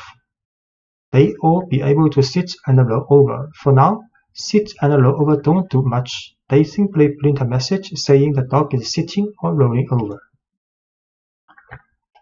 So we create a class now.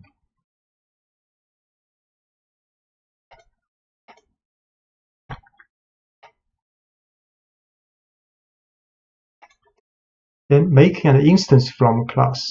The class dog is a set of instructions that tells Python how to make individual instances representing specific dogs. So let's make an instance representing a specific dog. So we can create a specific dog, use dog equals, then this dog is the class name, and inside parentheses is the name and age, two parameters needed when we define initial function in the class definition. So we tell Python to create a dog whose name is Willy and whose age is 6. When Python reads this line, it calls the initial method in dog with the arguments Willy and 6.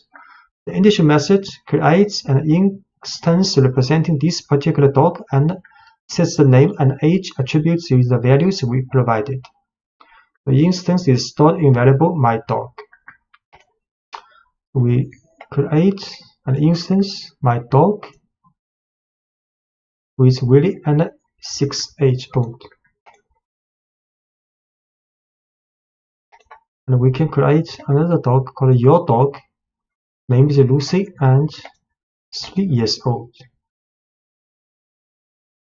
Then we can access attributes.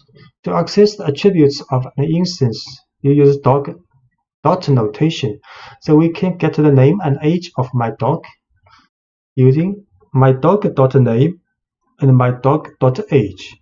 For example, we can print a message using myDogs.names title4 and print a message of myDogs.age years old. You can print a message. So my dog's name is Willy. Then print message using the attribute of age. My dog is 6 years old. And we can also print your dogs. So your dog's name is Lucy, and print using your dog's age attribute. Your dog is 3 years old.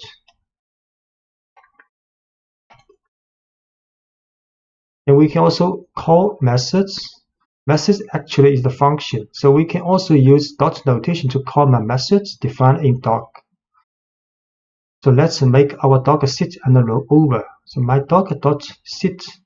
My dog is an instance because this instance belongs to a class dog, and the dog class has sit method, sit function. So we can use dot notation. So my dog dot sit. So we call this function. Similarly, we can use my dog dot roll over. So roll over this function will be called. My dog sit. So Willie is now sitting. My dog dot roll over.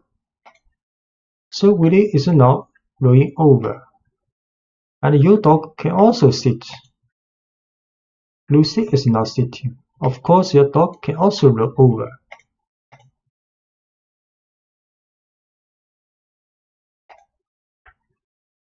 So let's write a new class representing a car. Our class will store information about the kind of car we are working with, and it will have a method that summarizes this information. So we defined initial method with the self parameter first. We also give 3 other parameters: make, model, and year. A method called getDescriptiveName that puts a car's year, make, and model into one string neatly describing the car. Then we make an instance from the car class and store it in variable myNewCar. Then we call getDescriptiveName to show what kind of car we have. So this is a class for car, capitalized class for car. And inside the class definition is an initial method with self first, then 3 parameters: make, model, year.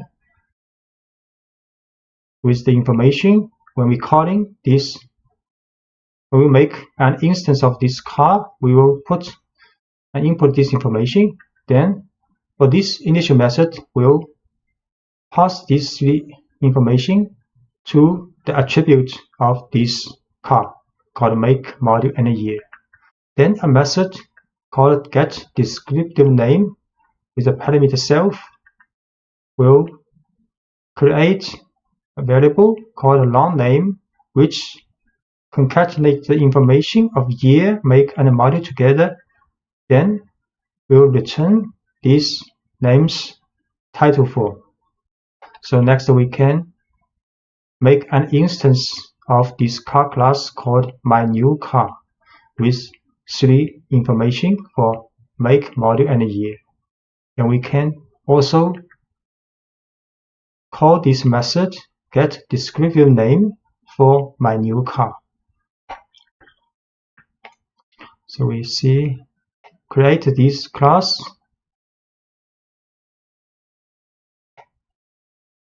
Okay, we can wait. There are lots of other methods.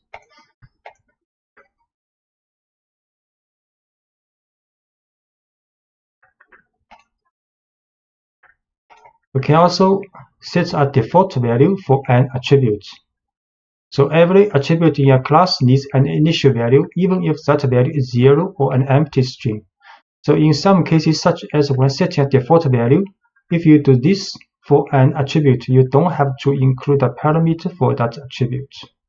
So let's add an attribute called odometer reading that always starts with a value of 0. So inside the initial method, we can create another attribute called odometer reading. Odometer reading, but with the initial value 0. So in this function, initial function, we do not need other information for this attribute, which means when we call this class to make an instance, we do not need to add odometer reading when we make an instance of this class. You can see class definition, initial method with make module year coming from the instance information, but odometer reading was at initial value 0. Then this is the function for get descriptive name.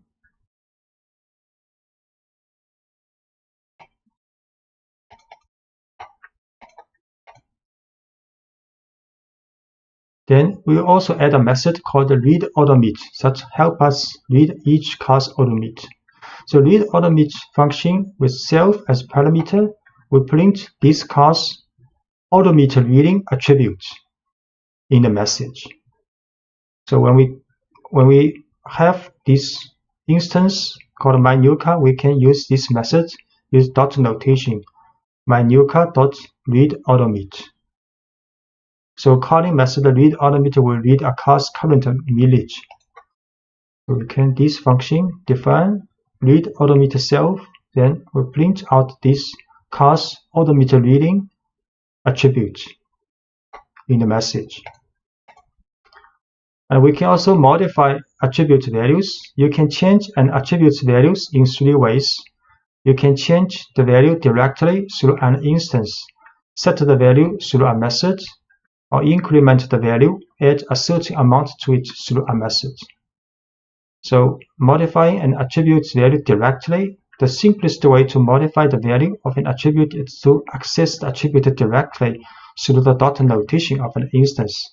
So here we set an odometer reading to 23. Because the odometer reading's initial value for each car is 0, so now we can modify this reading use this way. We can use my new car dot odometer reading is 23.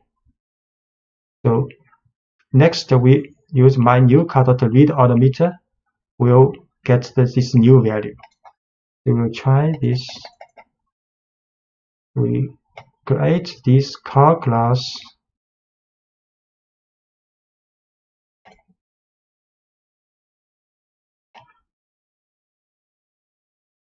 Then create an instance of this car with Audi A4 and 2016 year. Then we can print descriptive names information. This method is dot notation. The dot notation for this car's information. Then we can read odometer. So initial value is 0, so this car has 0 miles on it. And we can also make odometer reading, modify the odometer reading directly using dot notation. So we can read odometer reading again now. So this car has 23,500 miles now.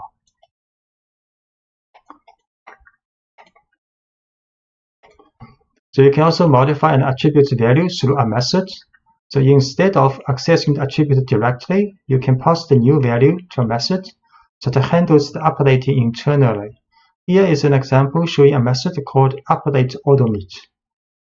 So we can also write a method called update odometer with 2 parameters. First is self for this car, then the miles.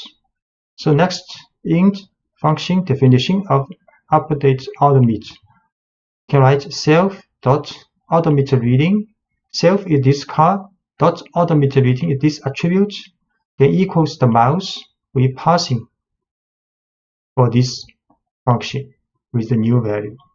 So next, when we make an instance called my used car, choose car, put in 3 information, make module year, then we can update this odometer reading to a new value, use the dot notation of my used car dot update odometer with new value. Then we can read odometer again. So we create an instance of this car, Subaru Outback 2013.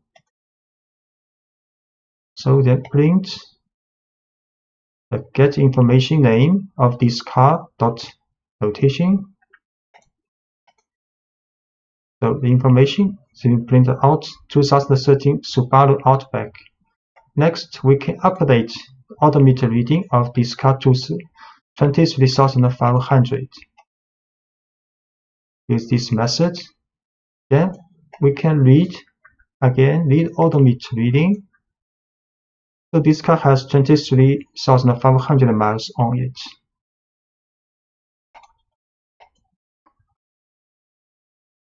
So we can extend the method update odometer to do additional work. Every time the odometer reading is modified, let's add a little logic to make sure no one tries to load back the odometer reading. So we can define update odometer self miles with inside the function with if statement. So if miles larger than the current odometer reading, then we assign these new miles to the odometer reading.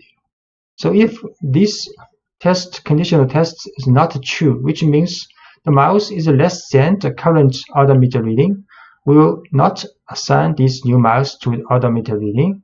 We will print a message: you cannot load back an odometer.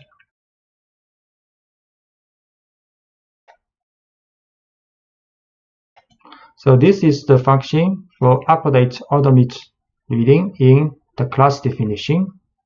So only the miles larger than the current odometer reading we can update with this value. So for example, when we try my used car.update odometer with 20,000, you will get a message: you can't load back in odometer because current value is 23,500. So 20,000 is less than this current value.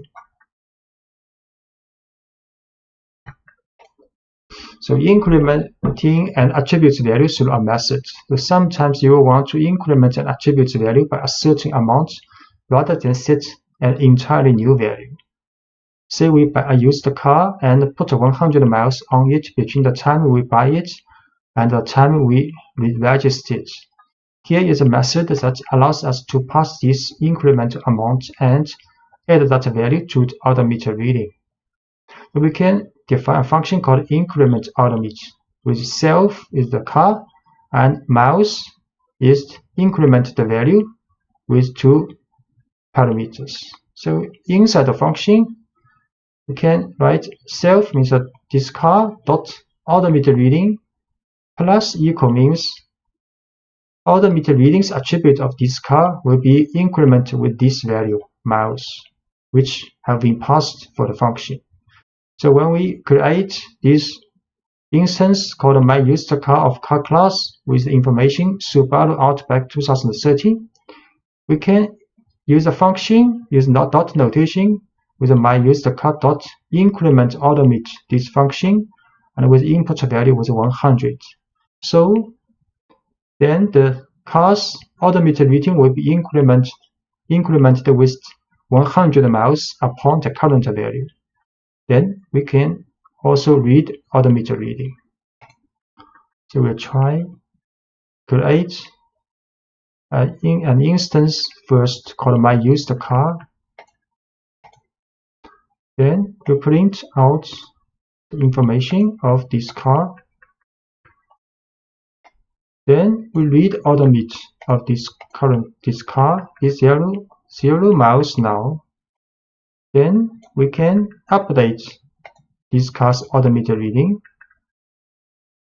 Then we read odometer reading again, 23,500 now. Then we increment odometer with 100. Then we read again this car. Now has 23,600 miles on it. Inheritance of classes. The inheritance, you don't always have to start from scratch when writing a class. If the class you're writing is a specialized version of another class you wrote, you can use inheritance. So when one class inherits from another, it automatically takes on all the attributes and methods of the first class. The original class is called the parent class, and the new class is the child class. The child class inherits every attribute and method from its parent class, but is also free to define new attributes and methods of its own. So, the initial method for a child class. The first task Python has when creating an instance from a child class is to assign values to all attributes in the parent class. To do this, the initial method for a child class needs help from its parent class. So as an example, let's model an electric car. An electric car is just a special kind of car, so we can base our new electric car class on the car class we wrote earlier. Then we will only have to write code for attributes and behavior specific to electric cars. So let's start by making a simple version of the electric car class which does everything the car class does. So this is the car class, part of the car class called is a parent class in this case. We have seen car class with 3 input information for make, model, year when you create an instance of this class, and inside the initial method we also define automated reading with beginning value 0, and there are several methods. We only show 2 methods here. For example, get descriptive name of this class information, and can read automate for this class automate information. So making a simple version of the electrical car class which inherits from parent class car, then we can define an electrical car class like this. So inside the electrical car class, the parameter we have to write car class, which means electrical car class inherits from car class. And in definition of initial function, we also write self, make, model, year, the same as the parent class. But the definition of this function, we have to write super.initial. Sup means the parent class, so which means the definition of these variables, attributes for the electrical car class is based on the definition of these attributes in car class. So when we call or make instance of electric class, we can just write electric car, then with the information Tesla Model S 2016, and we can also use the method, for example, get descriptive name, same as we using this function method for a normal car. So when you create a child class, the parent class must be part of the current class and must appear before the child class in the file. So we define the child class electrical car, and the name of the parent class car must be included in parentheses in the definition of the child class. And the initial method for a child class. The initial method takes in the information required to make a car instance, and the super function is a special function that helps Python make connections between the parent and the child class. This line tells Python to call the initial method from electrical car class's parent class, which gives an electrical car instance all the attributes of its parent class. And we make an instance of the electrical car class with the same kind of information we had provided when making a regular car, and store it in my Tesla. The initial method defines an electrical car, which in turn tells Python to call the initial method defined in the parent car class. So let's see, because we have to create the car class before this line, so we can create an electrical car class now. So electrical car, then in the parentheses is a car class.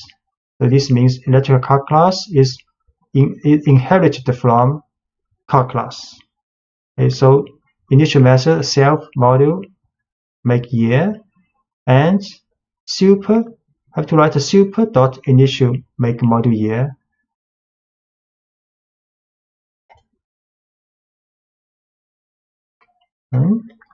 Then we can call and make an instance of electric car now.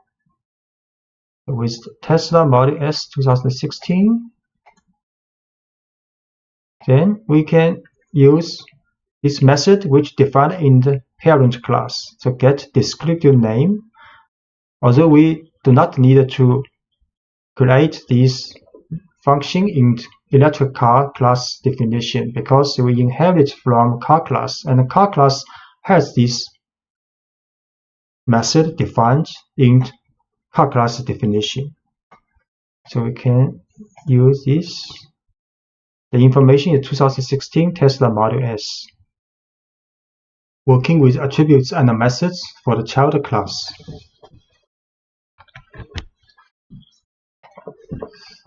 So defining attributes and methods for the child class. So once you have a child class that inherits from a parent class, you can add any new attributes and methods necessary to differentiate the child class from the parent class. So let's add an attribute that's specific to electric car, a battery, for example, and a method to report on this attribute. And we will store the battery size and write a method that prints a description of the battery. This attribute will be associated with all instances created from the electric car class, but won't be associated with any instance of car. We create the electric car inherits from car class. Then inside its definition of initial function, in addition to make module year, which inherits from the soup of which means from the car class, then we define using self here the battery size attribute. So this attribute is only applied to electric car class with a 70 initial value. Next, we define a function called describe battery with self, which means this function only applies to electric car also.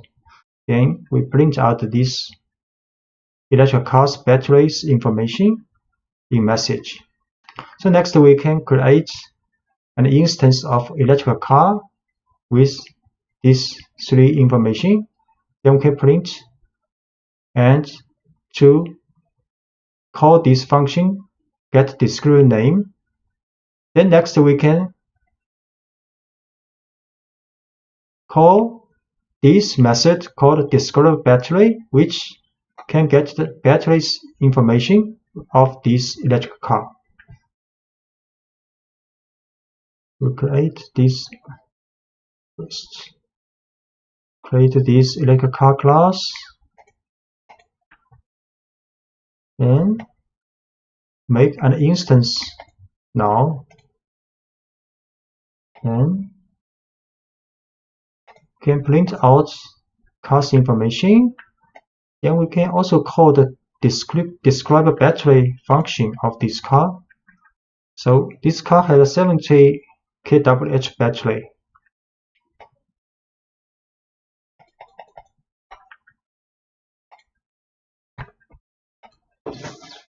So overriding methods from the parent class. So you can override any method from the parent class that doesn't fit what you are trying to model with the child class. To do this, you can define a method in the child class with the same name as the method you want to override in the parent class.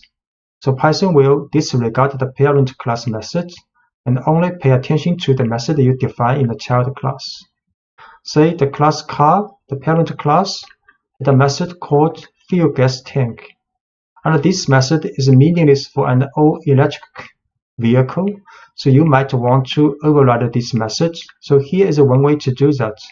You can define a function with the same name in class electric car here and print a message for this function's definition. Then if for the electric car instance, when you call this function, then the information will be printed out like this, and instance as attributes. So when modeling something from the real world in code, you may find that you are adding more and more detail to a car. You will find that you have a growing list of attributes and methods, and that your files are becoming lengthy. In this situation, you might recognize that parts of one class can be written as a separate class. So you can break your large class into smaller classes that work together.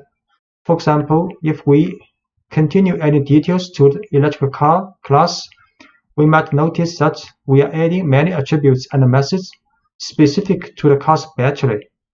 So when we see this happening, we can stop and move those attributes and methods to a separate class called battery.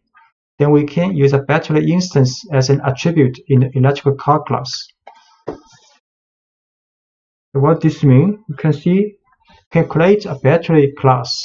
There are lots of information associated with this battery class.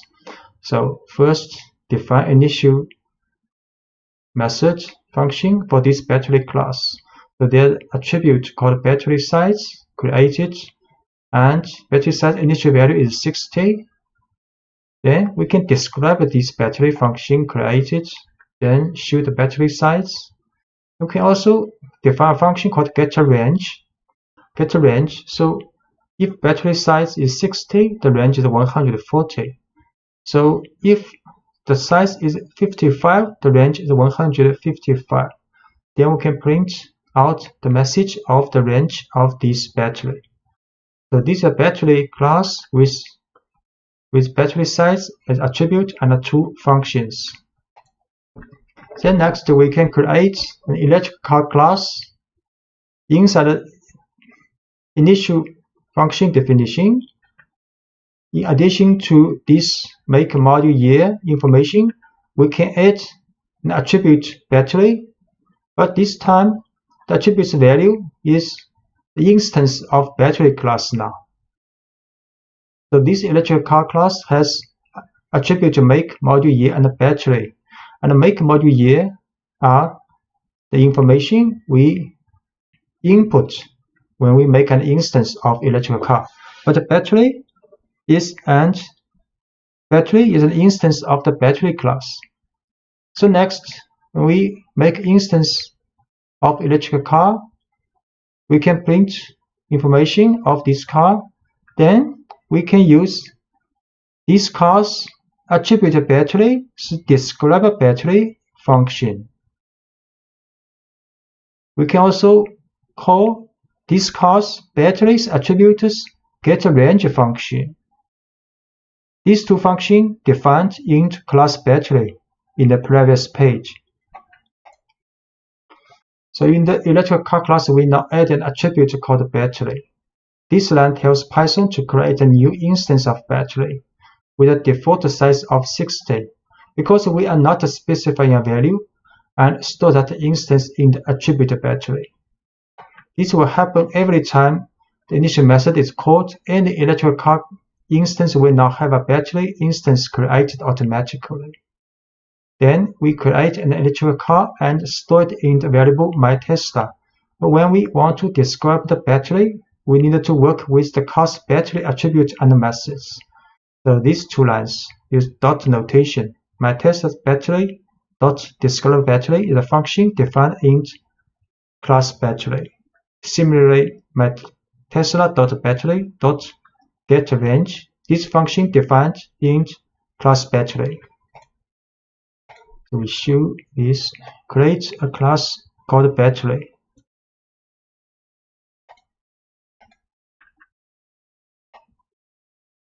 Then create a class, and attribute battery will be the instance of battery class. Then after this class has been created, we can make instance of electrical car. Then we show this class name information. Then we describe battery, show this class battery information, and we'll get a range information of this electrical car. The car has approximately 140 miles on a full charge. importing classes. As you add more functionality to your classes, your files can get long, even when you use inheritance properly. In keeping with the overall philosophy of Python, you will want to keep your files as uncluttered as possible. To help, Python lets you store classes in modules and then import the class you need into your main program. So we can, for example, import a single class. Let's create a module containing just a car class. This module file will be named car.py, and the car class is stored in this module file. The module file car.py is put in the same directory of your working source file. So this is part of the file, module file car.py. Inside this file is a class definition for car, which we have introduced in the previous lectures. Then in your working source file, you can import car from module.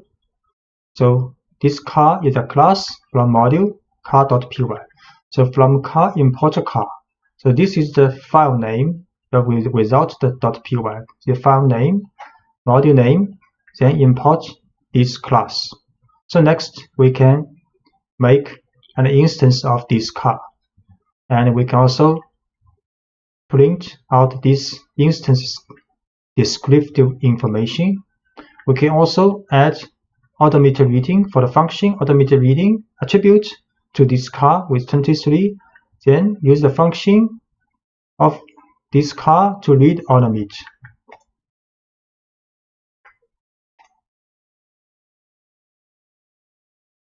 So we first set a working directory because this file called car.py stored in this working directory. Next, we import from this car module, import this car class. Then can create an instance of the car class. We can print out descriptive information of this car. Then we can set automated reading attribute of this car to 23. Then we can call this function read automate of this car. So this car has 23 miles on it. We can also store multiple classes in a module. So you can store as many classes as you need in a single module file, although each class in a module should be related somehow. The class battery and electrical car both help represent cars, so let's add them to the module car.py. So in the file car.py, we add class battery also, which we have introduced in the previous lectures. And for the battery class, we also has getRange, for example, getRange function. And we also store electrical car class in this file car.py. So when you import multiple classes from a module, you can use from car import car class, then comma electrical car class. So next, in our program, we can make instance from car, or we can make instance from electrical car. And we can also print out attributes or information of this car and attribution of this electrical car. So we see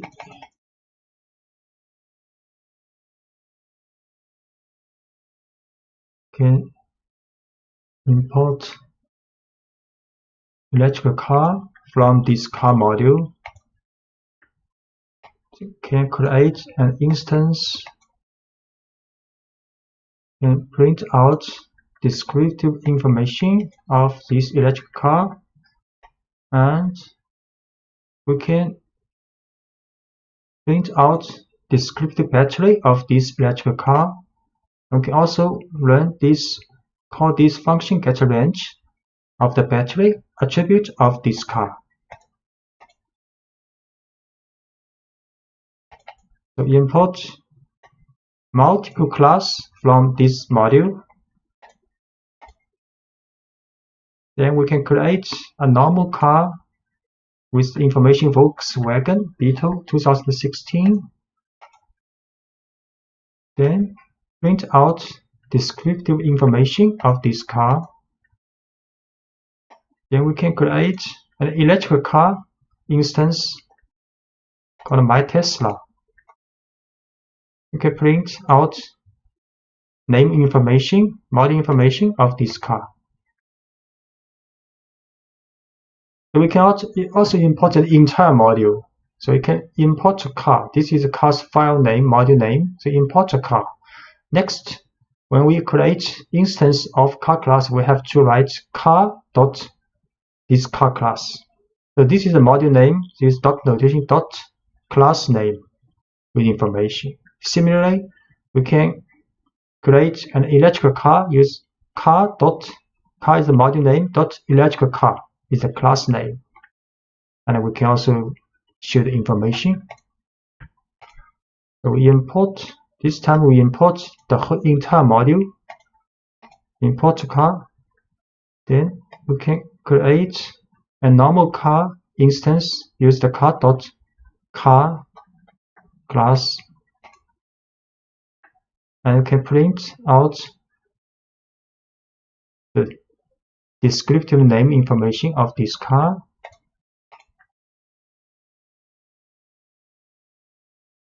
And we can also create an electrical car. Use the car dot notation electrical car.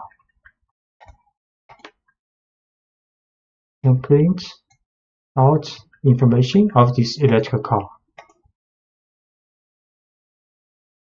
Reading from a file. So when you want to work with the information in a text file, the first step is to read the file into memory. You can read the entire contents of a file, or you can work through the file one line at a time. So reading an entire file. So let's start with a file saved in the same working directory that contains pi to 30 decimal places with 10 decimal places per line. So this file is the pi digits like this, stored in this txt file. And the following code opens this file, reads it, and brings the contents of the file to the screen. So start with a then with open this file as a file object. Then inside this block, with block, we write contents is this object dot read function. Then we can print contents, and the result will be like this. So we first set working directory. Then we read this file. Use with open this file as file object. Then contents is this object to read.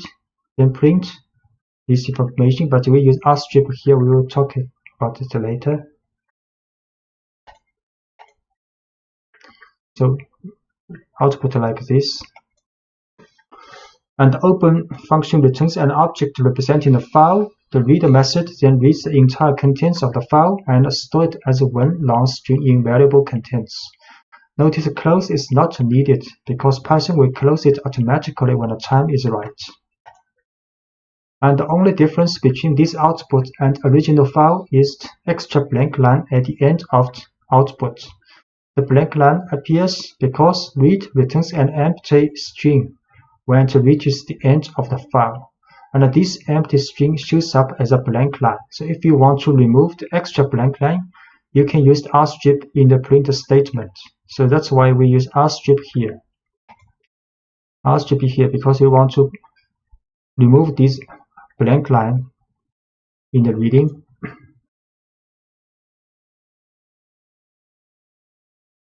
The file path. Sometimes, depending on how you organize your work, the file you want to work won't be in the same directory as your program file.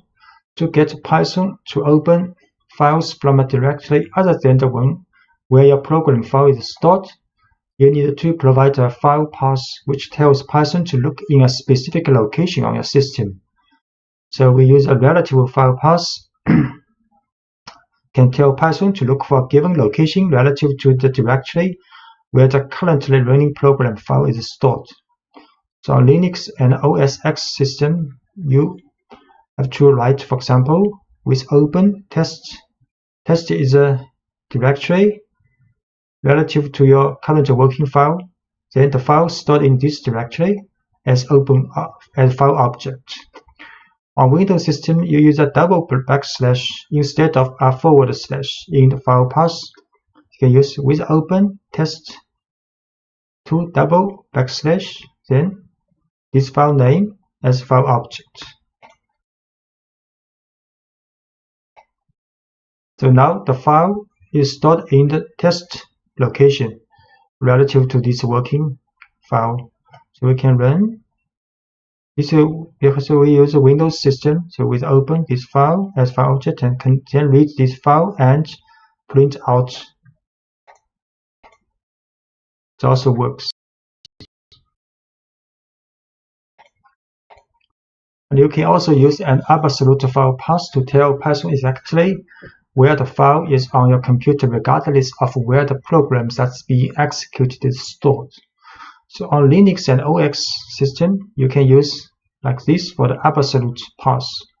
And on Windows, you can use, for example, the Python beginning course and test with this file. So I try to use absolute path. So file path create first as absolute path a string, and we can open this file as file object, then read file and print. Also works.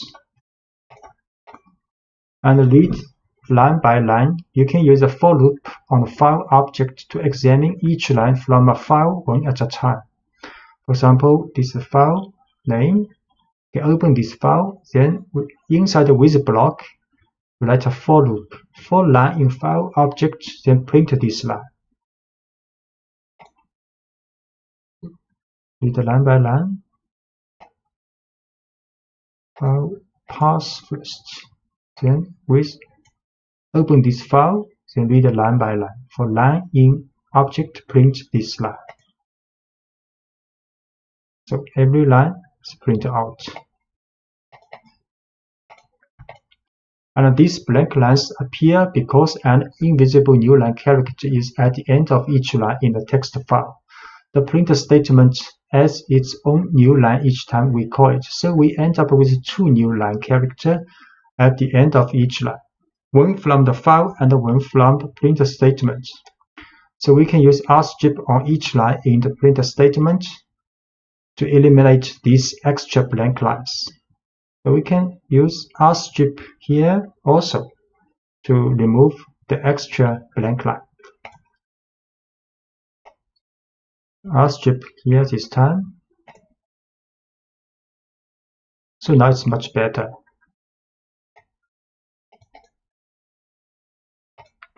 Make a list of lines from a file. So when you use with, the file object returned by open is only available inside the with block that contains it. So if you want to retain access to a file's content outside the with block, you can store the file's lines in a list inside the block, and then you can work with that list later. And the following example stores the lines of pi digits text in a list inside the with block, and then prints the lines outside the with block. So we can read this file with block, then use read lines and save these lines to a list called lines. Then outside of the with block, we can next print out each line with a for loop. So first, this is the file name. Then we use a with block to read the lines, then save to the lines. This lines is a list. Then next, outside of the with block, we can use a for loop to read each lines and print out.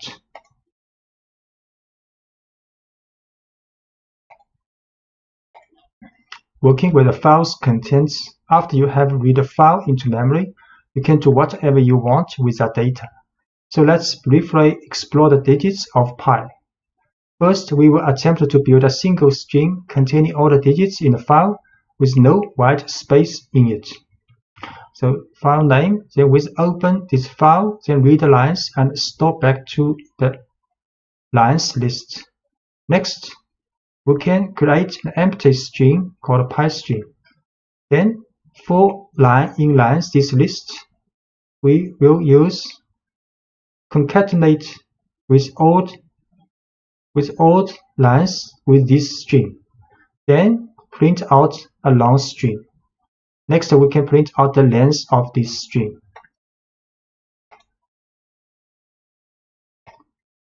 So file name,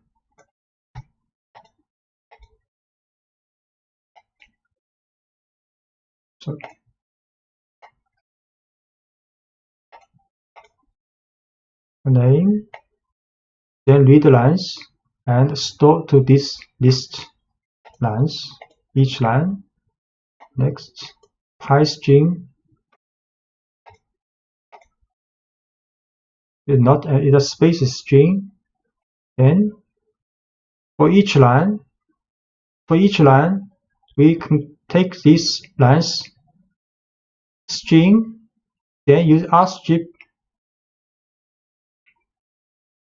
then concatenate the to pi string. Then we print out this long string. And we print out the length of this string. 36 elements.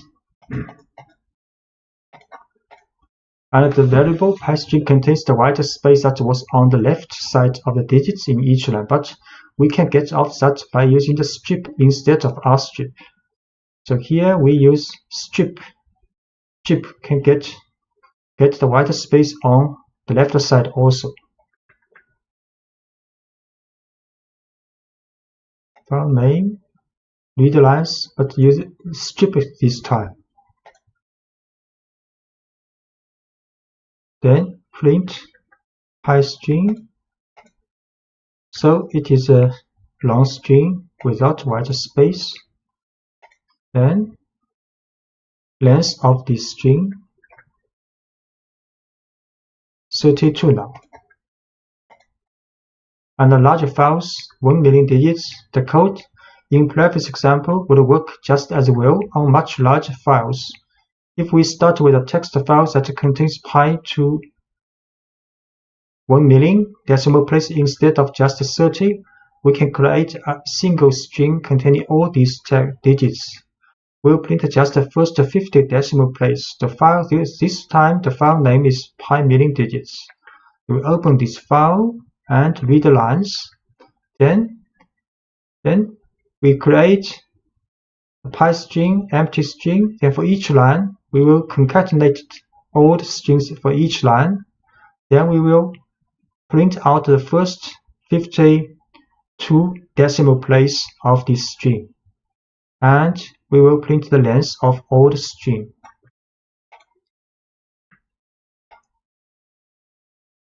So this file name, then with open, we read this file for each line to a list. Then create an empty string. Then for each line, we get the string out and concatenate it together. But with the strip for to remove the white space, then we print out the first 50 decimal places for this long string. And we print the length of the whole string. 1 million too, because 1 million decimal place. So next we can test, is your birthday contained in pi this string? So let's use the program we just wrote to find out if someone's birthday appears anywhere in the first million digits of pi. We can do this by expressing each birthday as a string of digits and seeing if that string appears anywhere in pi string. So we can use the input for user to input your birthday. Then we test if birthday in PyString will print out this message. If birthday not appear in the PyString, we'll print another message. So great, and read is the same as before. Then next we can let the user to enter birthday. For example, okay, birthday. Then is your birthday in string, and if not in string, we'll get a message. Your birthday appears in the first million digits of pi. So this birthday appears in the first million digits of pi. Write into a file. To write a text to a file, you need to call open with a second argument, telling Python that you want to write to the file. To see how this works, let's write a simple message and store it in a file instead of printing it to the screen. So first, we set a file name in the working directory. Then we open this file with W mode, write mode as file object. Then we can write file object.write this message inside this with block.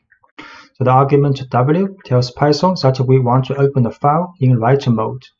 You can open a file in read mode with R, write mode with W, and append mode with A. One mode that allows you to read and write to the file with R+. If you omit the mode argument, Python opens the file in read-only mode by default. So we set the file name. Then we open this file with the write mode, then write a message.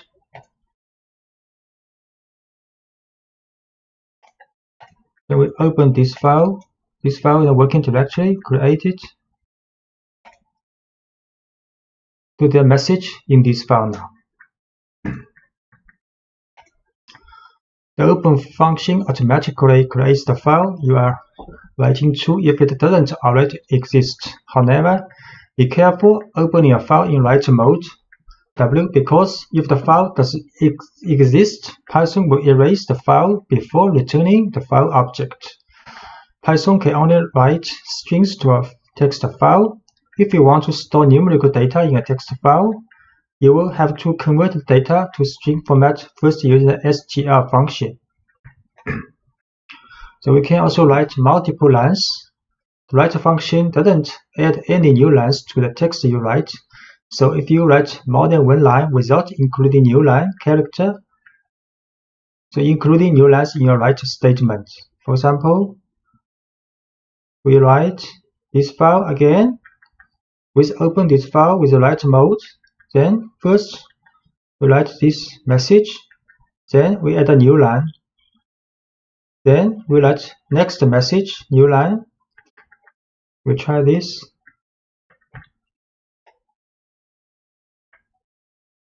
In this file, then write 2 lines message. Then we open this file. Now there are 2 lines message in this file now. And we can also append to a file. If you want to add content to a file instead of writing over existing content, you can open the file in append mode. Let's modify this file by adding some new reasons why we love programming to the existing file programming txt, so file name. Then open this file with append mode. So we write 2 more lines in this file. Try this. So we open this file to the same file with append mode. Then write 2 message. Then we see this file again. So now there are 4 lines in this file. So 2 lines appended to the first 2 lines. Introducing try except blocks exception. Try except blocks. Python uses special objects called exceptions to manage errors that arise during a program's execution. Whenever an error occurs that makes Python unsure what to do next, it creates an exception object. If you write code that handles the exception, the program will continue running. If you do not handle the exception, the program will halt and show a traceback, which includes a report of the exception that was raised. Exceptions are handled with try except blocks. A try except block tells Python what to do if an exception is raised. So when you use try except blocks, your programs will continue running even if things start to go wrong. Instead of traceback, which can be confusing for users to read, users will see friendly error messages that you write. So, for example, we're handling the zero division error exception. So let's look at a simple error that caused Python to raise an exception. You probably know that it is impossible to divide a number by 0, but let's ask Python to try it first. So if we print 5 divided by 0, there will show an error. Print 5 divided by 0, so there will be an error called zero division error. But the error reported in the traceback zero division error is an exception object. Python creates this kind of object in response to a situation where it cannot do what we ask it to. So when this happens, Python stops the program and tells us the kind of exception that was raised. So we can use this information to modify our program. We will tell Python what to do when this kind of exception occurs. Here is what a try except block for handling the zero division error exception looks like. So we can use a try except block for handle this error. First, we will try this statement. Then we'll see except if zero division error occurs, then we check except if the error happens, then except block will check if it is zero division error. If this matches, then the statement inside except block will run. So we put print 50, the line that causes the error, inside the try block. If the code in a try block works, Python skips over the except block. And if the code in the try block causes an error, Python will look for an except block whose error matches the one that was raised and runs the code in that block. So in this example, the code in the try block produces a zero division error. So Python looks for an except block and telling it how to respond. So Python then runs the code in that block and the user sees a friendly error message instead of a traceback. So we try print this one, then check except zero division error. We run. So the message has been printed out, so except the block is run.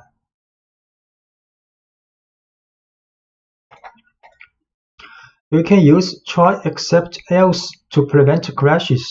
So in some cases, we can use try except else block, handling errors smoothly when the program has more work to do after the error occurs. This happens often in programs that prompt users for input. If the program responds to invalid input abruptly, it can prompt for more valid input instead of crashing.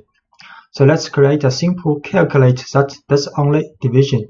We can make this program more error resistant by wrapping the lines that might produce errors in try except else block.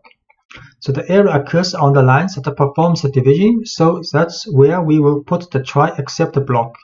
And this example also includes an else block. So any code that depends on the try block executing successfully will go in the else block. We print a message,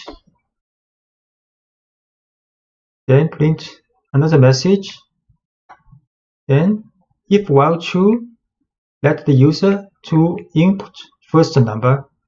If user input first number equals to Q, then the while loop will break. Then second number is also an input by user.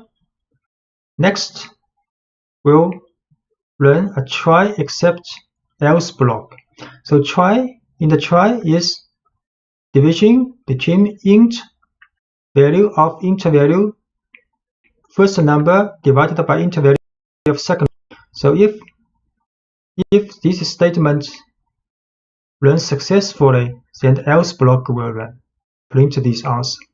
If it raise an error except block object, then Python will check except statement if this error is zero division error. So then we'll print if matches this error, then we'll print you cannot divide by 0. So we should first we print the two messages on the screen. Then we'll run this while true while loop. So let user to input first number and second number. If user in the first number enters Q, then the while block running will stop. And if user enters 0 in the second number, then the error will come and will print out this message. If both numbers cause the division runs successfully, then we print answer. First number 10, second number 5. Then the answer printed and while loop runs again. First number 100, second number 3 also runs successfully.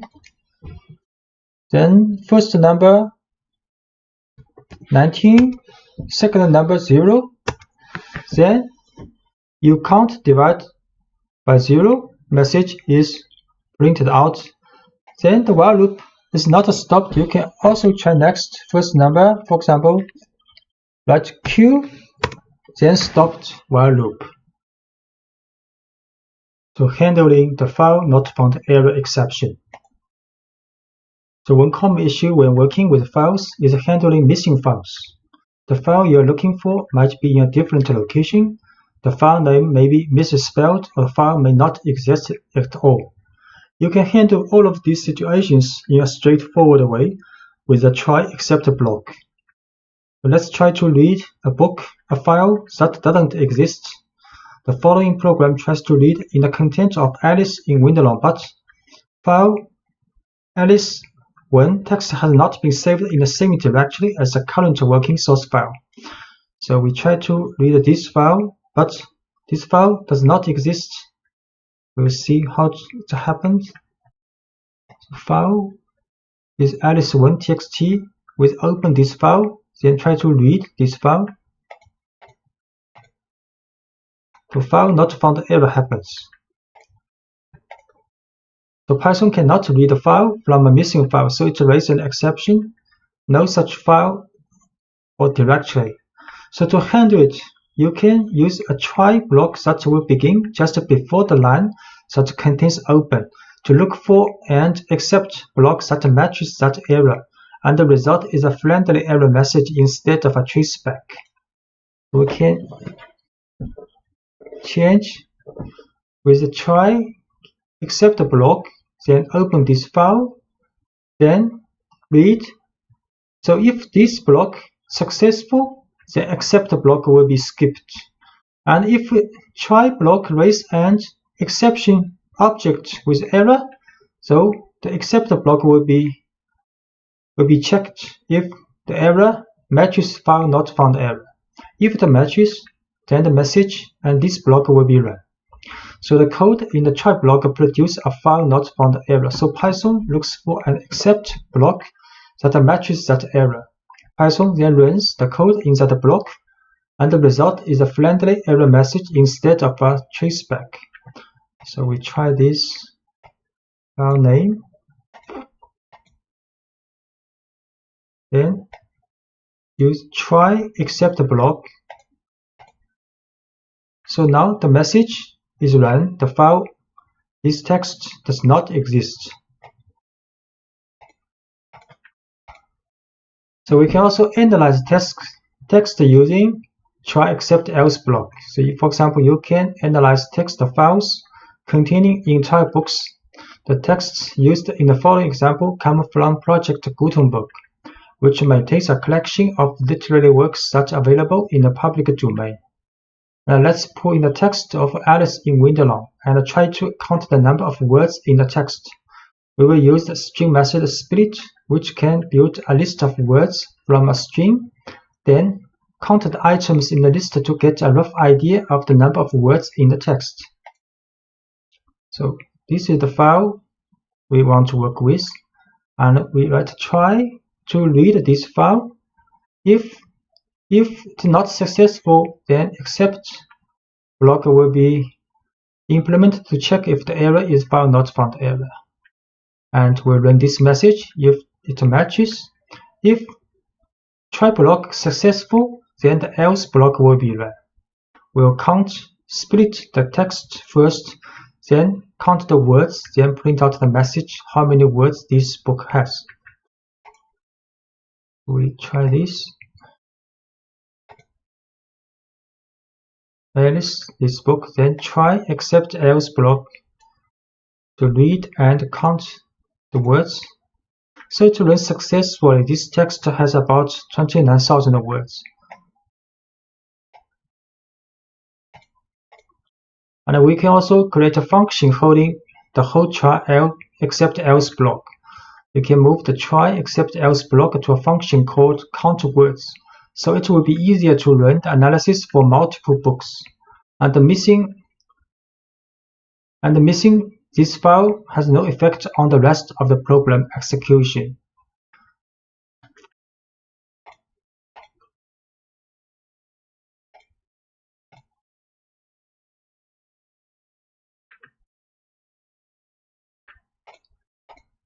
So we can create a function. The function actually we put the previous page's try except else block in this function called count words. Then next we can try to read several books using a for loop and count words. In the working directory, we have these 4 books. So we run this function first. Count words, create this function. Then we create a list with 4 books inside. And we intentionally write a wrong name for this book, Cinderella. Actually, the book is called cinderella.txt, but we add 1 here to see how it is going with this file. So next is a for loop to call this function for each of these 4 books. So you can see the file Alice text has about 29,000. It's okay. But for the second book, Cinderella, the file Cinderella.txt not exist. And the next 2 books also works and count the words.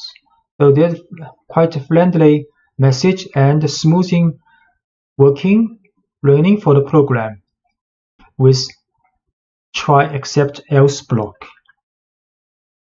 Using try except else pass and finally in Python. So let's first review how the try and except works. First, the try clause is executed. If there is no exception, then only try clause will run, except clause will not get executed. If any exception occurs, the try clause will be skipped and except clause will be checked. If any exception occurs and matches the except statement, the except block will run. If the exception does not match the except, then the execution stops. A try statement can have more than 1 except clause. And using try except else and finally in Python. So try this block will raise an exception if there is an error. Except here you can handle the error if it matches, and else block runs only if the try clause does not raise an exception. Finally block always gets executed either exception is generated or not. So we see an example called division x by y. It's a function called division x by y. Say inside the function, first try this division, then if this has error, then we'll check except the block if it is 0 division error. If it's a matrix, then you will show the message you are dividing by 0. And if try block has no error, then else block will be run. And finally block will always be run either there is an exception object raised or try block successfully run. So we try to do this, divide 3 by 2 and 3 by 0.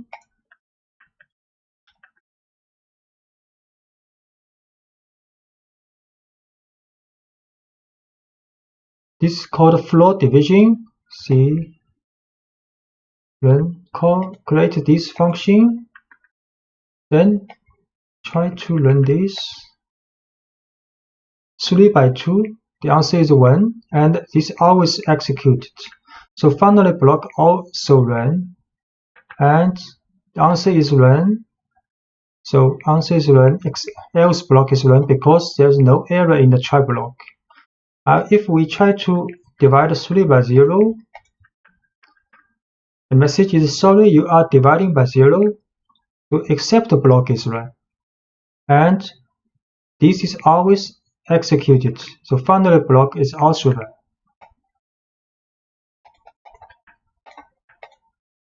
And we can also let it fail silently. So sometimes you will want the program to fail silently when an exception occurs and continue on as if nothing happened. To make a program fail silently, you write a try block as usual, but you explicitly tell Python to do nothing in the except block using a pass statement. So else blocks runs only if the try clause does not raise an exception, and the finally block always gets executed either exception is generated or not. So this is the pass function. So we changed this function called count words in the previous lectures. Count the words of text. So inside this function, the try to read this book. Then int except block if the error is found not found error, and we pass here. Then in the else block, we count the words and print out the message. So we should first create this count words function. Then we create a list of 4 books, but with this name intentionally add 1 here. So this book does not exist in the working directory. Then in a for loop to read each book and count words. So you can see the first book has about 29,000 words working correctly. The second book, because it's not found, so Python runs silently, does not show any information about this book. The next 2 books implementation work correctly. NumPy is a basic package for scientific computing with Python and especially for data analysis.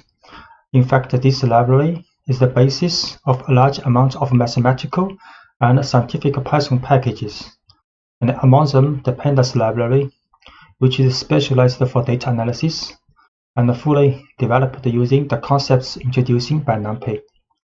And in fact, the building tools provided by the standard Python library could be too simple or inadequate for most of the calculations in data analysis. So having knowledge of the NumPy library is important to being able to use all scientific Python packages, and particularly to use and understand the Pandas library. NumPy is currently the most widely used package for the calculation of multi-dimensional arrays and large arrays. In addition, the package comes with a range of functions that allow you to perform operations on arrays in a highly efficient way and perform high-level mathematical calculations. So installation and import of NumPy. Generally, this model is present as a basic package in most Python distributions. However, if not, you can install it later. In Anaconda prompt, you can install NumPy by printing conda install NumPy. Once NumPy is installed on your distribution, to import the NumPy module within your Python sessions, for example, like Anaconda Spider, you can write the following: import NumPy as np.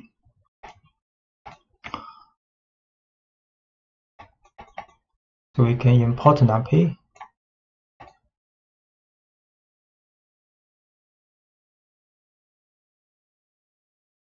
In the array, the heart of the NumPy. The NumPy library is based on one main object called NDArray, which stands for n-dimensional array. This object is a multi-dimensional homogeneous array with a predetermined number of items. Homogeneous because virtually all the items in it are of the same type and the same size. In fact, the data type is specified by another NumPy object called dtype. So each ND array is associated with only one type of dtype, and the number of the dimensions and items in an array is defined by its shape, a tuple of n positive integers that specifies the size for each dimension. The dimensions are defined as axes and the number of axes as a rank. Moreover, another peculiarity of NumPy arrays is that their size is fixed, that is, once you define their size at the time of creation, it remains unchanged. And this behavior is different from Python lists, which can grow or shrink in size. So the easiest way to define a new ND array is to use the array function, passing a Python list containing the elements to be included in it as an argument. So we can create an array using np.array 1, 2, 3 and a list. So A will be an array with 3 elements. So we can create this array, one-dimensional array with 3 elements. And we show this array 1, 2, 3. And you can easily check that a newly created object is an ND array by passing the new variable to the type function, type A. So we can show type A is a NumPy's ND array. And you can, in order to associate the type dtype to the newly created ND array, you have to use the dtype attribute. So we can use the dtype attribute to this array. Dtype. The dtype int 32. It is integer type with 32 bits.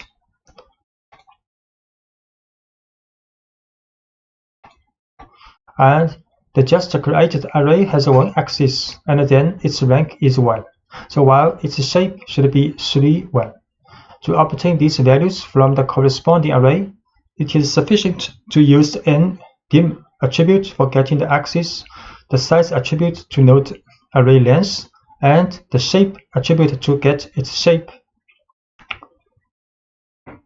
So if we use ndim to this array, only 1, so one-dimensional, a.size 3 elements, and a.shape 3, so one dimension, the first dimension has 3 elements. And define a 2-dimensional array. We can also define a 2-dimensional array using 2 list int np array function. So we can also show dtype, ndim, size, and shape. two-dimensional array.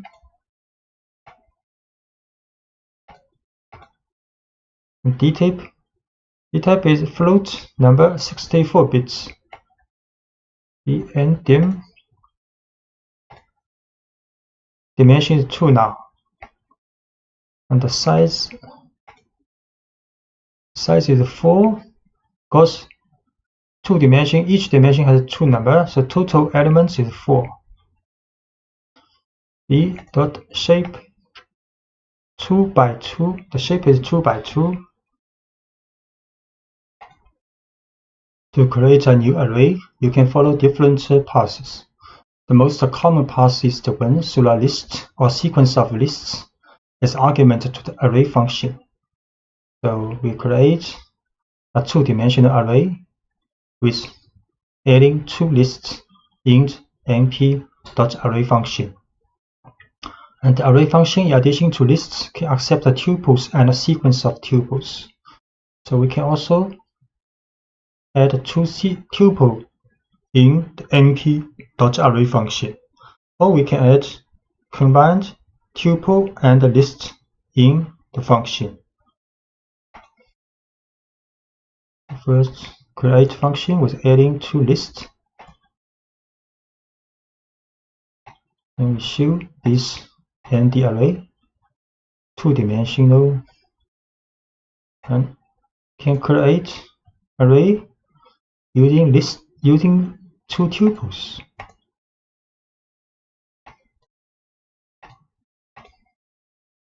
Get the same result as using lists. Can also create array using combined list and tuple.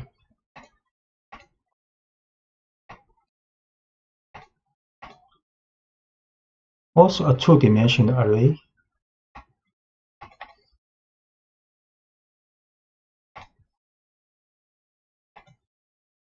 Dtype. So NumPy arrays are designed to contain a wide variety of data types. We have seen simple integer and float numerical values. In addition, you can use the dtype for strings. So we create an array, two-dimensional array with the value of strings in the list.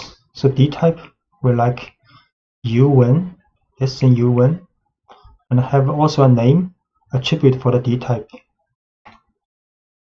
Create this tuple using the string layer of list. Then the dtype u1, and the dtype has a name attribute, string 32. By default, the nd array function can associate the most suitable type according to the values contained in a sequence of lists or tuples. Actually, you can explicitly define the dtype using the dtype option as argument of the function. For example, if you want to define an array with complex values, you can use the dtype option as follows. So if we add the dtype equals complex, so these numbers will be stored as complex number in the array. We'll create this array. So complex number now stored in the array. The NumPy library provides a set of functions that generate nd arrays with initial content created with different values depending on the function. The zeros function, for example, creates a full array of zeros with dimensions defined by the shape argument, while the ones function creates an array full of ones in a very similar way. So if we write np.033, a two-dimensional array of 33, and all the values are 0, and similarly write a three-dimensional array of the shape 2 by 3 by 4 with all the values are 1. And np.arrange 0 10 will create a sequence of values between 0 and 10. And arrange 4 10, so we'll create a sequence of numbers starting from 4 to 10. So NP zeros 3 by 3, the shape all values 0 and ones. All values are 1, 3-dimensional, and sequence number using arrange. So number 0 to 9 created in array, arrange 4 to 10. So the number 4 to 9 created in this array.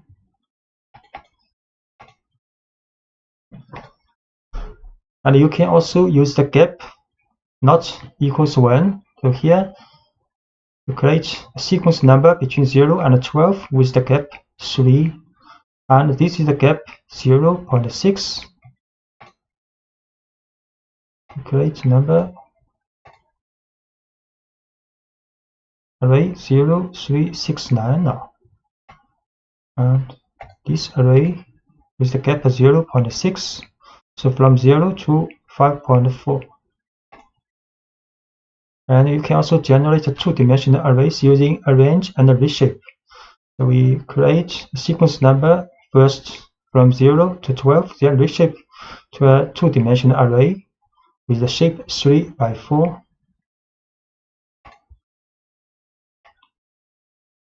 So the two-dimensional array is the number from 0 to 11. The shape is 3 by 4. And line space generates a sequence of numbers based on the number of elements in a third argument. So np.linespace 0, 10, 5 means to create an array with 5 values equally distanced between 0 and 10. np linespace 0, 10 with 5. So this is the resulting array with 5 numbers equally distanced between 0 and 10. Just note, in arrange function, the 10 is not included, but in line space, the 10 is included.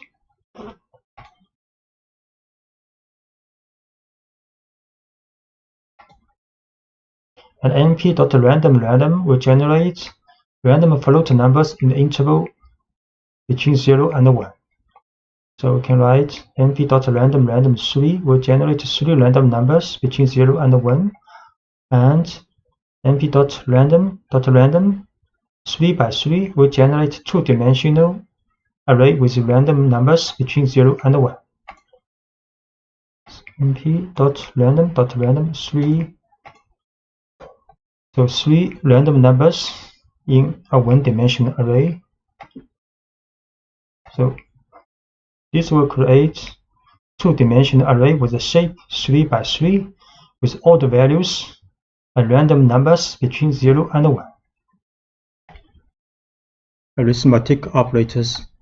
The most obvious are adding and multiplying an array by a scalar, and these operations are element-wise. Such as, the operators are applied only between corresponding elements. So this is a NumPy array with the number from 0 to 3. Then we can add a with 4 or multiply a with 2. NumPy array. So a 0 to 3. A plus 4 will return another NumPy array with the elements 4, 5, 6, 7. A multiply 2. So each element will be multiplied with 2 in the new array.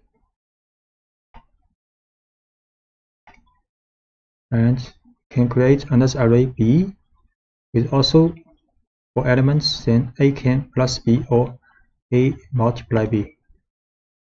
So B is an array with elements 4, 5, 6, 7. So A plus B. So element-wise addition between A and B will return another array with 4 elements. A multiply B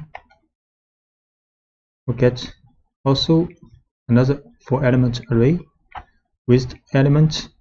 Each element is the multiplication between the corresponding elements in A and B. And moreover, these operators are also available for functions, provided that the value returned is a NumPy array. So for example, you can multiply the array by the sum or the square root of the elements of array B, and they are also element-wise. So assume A and B here have the same shape. So we can A multiply NumPy sum function of B, or A multiply the square root of B. A multiply the sum function of B, and the result is also a NumPy array with 4 elements. A can multiply the square root of B. Also, the result is a 4-element NumPy array. And for multidimensional case, arithmetic operators continue to operate element-wise. So this is a 2-dimensional NumPy array with shape 3 by 3, and B is also a 3 by 3 shape 2-dimensional NumPy array with elements all equals 1. Then A can multiply B element-wise. So we create A first.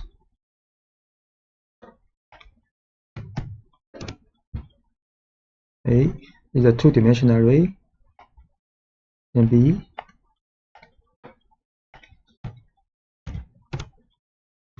also 2-dimensional array. Then A multiply B element-wise a 2-dimensional array. And actually the value of each element in the resulting NumPy array is same as in A, because B, all elements in B is 1. The matrix product in NumPy array, the matrix product is indicated by the dot function. This operation is not element-wise, that is, the result at each position is the sum of the products of each element of the corresponding row of the first matrix with the corresponding element of the corresponding column of the second matrix. So NumPy dot A and B is the matrix production A multiply B. You see, so this is the result of matrix multiplication A and B. An alternative way to write the matrix product is to take dot function as an object function of one of the two matrices. So we can also write NumPy dot A and B. Also, A is the first matrix, B is the second one. Or A dot B. So these two is the same. Note that since the matrix product is not a commutative operation, the order of the operands is important. So indeed, A multiply B is not equal to B multiply A in the matrix multiplication. So also show A dot B the same results as this one, but we showed NumPy dot B and A is not the same.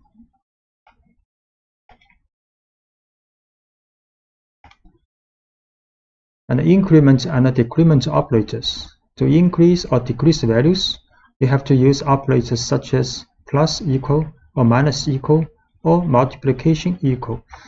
Instead of creating a new array with the results, they will reassign the results to the same array. So we can write A plus equals 1. Then the array of A, each element will be added with 1. And similarly, A minus equal 4, each element of array A will be minused with 4. And this will multiply with 4 for each element in A. We create array called A 0, 1, 2, 3, then A plus equal 1. We show again each element has been added with 1. A minus equal 1. We show again A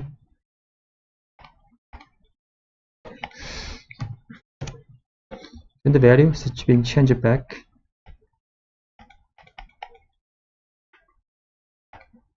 We can also create A 0, 1, 2, 3, A, for example, plus 4, change it to 4, 5, 6, 7, and multiplication to 8, 10, 12, 14 now. And universal functions. A universal function, generally called ufunc, is a function operation on an array in an element-by-element fashion. And this means that it acts individually on each single element of the input array to generate a corresponding result in a new output array. So in the end, we obtain an array of the same size as the input. There are many mathematical and trigonometric operations that meet this definition. For example, calculating the square root with the square root, the logarithm with the log, or the sum function with the sum. So A is an array, can calculate the square root of A, log A, and sum. Create A is an array, then square root of A for each element, then logarithm of A.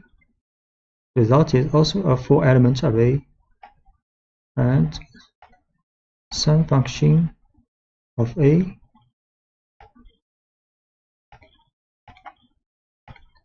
Aggregate function. Aggregate functions perform an operation on a set of values of an array, for example, and produce a single result.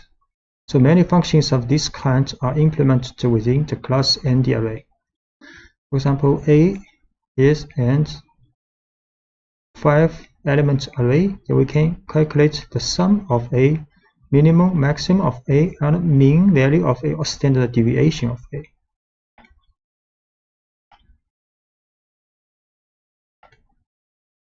A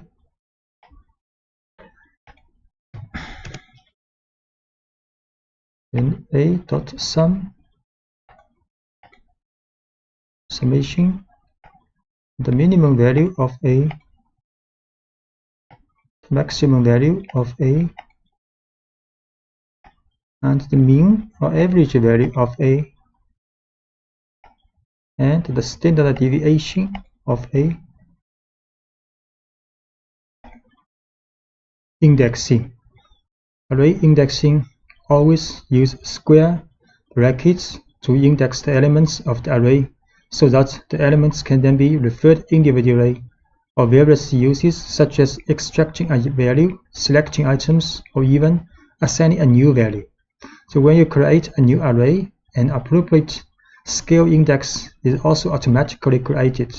In order to access a single element of an array, you can refer to its index. So this is an array created with 6 numbers from 10 to 15. So we can write A bracket 4. Then the 5th element of this array will be selected. So create an array first.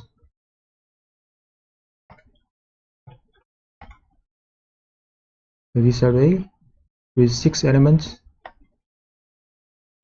A bracket 4 will return the 5th element. And NumPy array also accepts a negative index. So this index have the same incremental sequence from 0 to -1, -2, and so on. So this is the last one and last element of this array. If we use a bracket minus 1, and this is the first element of this array. If we use bracket minus 6, so a bracket minus 1, 15 returns. A minus 6, so 10 is returned. To select multiple items at once, you can pass array of index in square brackets. So we can pass an array inside these brackets with 1, 3, 4. Then 3 elements of the array will be returned.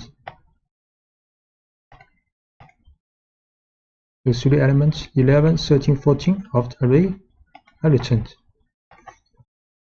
So moving on to the two-dimensional case, they are defined by two axes, where axis 0 is represented by the rows and axis 1 is represented by the columns. Thus, index in this case is represented by a pair of values. The first value is the index of the row, and the second is the index of the column. So for example, this is a two-dimensional array with shape 3 by 3. So a bracket 1, 2, we select the element in the second row and third column. We create an array first.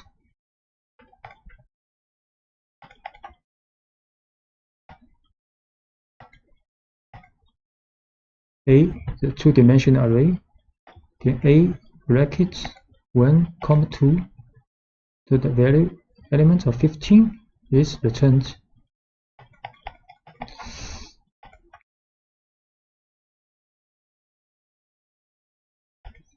Slicing allows you to extract portions of an array to generate new arrays. So when you use the Python lists to slice arrays, the resulting arrays are copies.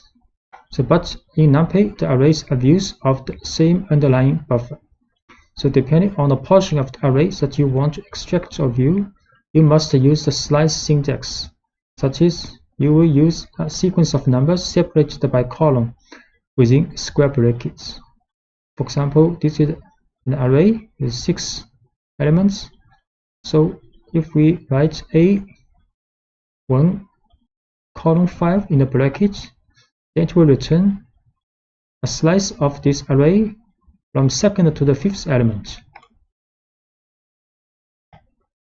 Create an array with 6 elements.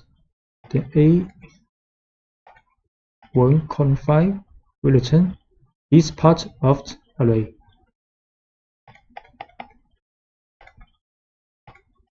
And you can use the third number in the bracket, define a gap in the sequence of the elements. So if we write A bracket 1, 5, 1, 2, this last 2 means the gap of the elements returned. So array will return an array with 11, then 13. So the difference between these two are 2 for this element. So A1, 5, 2. This will return 11 and 13. In the slicing bracket, if you omit the first number, NumPy implicitly interprets this number as 0. That means from the initial element of the array. If you omit the second number, this will be interpreted as the maximum index of the array. And if you omit the last number, this will be interpreted as 1 for the gap. So if we do not write the first and second element in the bracket, then it means from the first to the last element of this array with the gap 2. Then it will return an array with 3 elements, 10, 12, 14. Similarly, this will start from the beginning to the 6th element of the array and with a gap 2. Actually, the result is the same as this one. And this will from the beginning to the 5th element, but with gap 1. So A, column 2, 10, 12, 14, A, column 5, column 2, also 10, 12, 14, A, column 5, column. So from 10 to 14 returns. And in the case of a two-dimensional array, the slicing syntax still applies, but it is separately defined for the rows and columns with comma.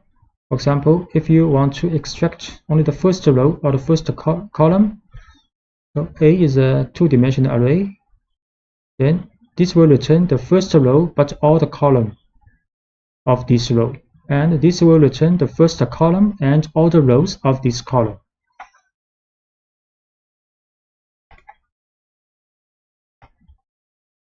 So A is a two-dimensional array. A 0, comma, column, return the first row of this array. And A, column 0, return the first column of this array. And if you want to extract a smaller matrix, you need to explicitly define all intervals with index that define them. So, for example, A 0 to 2 and comma 0 to 2, it will return the first two row and the first two column of this array. So it's a smaller array. And if we want to write, if we write bracket 0 to the first and third row and the first to second column, this part of array will be returned. So we'll see this one, first two row, first two column, this part of array returns. This is the first and the third row and first two column will be returned.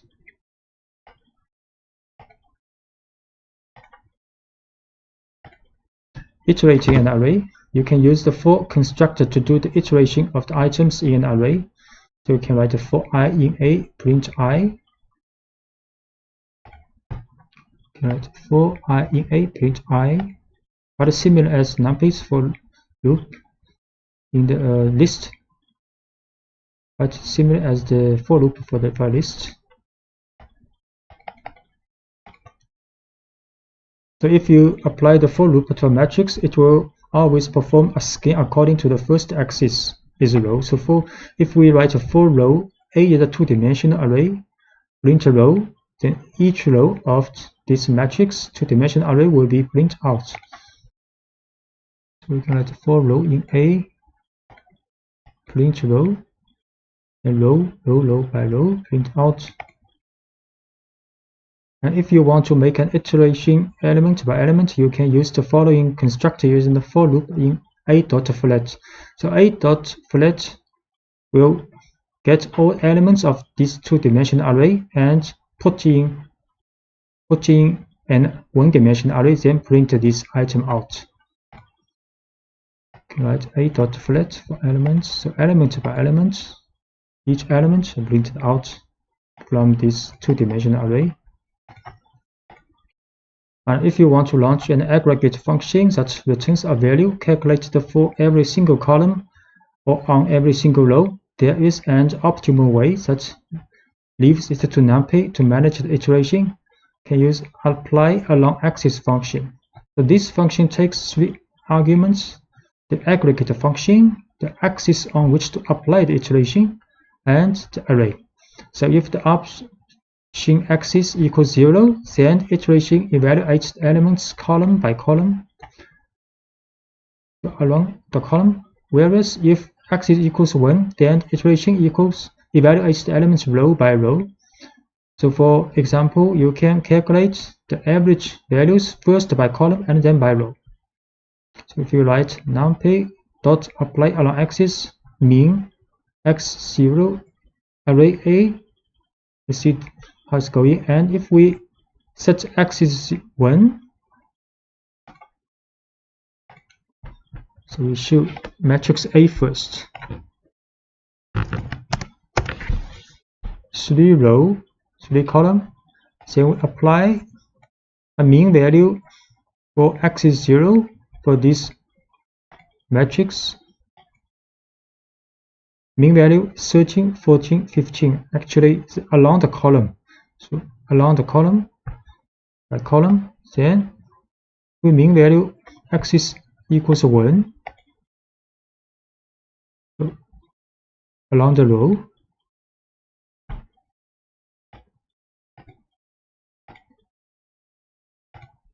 And you can also define your own function in using the apply along axis function. So we can define a function called foo and return the value of the parameter.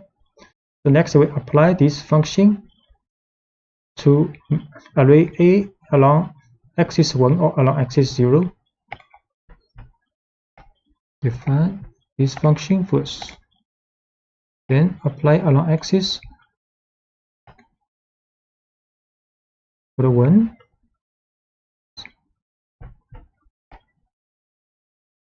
And apply this function with 0. Actually, the result will be the same because you divide elements by 2 along the row. It's same as you dividing elements by 2 along the column. And the conditions and the Boolean arrays.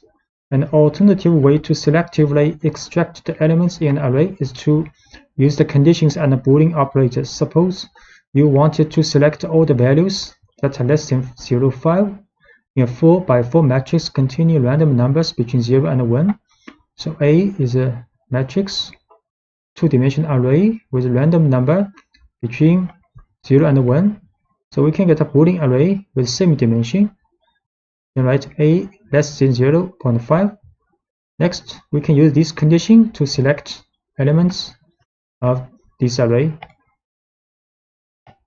So create this array first, random number between 0 and 1, 4 by 4 dimension, 4 by 4, the shape A less than 0.5. It's the same dimension Boolean matrix. We can select condition. Now it is a 1 dimension with all the values meeting this condition in array A. Shape manipulation. During the creation of a 2-dimensional array, it is possible to convert a 1-dimensional array into a matrix using reshape function. Reshape function returns a new array and can therefore create new objects. So this is 1-dimensional array with 12 elements, and we can write A.reshape to 3 by 4 2-dimensional array. A is a 1-dimensional array with random number, 12 random number. And we create another array using reshape to 3 by 4. We choose this array. Now the dimension is 3 by 4 2-dimensional array. And you can also use a tuple to modify the shape of an existing array. We can also write A.shape and assign a 2-dimensional array in a tuple. So we assign the shape to A, then we show A again. Now A is 2-dimensional array. And the inverse operation is also possible, such as you can convert a 2-dimensional array into a 1-dimensional array by using the level function. We use the level function to A, and so A is now is 1-dimensional again. And even acting directly on the shape attribute of the array itself, you can also write A shape to 12. You can also first create again A as 2-dimensional array. Then we assign the shape to 12.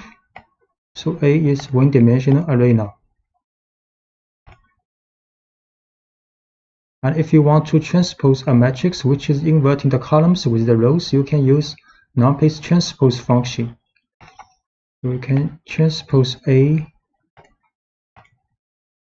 So A's value has been transposed, and now the A's dimension is 4 by 3. So 4 rows, 3 columns now.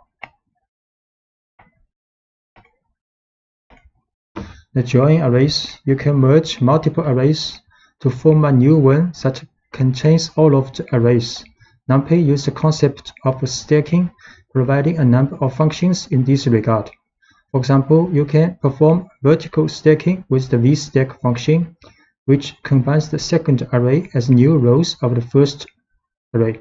By contrast, the edge stack function performs horizontal stacking.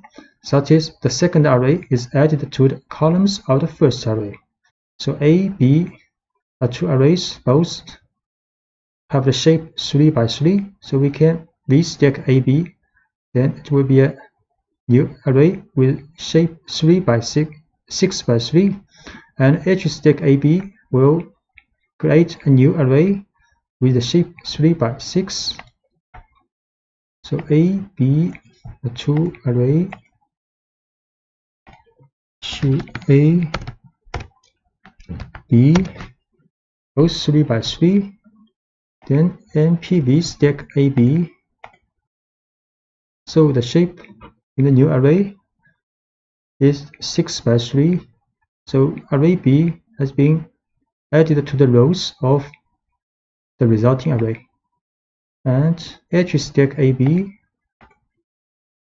you see the array A and array B is being stacked, and the dimension is 3 by 6 now. Two other functions performing stacking between multiple arrays, a column stack and a row stack. These functions operate differently than the two previous functions. So generally, these functions are used with a one-dimensional array, which are stacked as columns or rows in order to form a new two-dimensional array. So can create 3 array all by one dimension. Then we can use column stack ABC or row stack ABC, row C. So ABC, 3 one-dimensional array. Then we can column stack ABC. So they now become a two-dimensional array. The row, each row represents, each column represents these 3 array, and we can also NP row stack ABC. So this also is a 3 by 3 two-dimensional array, and with each row represents ABC.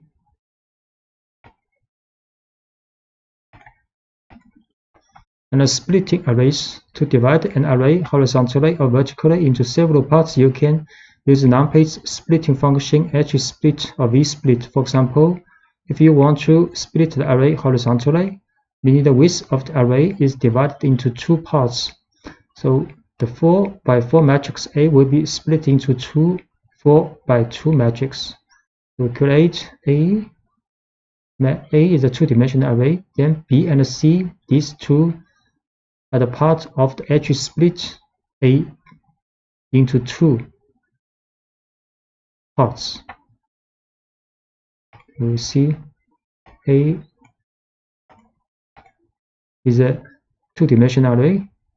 The shape is 4 by 4. Then B and C is NP edge split A2 into 2 parts.